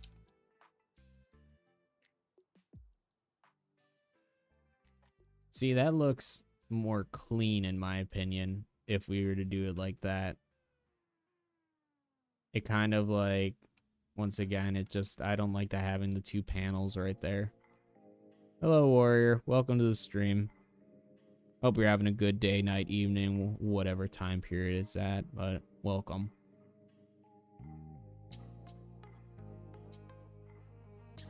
Continue the pattern. Yeah, alternated, basically. That's a good way of putting it, Nightmare. I was doing a horrible job of explaining what I meant. But yeah, that's kind of what I meant. I'm like, I don't know if I want to just like copy it. Because I'm kind of like, in my mind, I'm going off of layers. So 1, 2, 3, layer 1, 1, 2, 3, layer 2, 1, 2, 3, layer 3. So I was like, I was more thinking like, should I copy layer 2 onto layer 3, or should I alternate it? So yeah, like you said, you said it way better than I did.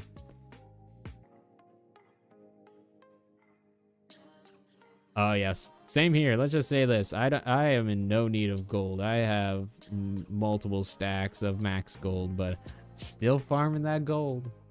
I need to get at least 10 stacks of that, even while I'm spending money at the same time. But I need at least 10 stacks of that before I make a video on how to earn gold. But I carry an honest gold in my party with noble fine furs, mine efficiency, and logging efficiency. Very smart, very smart. That's honestly a great way of doing that. I do not take advantage of any of those ones for like mining efficiency and stuff. Once again, it's more or less just because of how much time I've already spent on this world, and like I don't need resources anymore. But like, once again, if I ever start a new world, I definitely want to take advantage of those more often. Pillars would make it pop. I think so too. We'll keep adding stuff. Obviously I gotta fix this still, but Yeah, we'll keep adding on and seeing what we can do to make this look a bit nicer. Because how it normally goes is you first get the general structure of how you want the overall building to look, and that's when you start doing the nitty-gritty kind of details. So once again, that's why we're doing the pattern in the glass and stuff. But we'll keep this for now. I like that. But I'm thinking we could add some sort of pillars in there. I think that would make it better. What I'm thinking too is we could maybe add some pillars in this center area when you first enter or something. So like maybe we could put something like when you first enter. Where were you specifically talking about those pillars, MJ? Were you talking about like kind of having them implemented like integrated into the walls, or were you talking about some like exterior ones kind of protruding from the building a little bit? Because I've done both, like on my PAL breeding base. I've done the thing where it's essentially like this. And you got those kind of built in between. Are you kind of talking about something like that, MJ? Or are you talking about more of something where it's like more of a porch type situation where it's like you got something like right here and then you have them more of like right here?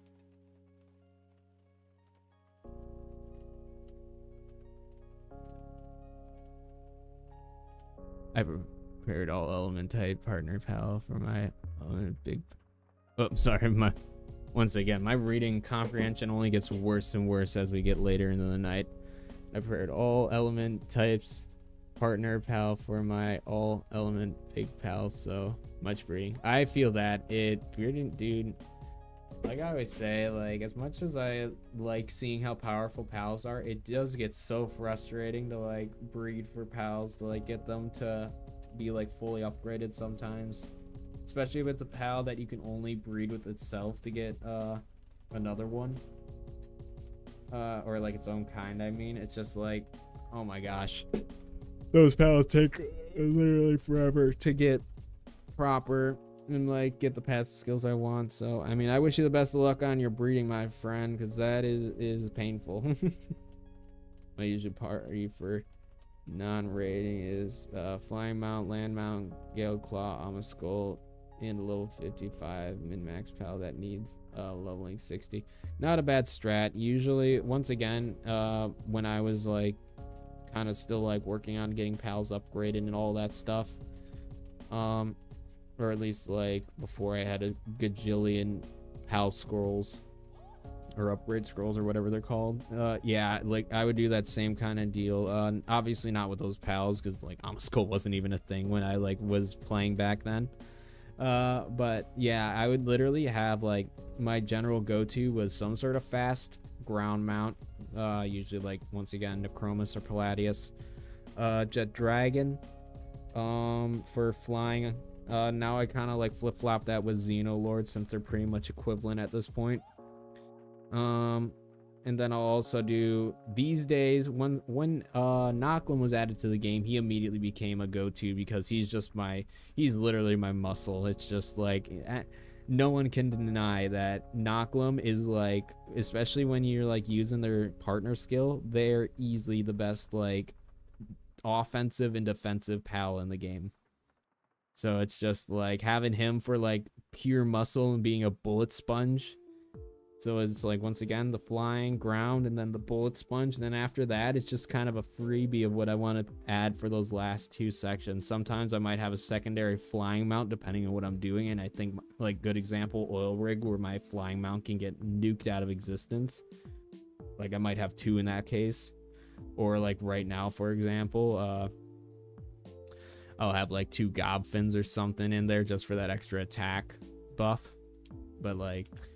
yeah, mine always changes up depending on what I'm doing. Obviously, if I have something specific in mind I'm working on, I'll probably build a team for that. Camera died again. Ba-da-ba-ba-ba, loving it. No, but yeah, like for the most part, like if I'm just playing for fun and kind of doing whatever, I'll have a general team or like general like group of pals I'll like to select from. But other than that, yeah, I'll kind of just like bounce between many different groups of pals, and that's kind of the fun part about making upgraded versions of every pal. It's like I don't have to just like stick to one pal or like one group of pals for like, oh, these are my like upgraded like going out and attacking stuff pals. It's like I have one of every pal in the game that can do that, so technically I can grab any pal that is fully upgraded. And that's another thing I like about the favorite thing. This is a whole nother side tangent, but that's why I like the favorite thing, because now I can add like favorite the pals that I specifically use for combat and are fully upgraded in a different section for my pals that I have for working purposes and stuff.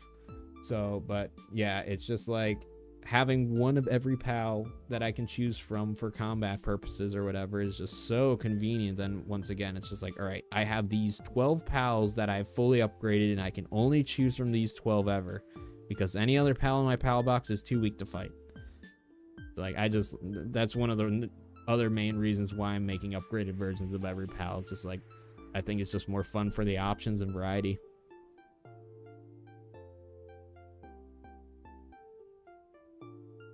Let me scroll up.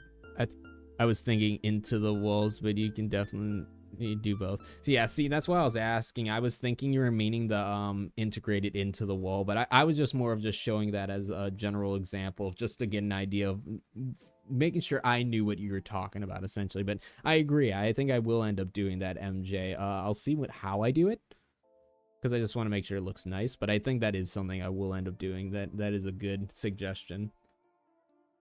Do you just breed and butcher Mimogs for a ton of training manuals, or is there another method? Yeah, it was mainly just Mimogs, essentially, especially when Mimogs were the only way to get dog coins. I just literally spent, I'm not joking, hours upon hours just running around like the southern desert region of Sakurajima Island, just looking for Mimogs.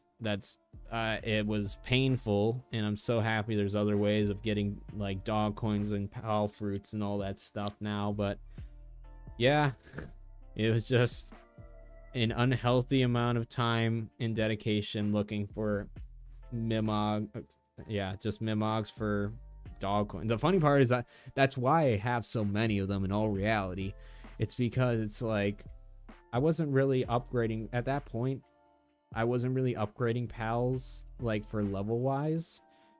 Like most of them, kind of like even what Garth was saying, like I'd just carry them in my party and then I'd just fight random pals and they'd slowly get leveled up.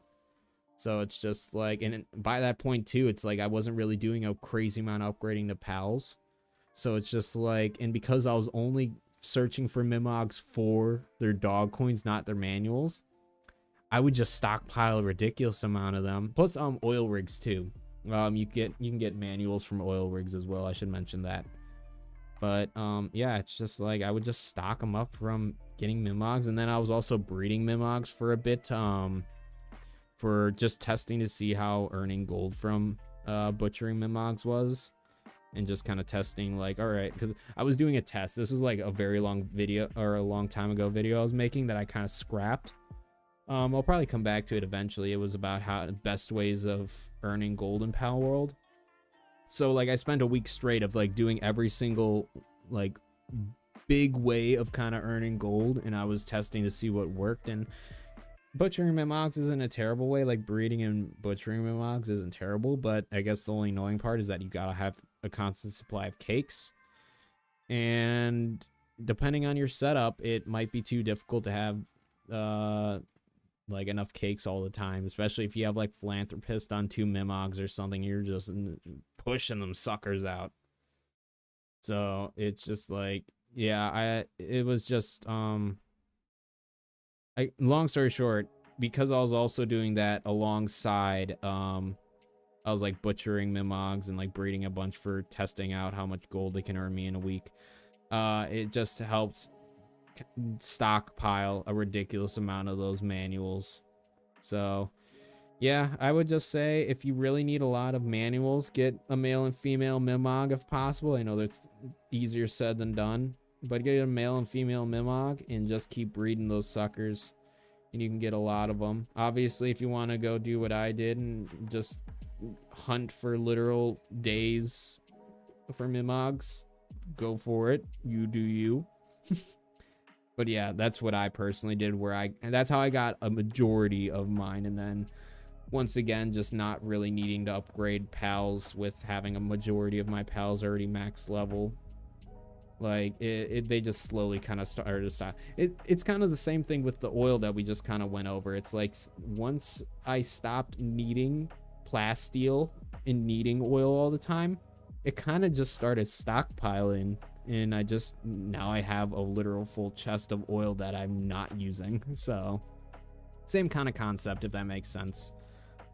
It's like you only have so much room in a pal box. Well, now you have like a gajillion more spots, but point being, you had so much room in your pal box. There's only so many pals you can have that are like fully upgraded and everything. So it's like after a while, like I said, unless they're for specifically combat purposes, I don't see a point of having a pal fully leveled up and everything, you know what I mean?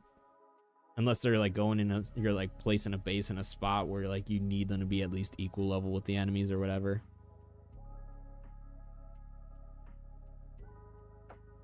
Let's see. I'm gonna read through a few more of these comments, and I'm gonna quickly go switch camera batteries, and then we're gonna start more or less, I wouldn't say wrapping up, but at least kind of figuring out how I'm gonna place some stuff and then start kind of wrapping up. But yeah, I guess hopefully that answered your question, MJ. If I do oil rigs, I change flying mounts to for my min-max water mounts and make sure I have homeward. Oh yeah, honestly, that's not a bad idea. See, that's like how I always say too, people got different strategies for how they do stuff, even like oil rig and whatever. So that sounds like a great strategy, by the way, Garf. I never even actually kind of thought of doing that. What I do is I personally just have my speed jet dragon. He has, I mean, these days I kind of once again flip between Xenolord and what's it called, Jet Dragon. And this was also prior to them decreasing or increasing how fast stamina is drops. But what I do is I just take my maxed out Jet Dragon that had Legend, Swift, Runner, and Nimble, and I just use that sucker and I just bolt to the at least the one oil rig before Faybreak.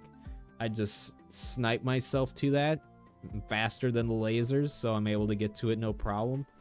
I'll speed run through the entire oil rig, get the main chest, run to the edge of the thing, or I'll jump in the water fast, send up my Jet Dragon. I'll just go as high as humanly possible, because after a certain point they just aren't able to reach you at that height.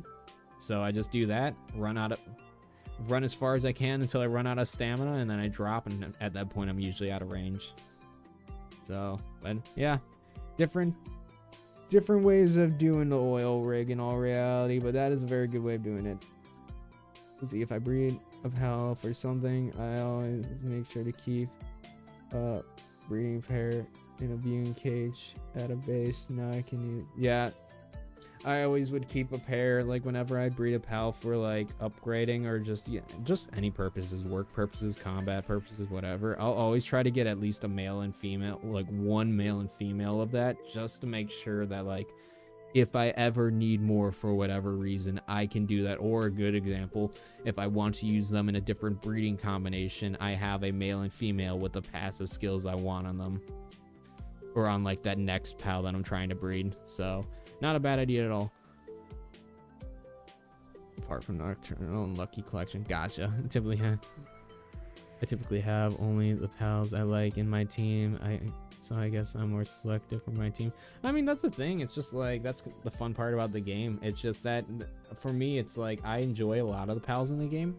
So I just like having a wide variety of pals to choose from. Plus, once again, like I always keep saying, Nightmare, I'm at the point where it's like, if you want me to be all 100% honest with you all, I probably could have stopped playing this game like 2,000 hours ago. Like, I could have been done with this game a long time ago, but I keep finding stuff to do. So that's why, once again, just finding more pals to upgrade, more stuff to do. But yeah.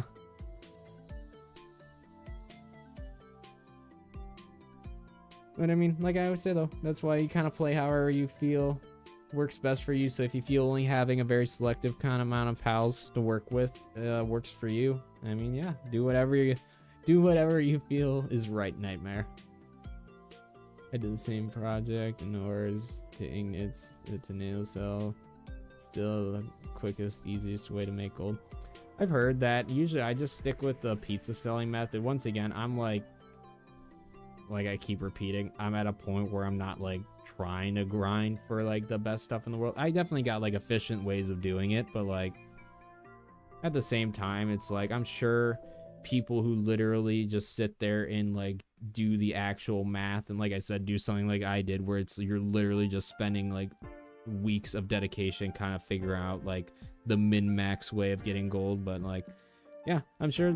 I know nails has always been a very good. I know they did get nerfed a bit from like the OG, like when the game originally came out, but I know nails are still a really good way of getting that, just because they're really easy to make and they still sell for not as much, but still a decent amount from what I remember. I just don't remember the exact number off the top of my head.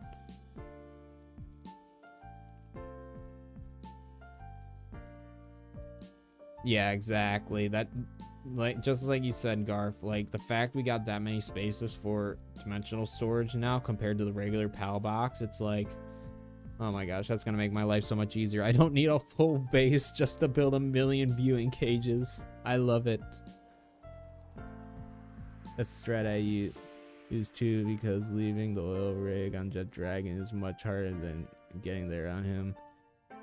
I noticed the lasers move faster, track the player easier when you're leaving the rig. Yeah, they do. That's why what I'll do is I'll just shoot as high as I can in the sky. And for the like most difficult oil rig now, the one by Faybreak Island, that one I'll usually just fly as high as I can, because those are faster than the other oil rig lasers. So I'll just go as high as I can for that, and then I'll just glide as far away as I can, so hopefully I'm out of range. Then I'll just hop back on Jet Dragon or Xenolord, whichever one I have on me at the time.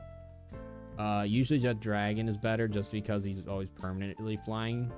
It's like, I know sometimes it's a little goofy with that stuff, but I know he specifically doesn't have any issues regaining stamina while over water. So, but yeah, once again, to each their own, whatever works in for you.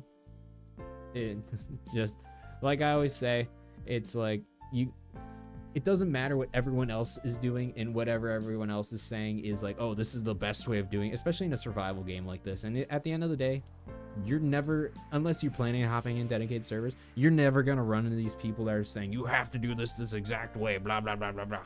So it's just like, at the end of the day, you can choose to do like the most efficient methods, but as long as you're doing it, you're playing the game in a way that you're happy with, that's what should matter. It shouldn't matter about doing everything the most efficient way. If you want to go above and beyond and do all that, you do you. But yeah, other than that, as long as you're satisfied and enjoying the game you're playing, yeah, you don't need to do everything the most maximum efficient way on the planet all the time.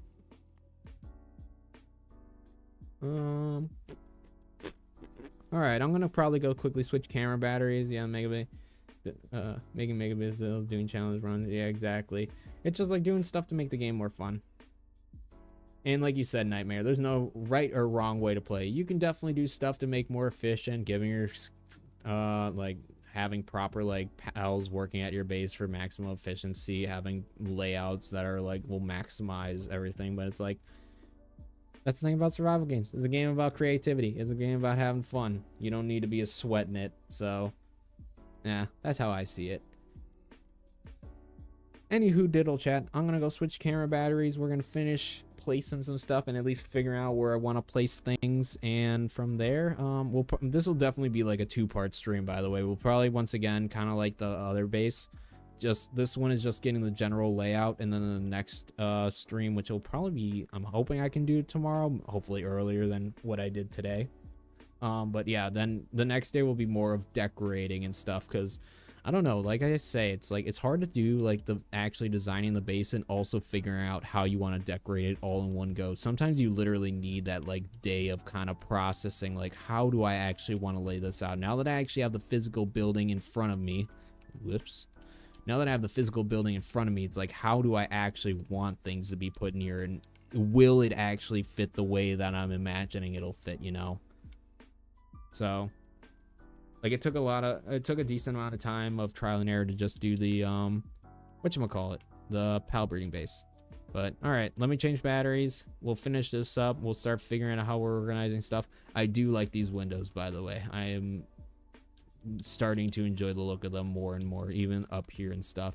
So I'm liking that. Very, very good calls on that. I think it was MJ that was saying that I should have kept that or keep this design. But yeah, whoever said that, good call on that. Definitely. I was gonna just originally do just like a straight line of glass, so pattern, smart idea. And if it was me that suggested it, good job me. I'm patting myself on the back. Either way. Well, I'll be back in a minute, chat. We'll be back in a few.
Chat, I'm back.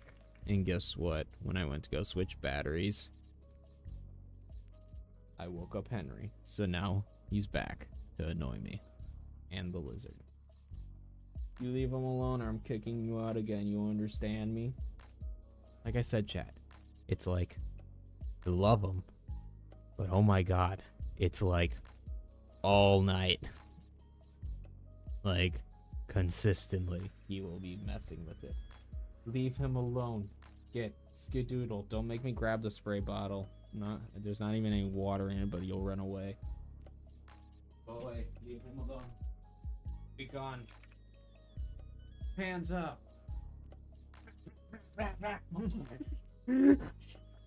It's there's literally like no water in it. I can maybe get max a spray if it'll even come out of the bottle.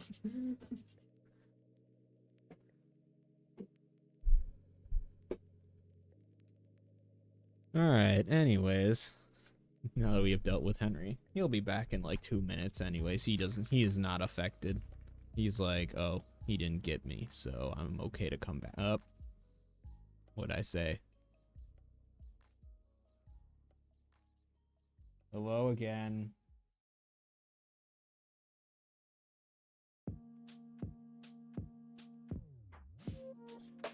Boy. Judo chop, Judy chop, Judy chop, Judy chop, Judy chop, Judy chop. Can you stop being a menace? Please. If you stop being a menace, we can do biscuit time later. Biscuit time is where I lay down and one of the blankets I use this for sleeping, obviously. That was stupid. But one of the blankets I use is like extra soft, and you know the thing where cats go like this and they like need the blankets. I call it biscuit time, and I'll just like lay down, and when I lay down he lays on me and does biscuit time. Right? Do you like biscuit time? He hears me talking about it. He's like, Dad, are you talking about biscuit time? My favorite time.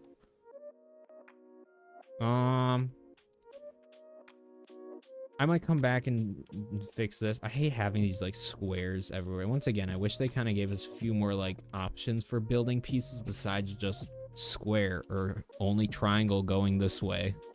Like, I wish they gave us just a couple more options. That would make building stuff way better.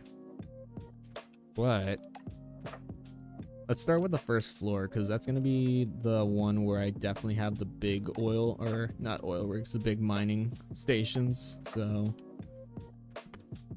and then I'll also have to place some pals on the occasion as well to kind of test to make sure they can actually reach these, because that's probably the main thing that I'm thinking about, is just like the actual placement of these and making sure that these guys are actually able to reach these rather than, all right, this is gonna kind of suck. I'm gonna have to do this from a distance, but yeah, I just want to make sure these guys are actually able to reach this.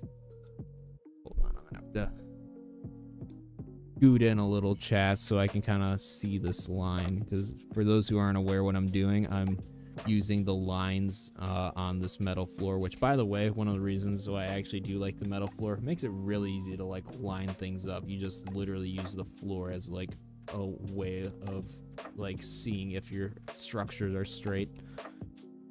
But essentially I'm using this to kind of get an idea if this is lined up. To be honest, it's not looking terrible. It's a little crooked. I might not even be able to get it perfect. Here, I think I got an idea of how I'm going to do this, chat. So we're going to do this. We're going to build something else. Figure out where the center of this is. Can you line up with this, please? I would like you to... That's something they do gotta kind of fix, is the actual like connecting to things, because now it's like connecting to every single one of these walls, which I don't want it to do.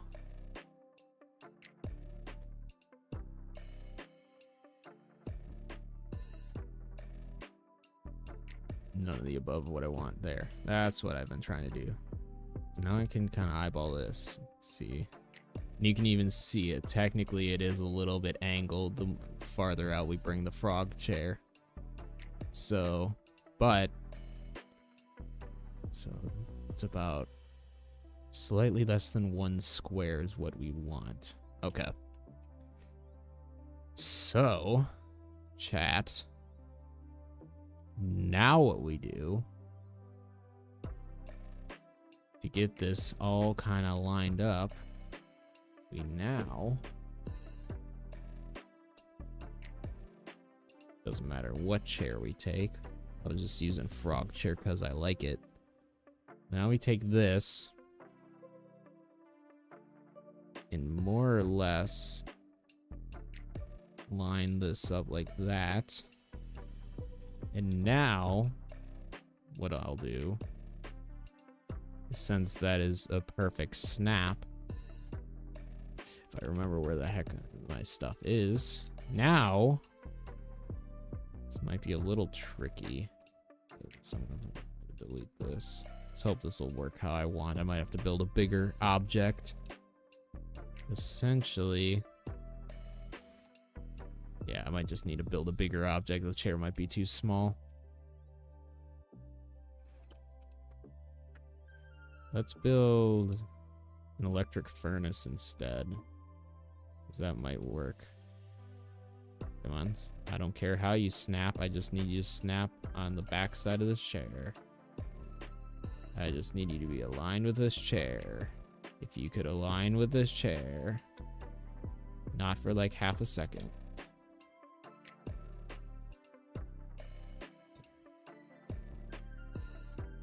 Now we essentially do the same thing. And we'll have a little distance from the wall, so we'll base it more like off of that. Now, hopefully this will work. There we go. We are in business, chat. We are no longer in business. We have gone out of business. We are foreclosing.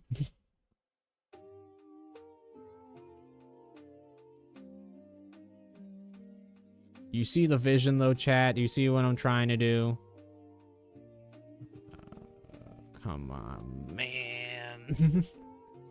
Just stay connected to the snap. We might have to build this thing a little closer if this isn't going to want to work with us. Come on, you can do it.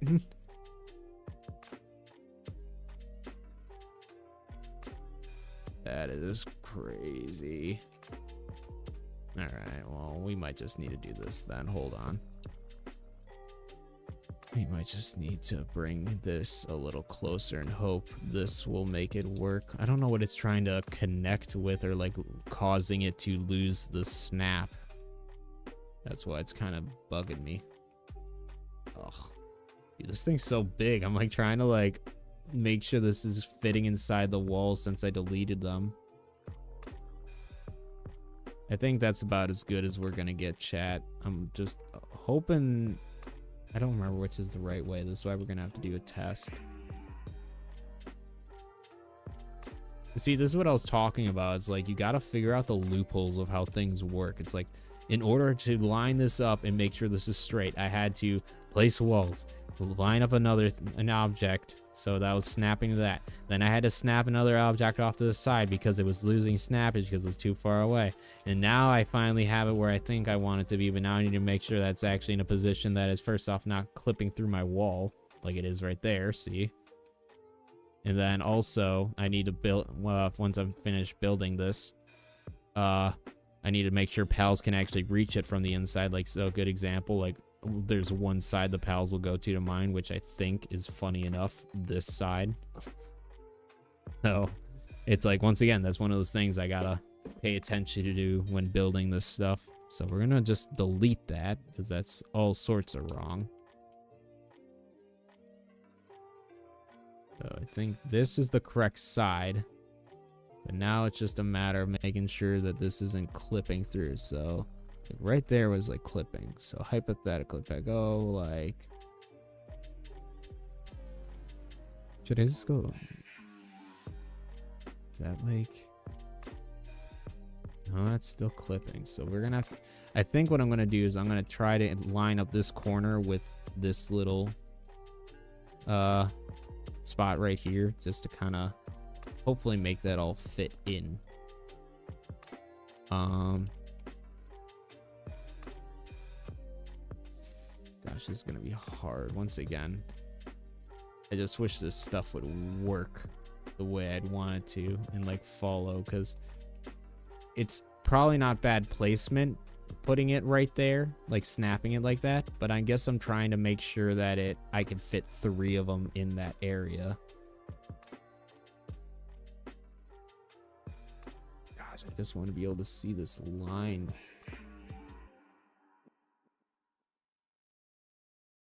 What, now you're saying you're not gonna build? I'm so confused right now why this doesn't want to work.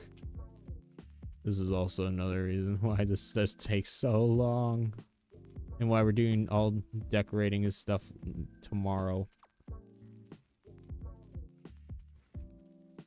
Okay, so I might have to rebuild this structure quick again.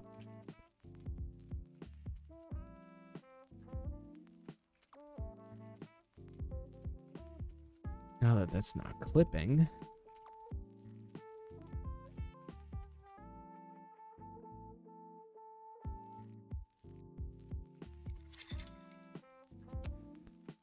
I think right there is about as good as that's gonna get. Is that, yeah, that's still going through this all the way. A hair. So once again, I guess I do gotta just make sure that's like perfectly on that line. Love it, chat.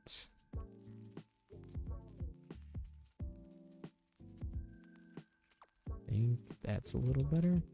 Oh, but it's backwards. Ah!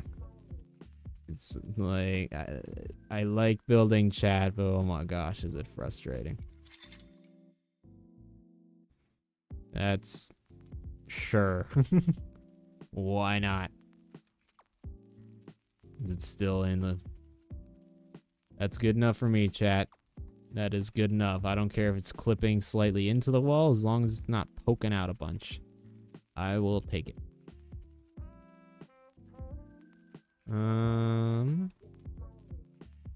Now we just got to do that again. I don't want to die on the inside.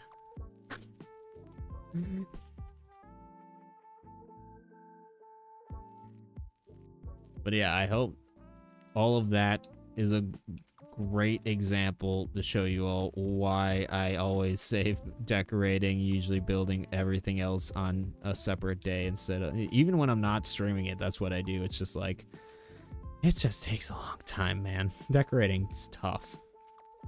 It's possible, it's just tough. So we're gonna have to do the same thing again. I'm just using wood. I don't care. Pepsi in a Coca-Cola glass. I don't give a damn.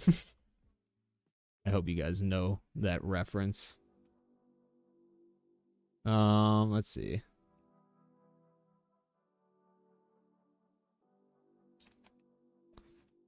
So,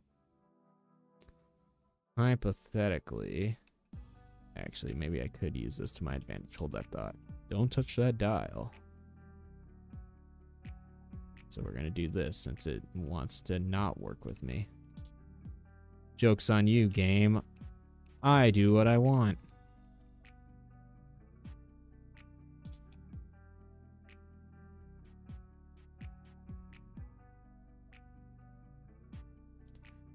Ba-da-ba-ba-ba, loving it. All right. Let's try this again. Oh, this is gonna be even harder because I can't even. I'm trying to line this up and I can't see where the edge is. Maybe if I go on the opposite side, this will make it easier. Kind of. Not really. See, once again, it's like I don't know what right here is causing it to not connect. That's just why it's so hard to do. Yeah, and it's not connected anymore. I need you to be connected.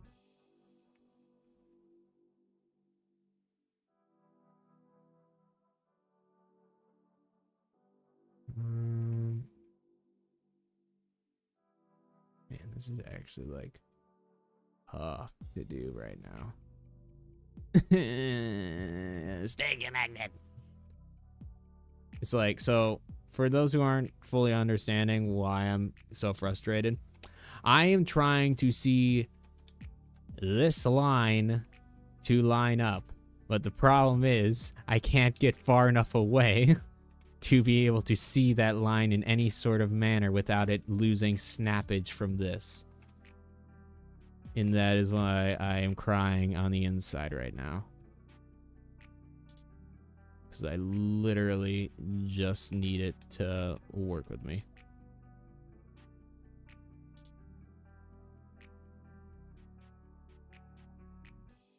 I might just have to guesstimate this and hope. I don't even know.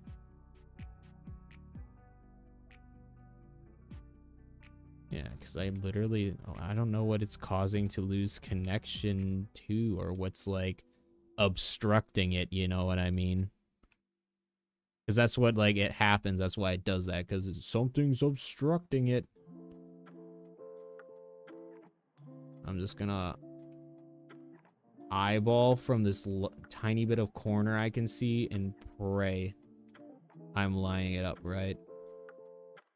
All right, so it's technically like right there. So I'm gonna just eyeball this, and that's what I'm gonna line it up with, and hope that's in the right spot. So like right there. That's backwards, by the way.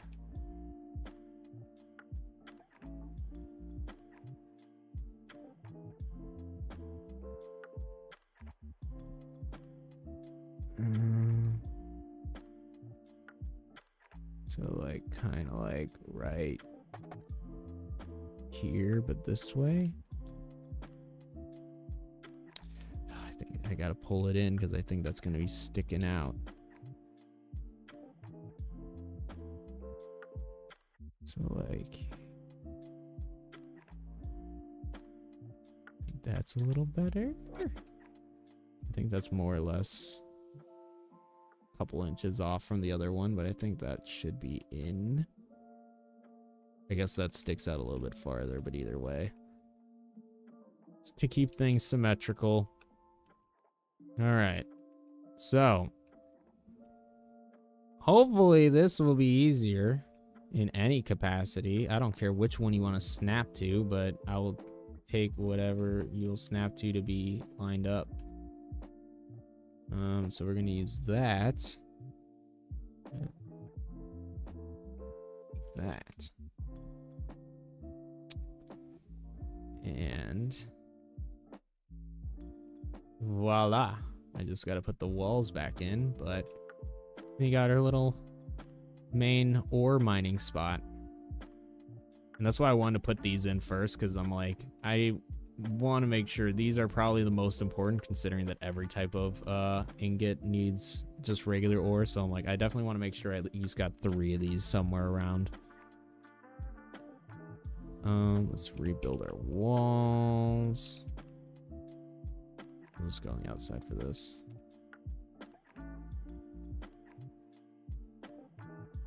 And hoping that nothing's like actually in the way. All these walls should just be able to go back. Cool beans.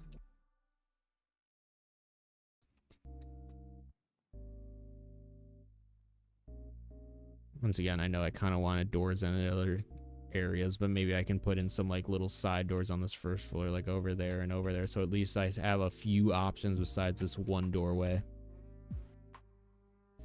Who knows? Maybe I can also put some elevator shafts to the left and right like my other base.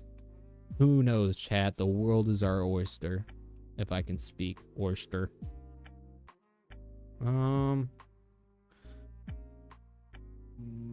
I'm kind of trying to think of what else I want to put down here. Do I also want to have furnaces down here, or do I want to try to put some more mining stuff? Because here's our main options, chat. Either, to break it down into 2 simple ways, either we put in useful stuff for making the base actually work properly, or we put in stuff for just decoration. which once again, we can do either or. Not everything on the base needs to be like have a function and use. Sometimes we can just decorate for fun. So like if we just want to put make this like a big like workshop area, we can just put a bunch of workbenches everywhere. It's like they don't need to actually be used. They can just be here.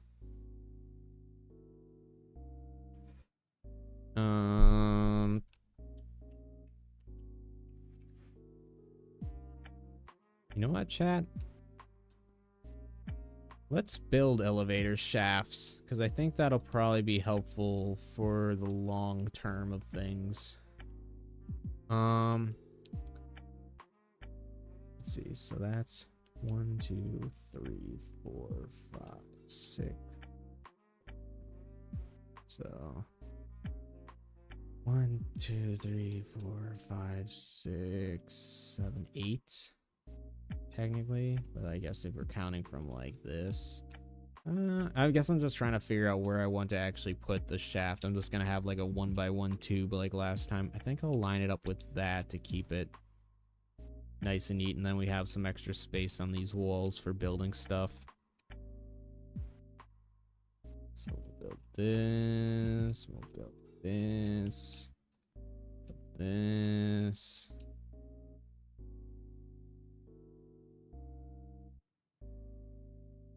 Kind of like our last one, but the difference is I should have thought about that.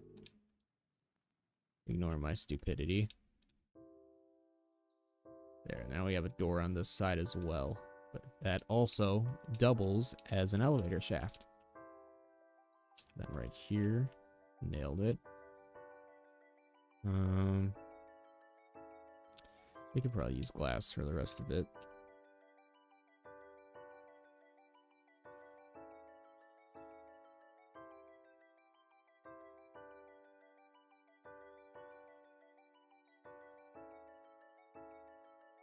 Now, if my math is correct, bam, nailed it.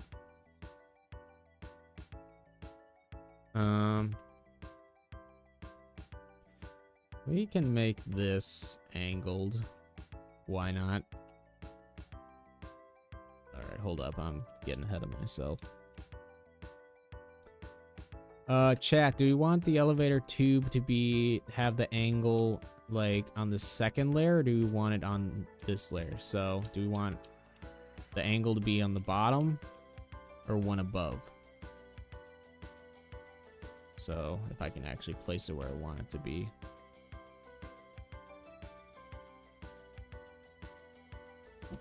Henry, do you mind? Stop it, baby. No, not doing this right now. It is 3 in the morning, bro. Fucking Henry, chat. Anyways. Do you think I should have a small opening for this last floor? Do you think it'll look better with like the double O? Here, we'll do both for it.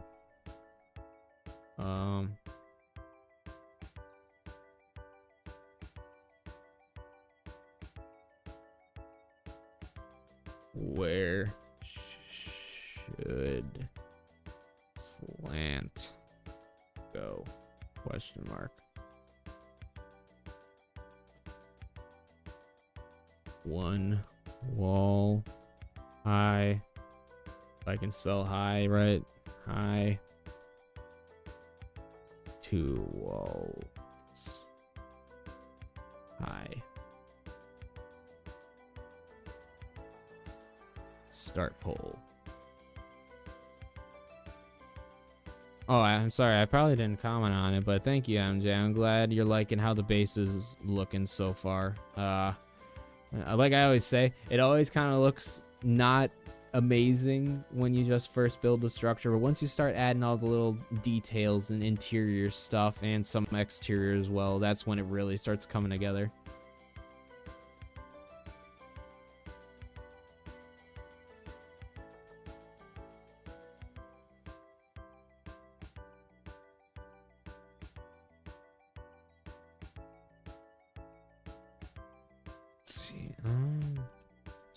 Might go for the 2 high. I'm not sure. Start at least cutting out these holes.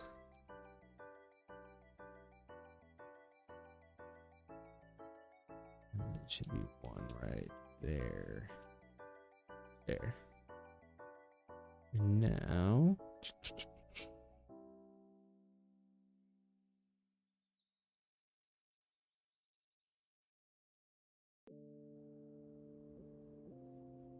no, that's not what I want. Let's see. This,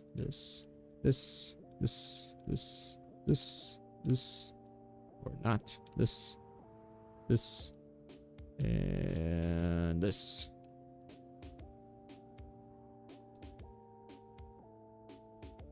Let's build this glass. Oh wait, I'm dumb. There we go. Now let's actually build. Actually, why do I have that other door opening?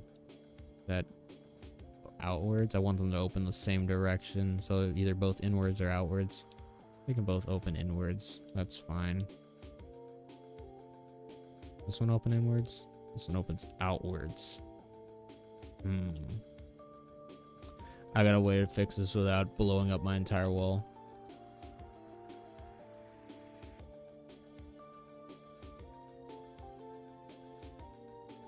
Henry, could you stop? Knock it off. I'm talking about you. I'm talking about you. Remember how I literally like throw water at you for messing with it, but you still do it because you're a sassy cat? Yeah, I'm talking about you. I just booped his head. Now he's looking at me like, why did you do that, father? I can't believe you done this.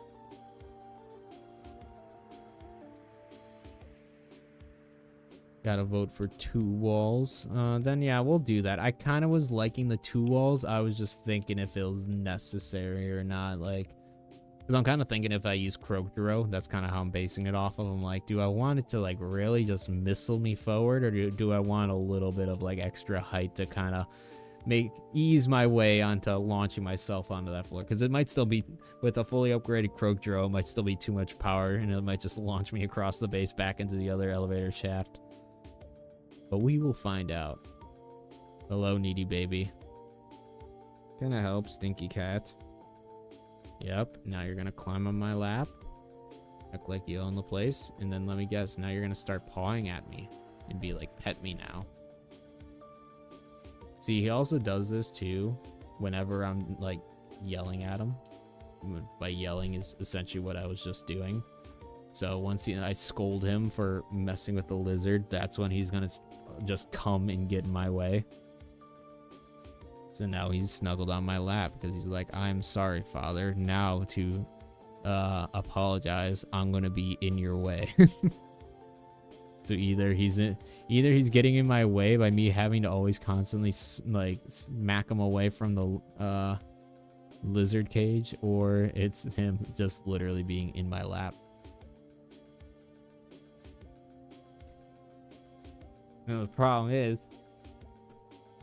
I get cat hair all in my mouth when he does that. Even when I brush him consistently, there's no winning with cats. The hair will get everywhere. I'll end the vote in a sec, but we'll stick with the double layer. Remember what I said, chat. When you get one hair in your mouth and then you try to pull it out of your mouth, you end up putting like 5 more in there because your hand's covered in cat hair.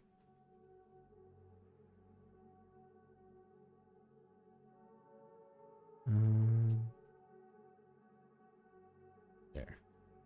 That's the general idea. So yeah, we'll do that for both sides.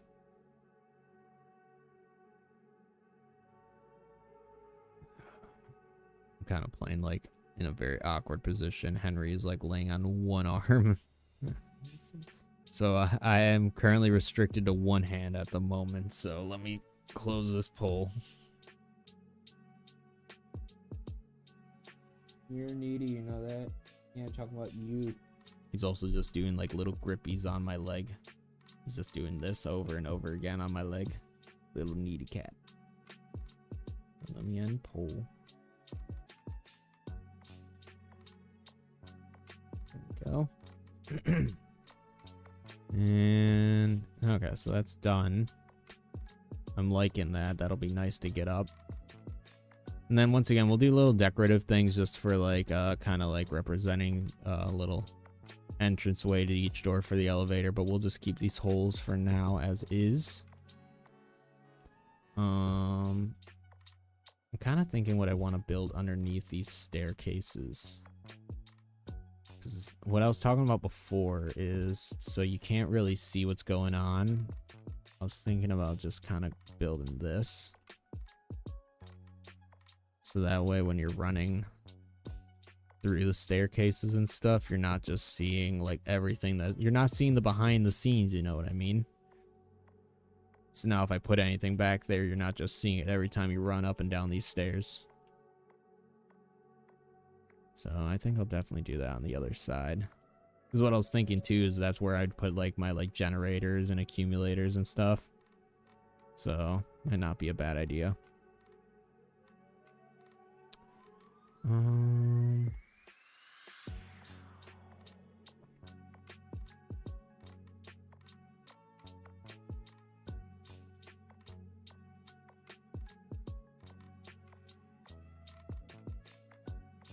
Yeah, I like that a lot better. Maybe on one side is where I can keep accumulate like electricity, and over on the other side is where I can keep other stuff. But that's like a good, this like little corner for both staircases is a pretty good spot to just like have stuff where like I don't want to just be like on the main floor, you know. I don't want to do this though. Let's see. So let's on this one, this is where we'll build electricity, so I don't think I'd be able to fit a large one in here. Probably not. Yeah, plus with all this, that's the thing that sucks. It's like even though there's clearly room to build this, I would literally have to destroy the floor in order to build this, or the ceiling or whatever. Annoying. I don't think it's gonna fit anyways. I think it's taller than 3. Let's just go outside and look. Or taller than 2, I guess, because of the staircase. Yeah, that would be sticking through. So, yeah, we won't build that underneath. We'll stick with the small ones. I mean, as long as you got accumulators, you don't really need the large generators, especially if I don't have oil extractors at this base. It's like these aren't 100% necessary. A regular generator will do more than enough. So here, we'll do this. Can I have this connect? Whatever. There. Now will you do what I want? Because I want it to kind of like... How far can I get this off the wall? Fine. We'll line it up with this right there. For the most part.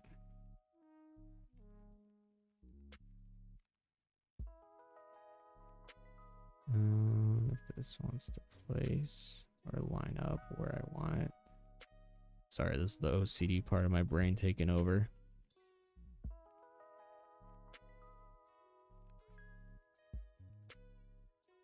I think that's good right there. Now this is where I gotta kind of look to see where this is actually being built, because I don't want those little panels to stick through the wall. It's like right there. Here, let's build this one. And let's see if that's sticking through the wall. Yeah, build that stuff, Anubis. Yes, sir. Where are you going? Don't you even think about... What do you mean you couldn't reach accumulator? It's 2 feet in front of your face. No. You're literally right there. Thank you. Whatever. Let's see. Is this sticking through? No. Cool. Alright, cool.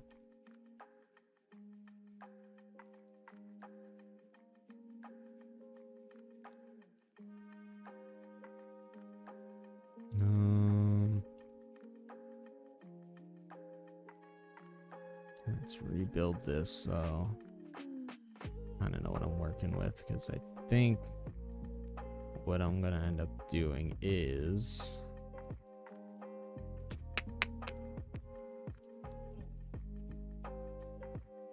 kind of same deal as that. We're gonna use this as just a way to kind of line up the middle.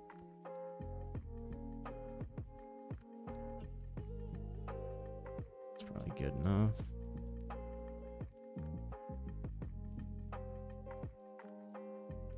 We'll delete this one.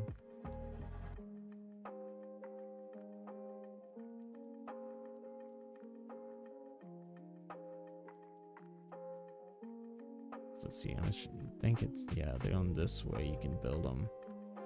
It's so weird. Like the box on this is like, because this side's flat, but then this side has a little part that sticks out. So it's like, it's kind of weird how you actually like line them up. So I might just do this regular snap connect to it right next to it instead of like as close as I can. I don't think that's gonna work in my favor. Like that.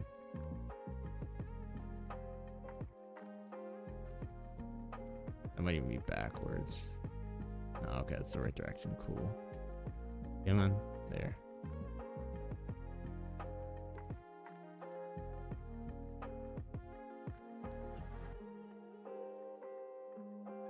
Demon. Snap, crackle, and pop. There we go.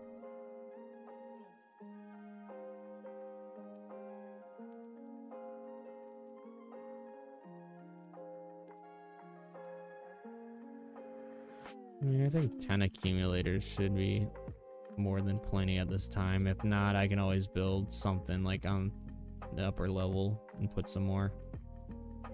But I think 10 should be more than fine at the moment. What's going on, Green Dino Ranger? Welcome to the stream. I'm doing well. Hopefully you're also doing well. I'm just, I'll show you where we're at the moment. I'm just trying to build this, apparently. We might have to build myself into it, and if I gotta respawn, I'll respawn. But yeah, well, I'll show you what we're working with right now.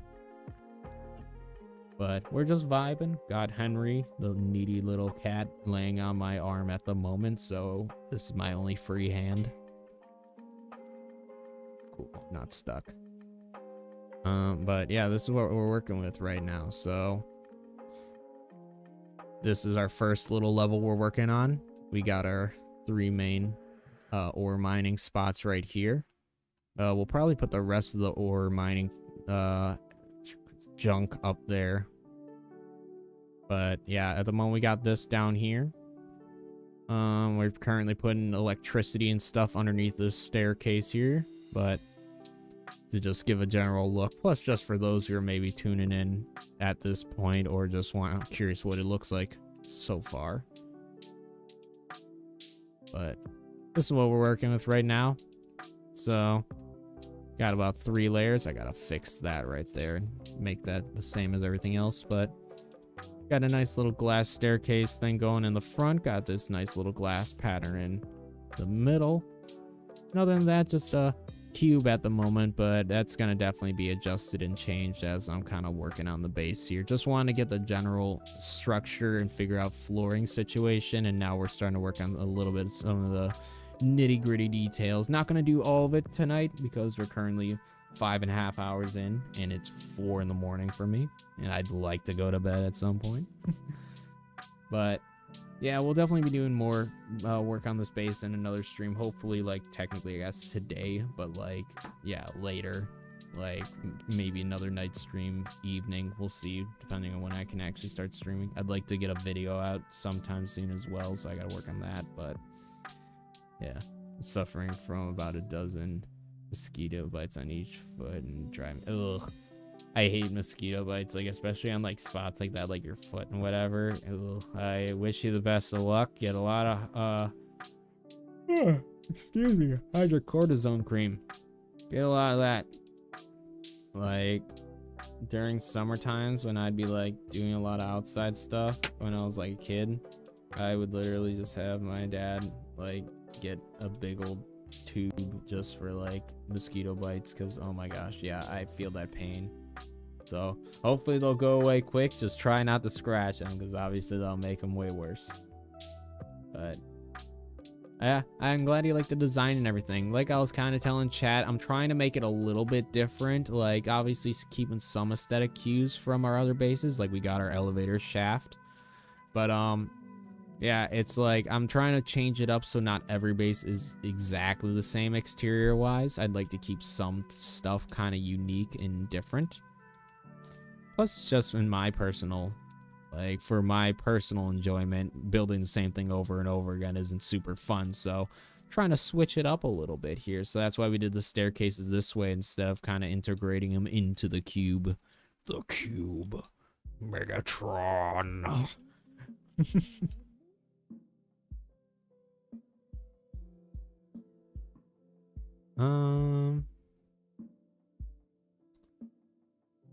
Let's see. Let's make sure our electricity and stuff is kind of all good. Maybe we'll throw down or circ to start generating that. Obviously, we don't have any lights in here yet. I'm kind of just trying to think. I kind of want to try to finish up this first floor, and then we'll work on the other floors in the future. Or at least get maybe what we're putting underneath here figured out. That'll probably be the last thing we figure out for the evening. Chat, do we want to make this like our upgrade corner? Because I do want a spot to kind of throw upgrades that don't look super ugly. So should that be the spot we do that maybe? Maybe we can just like put a door wall or something just so it's like kind of blocked off and not as ugly. We can do the same thing for that other one as well. Where it's just like we kind of do something like this. So it's like you gotta actually go looking for it to make it look weird. And then plus on top of that, we could also throw stuff like on this wall now. So a junk shed. Yeah, literally. That's how I like essentially put it. Green Dino Ranger. I'm gonna just call you Green at the moment. Until I come up with a permanently what I'm gonna normally call you. But at the moment, it's Green Dino Ranger, just a little long. Coming from someone named Speakerhead, it is a little long to repeatedly say over and over. But yeah, I always like having some sort of junk shed, and that's kind of what I use staircases for, because it's like you got all this open space underneath them. It's like you might as well take advantage of that space. It's not like real world physics where it's like you got to make sure it's all structurally sound and blah blah blah. It's like, nah, I'm just gonna build walls and cover things up and make it look nice. But yeah, see, and then you just got this little room, and then maybe this one we can keep more open. Like maybe we can just keep this open so that way or Sir can actually come get to it easily. But you guys are getting the vibe. We'll see. We'll come back. We'll leave it open for now. We do got a cleat though. I mean IRL, but more I'm referring to in game because it's almost nighttime in game.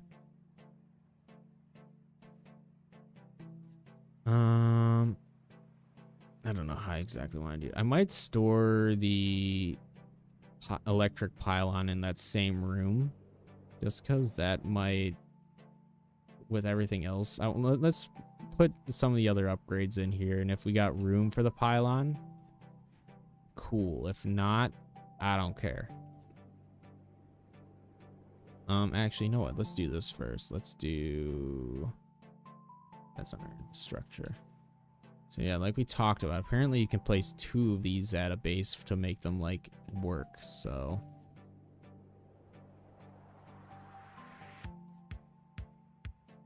maybe I can do something like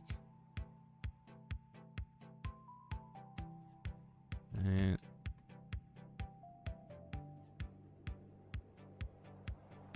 That might not work how I want it to.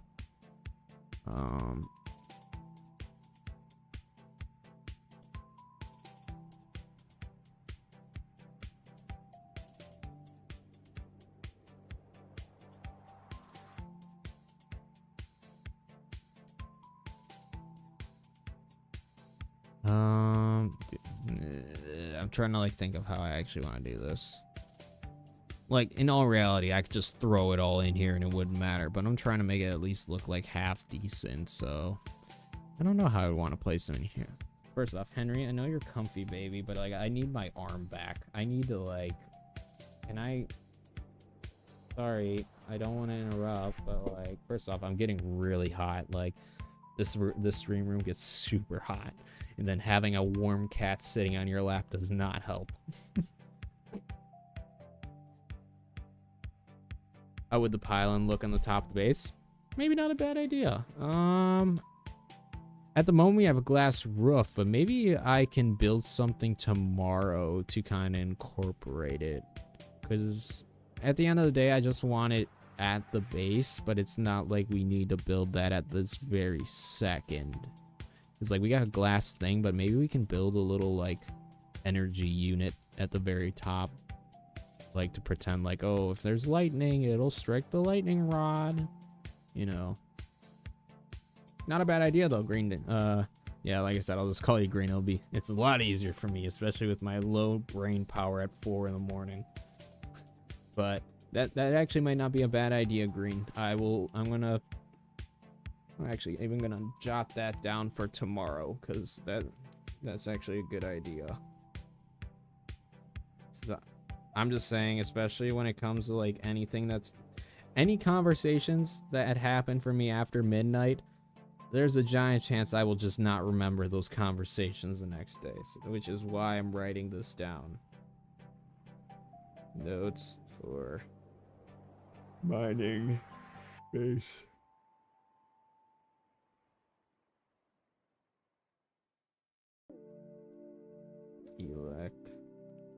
Electricity. Pylon station on roof. Lightning rod question mark. There. I wrote myself a note saying electricity pylon station on roof lightning rod question mark, just so I'm like, I fully remember that idea, because that's a pretty good idea. Once again, I want to do some different stuff and make this base seem a bit more nitty, more rugged, so maybe having a little electricity station on the roof might be kind of neat. That's how I've been designing my breeding base. Put the beta waves, I'm sorry, once again, just missing lines. Putting the beta wave generators and pylons on the roof for the aesthetic. I'm happy with how it looks. Also putting the global power box up there as a satellite. Yeah, honestly, that was the first thing I saw when I saw that. I'm like, that's something I could definitely put on the roof and like kind of make look good. So it's funny you mentioned that, because that was literally like the first thought I had for that. I'm like, that could make a great satellite dish on a house.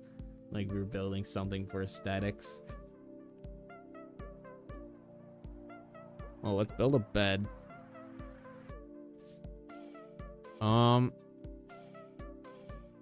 Until I make a permanent bed spot, the bed is going right here, unless I need to build something right there.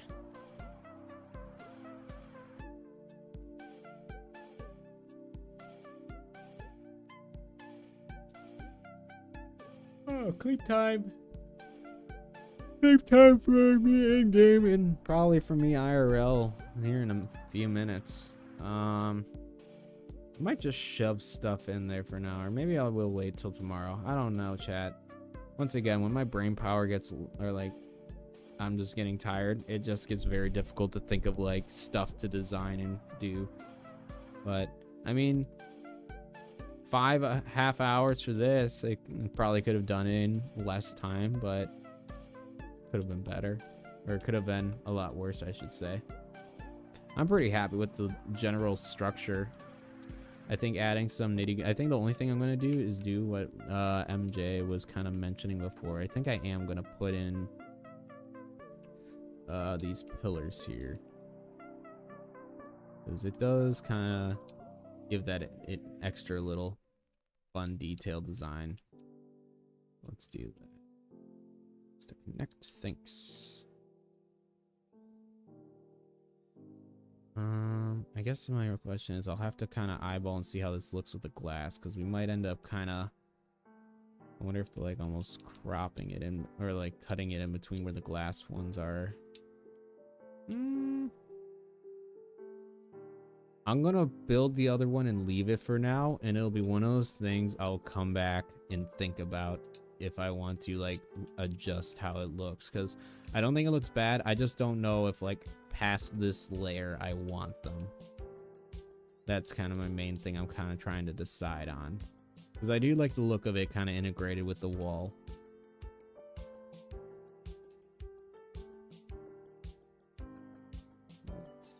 Xenolord, baby. It doesn't look bad. It's just, once again, I just don't know how I personally feel about it clipping into the glass where you can like see it clipping through. Obviously with the metal it kind of hides that because it kind of looks like it's built in, but I just don't know with the glass. I mean, doesn't look bad. Doesn't look bad at all. I kind of like it. We might even incorporate something like that into like all of these on the bottom row, just so, once again, to give it a bit of a different look.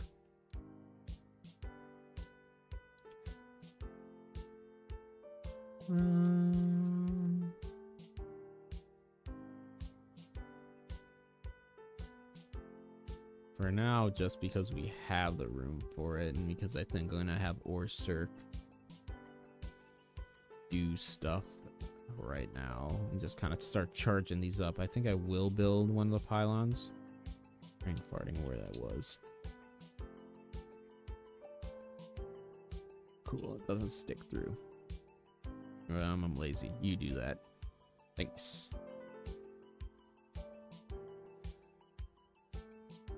Let's throw an Orcirc down.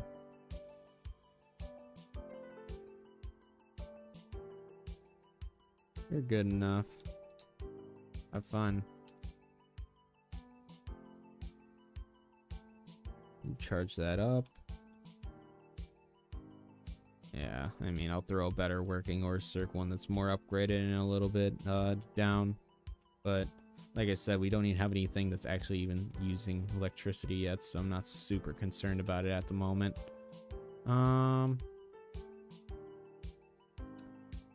So I think I am gonna just keep this as a little excuse me, storage shed. But I think I can implement some stuff. Like, I think that I could probably throw somewhere around the actual base. It's just more or less, I like having one of all the upgrades, even if it's like I'm not even using it. Like, good example, I'd like to have a silo at this base just in case I ever decide to put farms. It's just so that way I don't ever have to worry about, I'm gonna have to pull that out so it's not clipping the wall. But it's, like I said, or like I was saying, it's just nice to have that stuff in case you need it. Because, yeah, I hate having to go back and, like, update it later.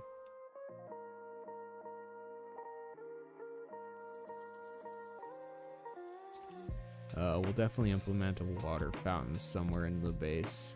The water fountain is probably the easiest one, besides maybe the fire cauldron, to actually, like, kind of casually throw in your base somewhere. Like, the mining cart only really works if you have like ore mining sites somewhere. Flowers, I mean, you can kind of implement those in pretty well. But yeah, just like a water fountain, you can throw a water fountain anywhere and it'll look nice. Same with the fire cauldrons. They're just like, I essentially equate these to the same as like the lanterns, and it's just like they don't really give off light, but they look nice.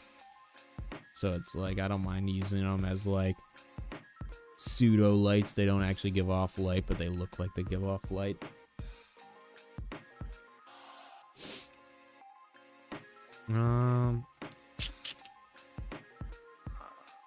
We build a little lobby area right here.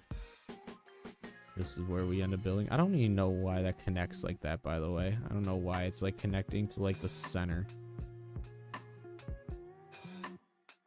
What if we just go like, listen, I don't care where you want to place.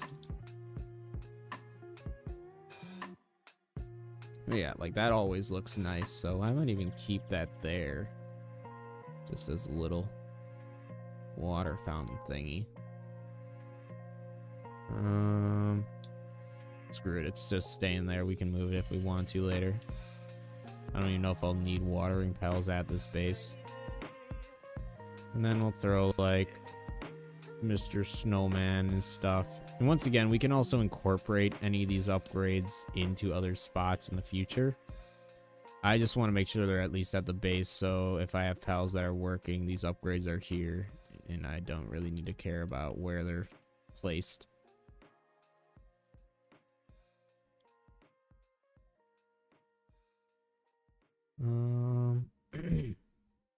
Once again, let's place the fire cauldron just to make sure we got that here. I know we're definitely going to have some sort of smelting pals here. Listen, I don't care how you go. You just go somewhere and kind of fit. Gosh, my nose is itchy, chat.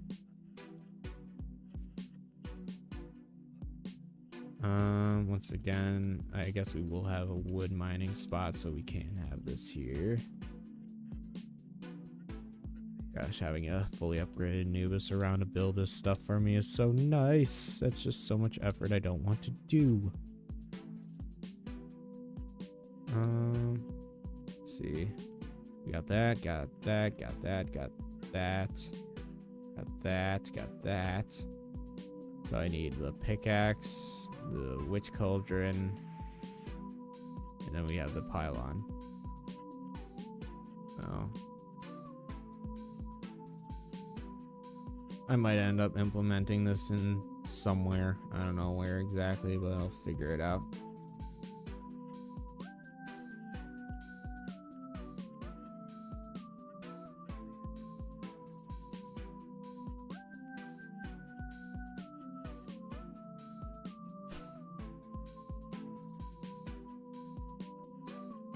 Alright, so then that should be, besides the pickaxe, which we could probably just, you know, a reality throw on these or something. The small ones have mine carts on them? Because I might just throw it on one of the smaller mining sites. I'm being dumb. I guess not. I'm kind of just like placing it just so I can eyeball it. You build this so I can fully see what's going on. So like, this is just for stop mining. And it's gonna be blown up in a second. What I'm trying to do is, so I probably have to like,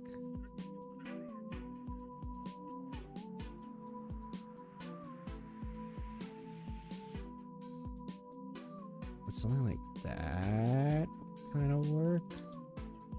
I mean, it doesn't look terrible next to it if I did something like that. Once again, I'm just like building this for just like seeing how it looks, but I think we could probably incorporate that or the minecart into something like that. Still, the Anubis, I told you it was gonna go away. And I'll wait to build that until tomorrow. So once again, I'll put down pals to actually start mining and everything like at the very end. Right now I'm just trying to get stuff built. But I think we'll probably just leave it off where we're at for now. I think it's a pretty good spot to kind of leave things. Like I said, at least got those down. That was kind of one of the main things I wanted to get placed, because essentially all we're doing tomorrow is we're building our other mines in this area, and then we're just going to decorate and place stuff places. Because actually we'll even do this right now, because I already have an idea of what I want to do for this. So we're going to have 3 of these bad boys. We'll even kind of do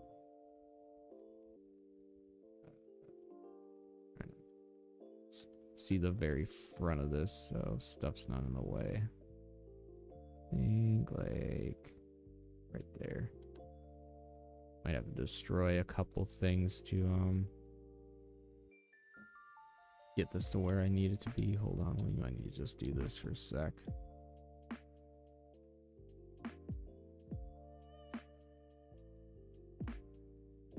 Come on, man.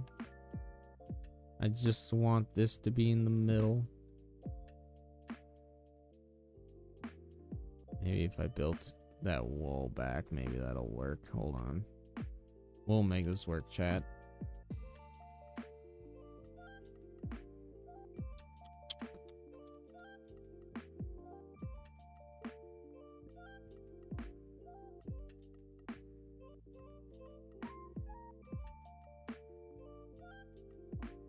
Might not be 100% lined up with each other, but they're gonna be pretty dang close.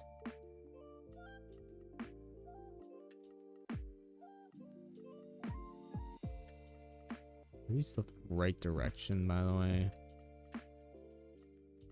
What's technically the front of these things? I'm like 90% sure these are backwards, 'cause I think that's supposed to be the front of it. Hold up. Let me do. So this would be forward. Yep, that's backwards. Son of a. Oops. JK, boys. That's what I hate. When you line stuff up, it'll just like change the direction of where the proper way it's supposed to go. Like, not helpful.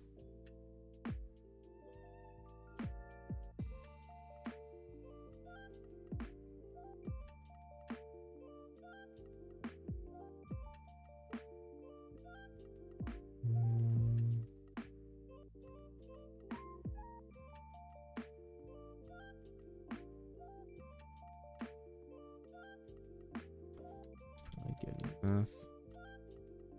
Once again, might be slightly off from one another, but good enough for being lined up.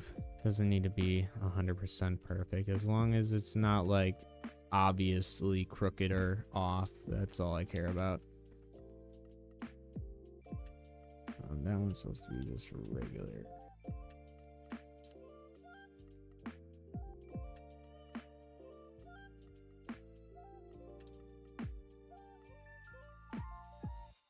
All right.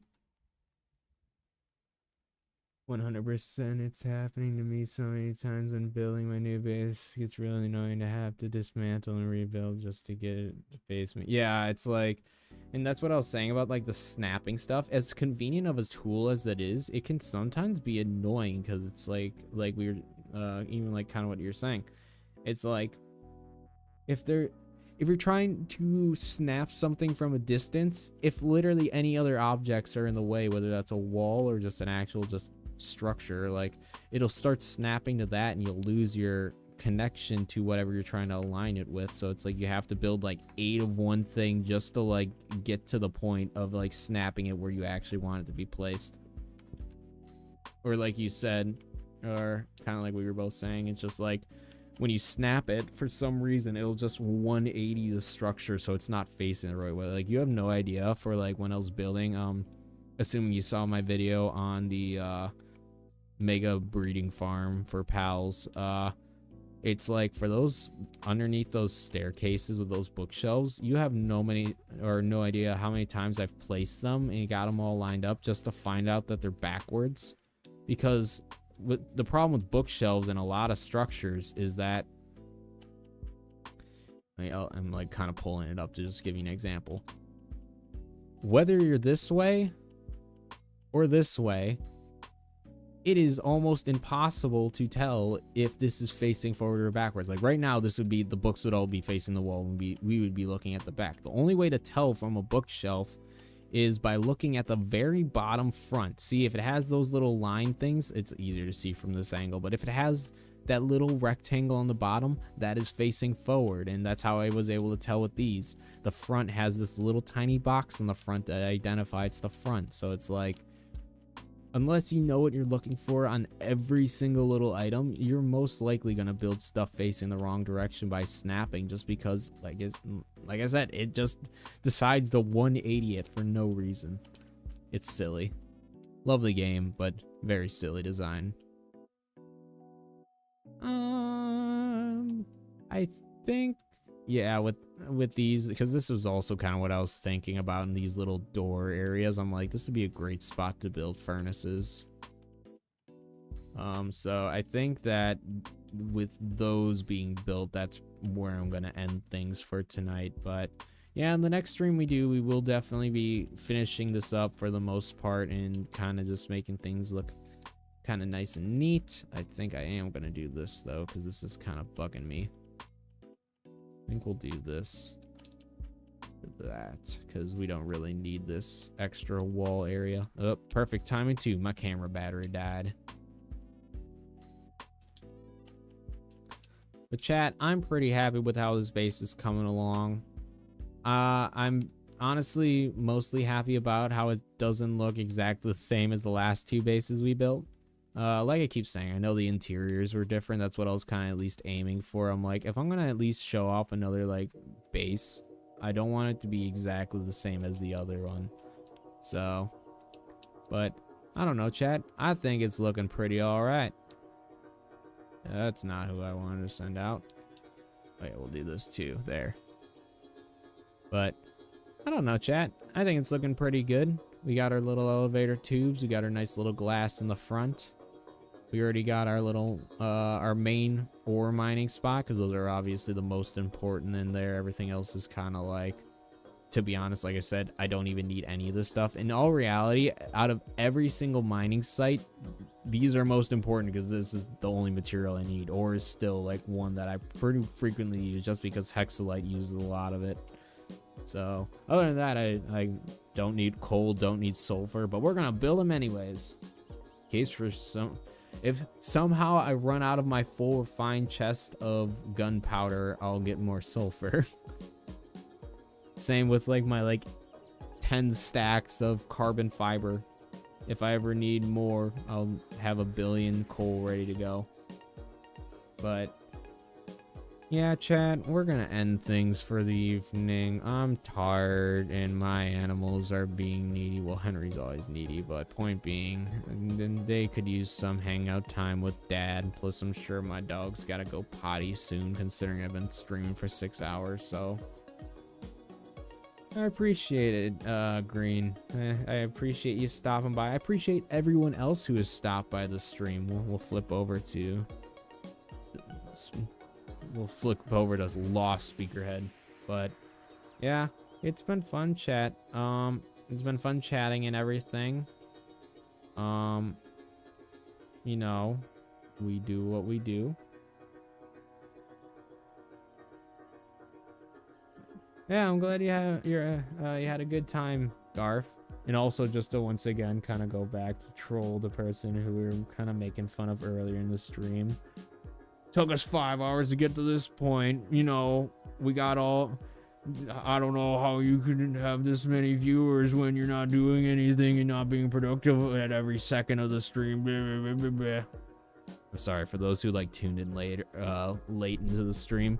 There was someone when we were going over our patch notes who's just like, I can't believe we have 12 people watching this guy while, can't believe 12 people are watching this person when he's doing absolutely nothing, when I was literally talking to chat.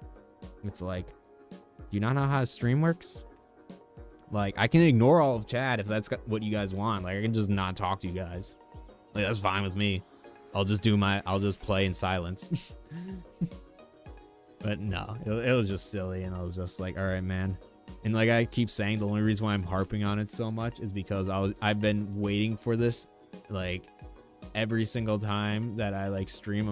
I'm waiting for the one guy who's gonna come in and be a dick in my chat. But luckily everyone's been nice so far, so I haven't had to deal with it. So we finally had our first upset baby who didn't have the stream going exactly how they wanted it. So it is what it is. I'm not actually mad about it. Like I said, it's just more funny. Hello, cat. Welcome back. Are you seeking attention? Henry's back again, chat. Hello, needy baby. Alright. Well, since I'm done joking about that guy, thank you everyone who has been actually nice and chill and wanted to actually talk and didn't want me to sit in silence. I appreciate all you guys. Thanks for joining in on the stream. It's been fun. Like I said, could have been a little bit more productive, but it's okay. That's the point of streaming. I don't expect to be 100% productive. If I want to be productive, I just won't stream it. That's the best way of putting it. So, or at least more productive than I am. Henry, down please. Let me finish up stream. It's literally like 5 minutes, my baby. My sweet little baby bean. He's like trying to sit on my lap again. I'm like, dude, I'm about to get up. All right, well, like I said, like 80 times. Oh, I will say this to end it up, though, because I haven't said it the entire 5-ish hours. Enjoyed the music in the stream. All part of the DMCA free music label, Speakerhead Studios. Really helps out the channel if you take a listen to it, or if you're a content creator and just need music for your stuff. All completely DMCA free. And then also, if you enjoyed the stream, like and subscribe. Really helps out. Other than that, tis it all I have to say for now. My brain is shutting down. It's 4:22 in the morning. But yeah, thank you everyone who was chatting. Thank you everyone who was viewing. I can't remember everyone's names, but you all know who you are. I appreciate every single one of you for coming in, talking, vibing with me this evening. And other than that, I will catch everyone in the next stream. You all have a good rest of your day, night, evenings, whatever time it is where you're at, and we'll catch you in the next one. Take it easy, everybody.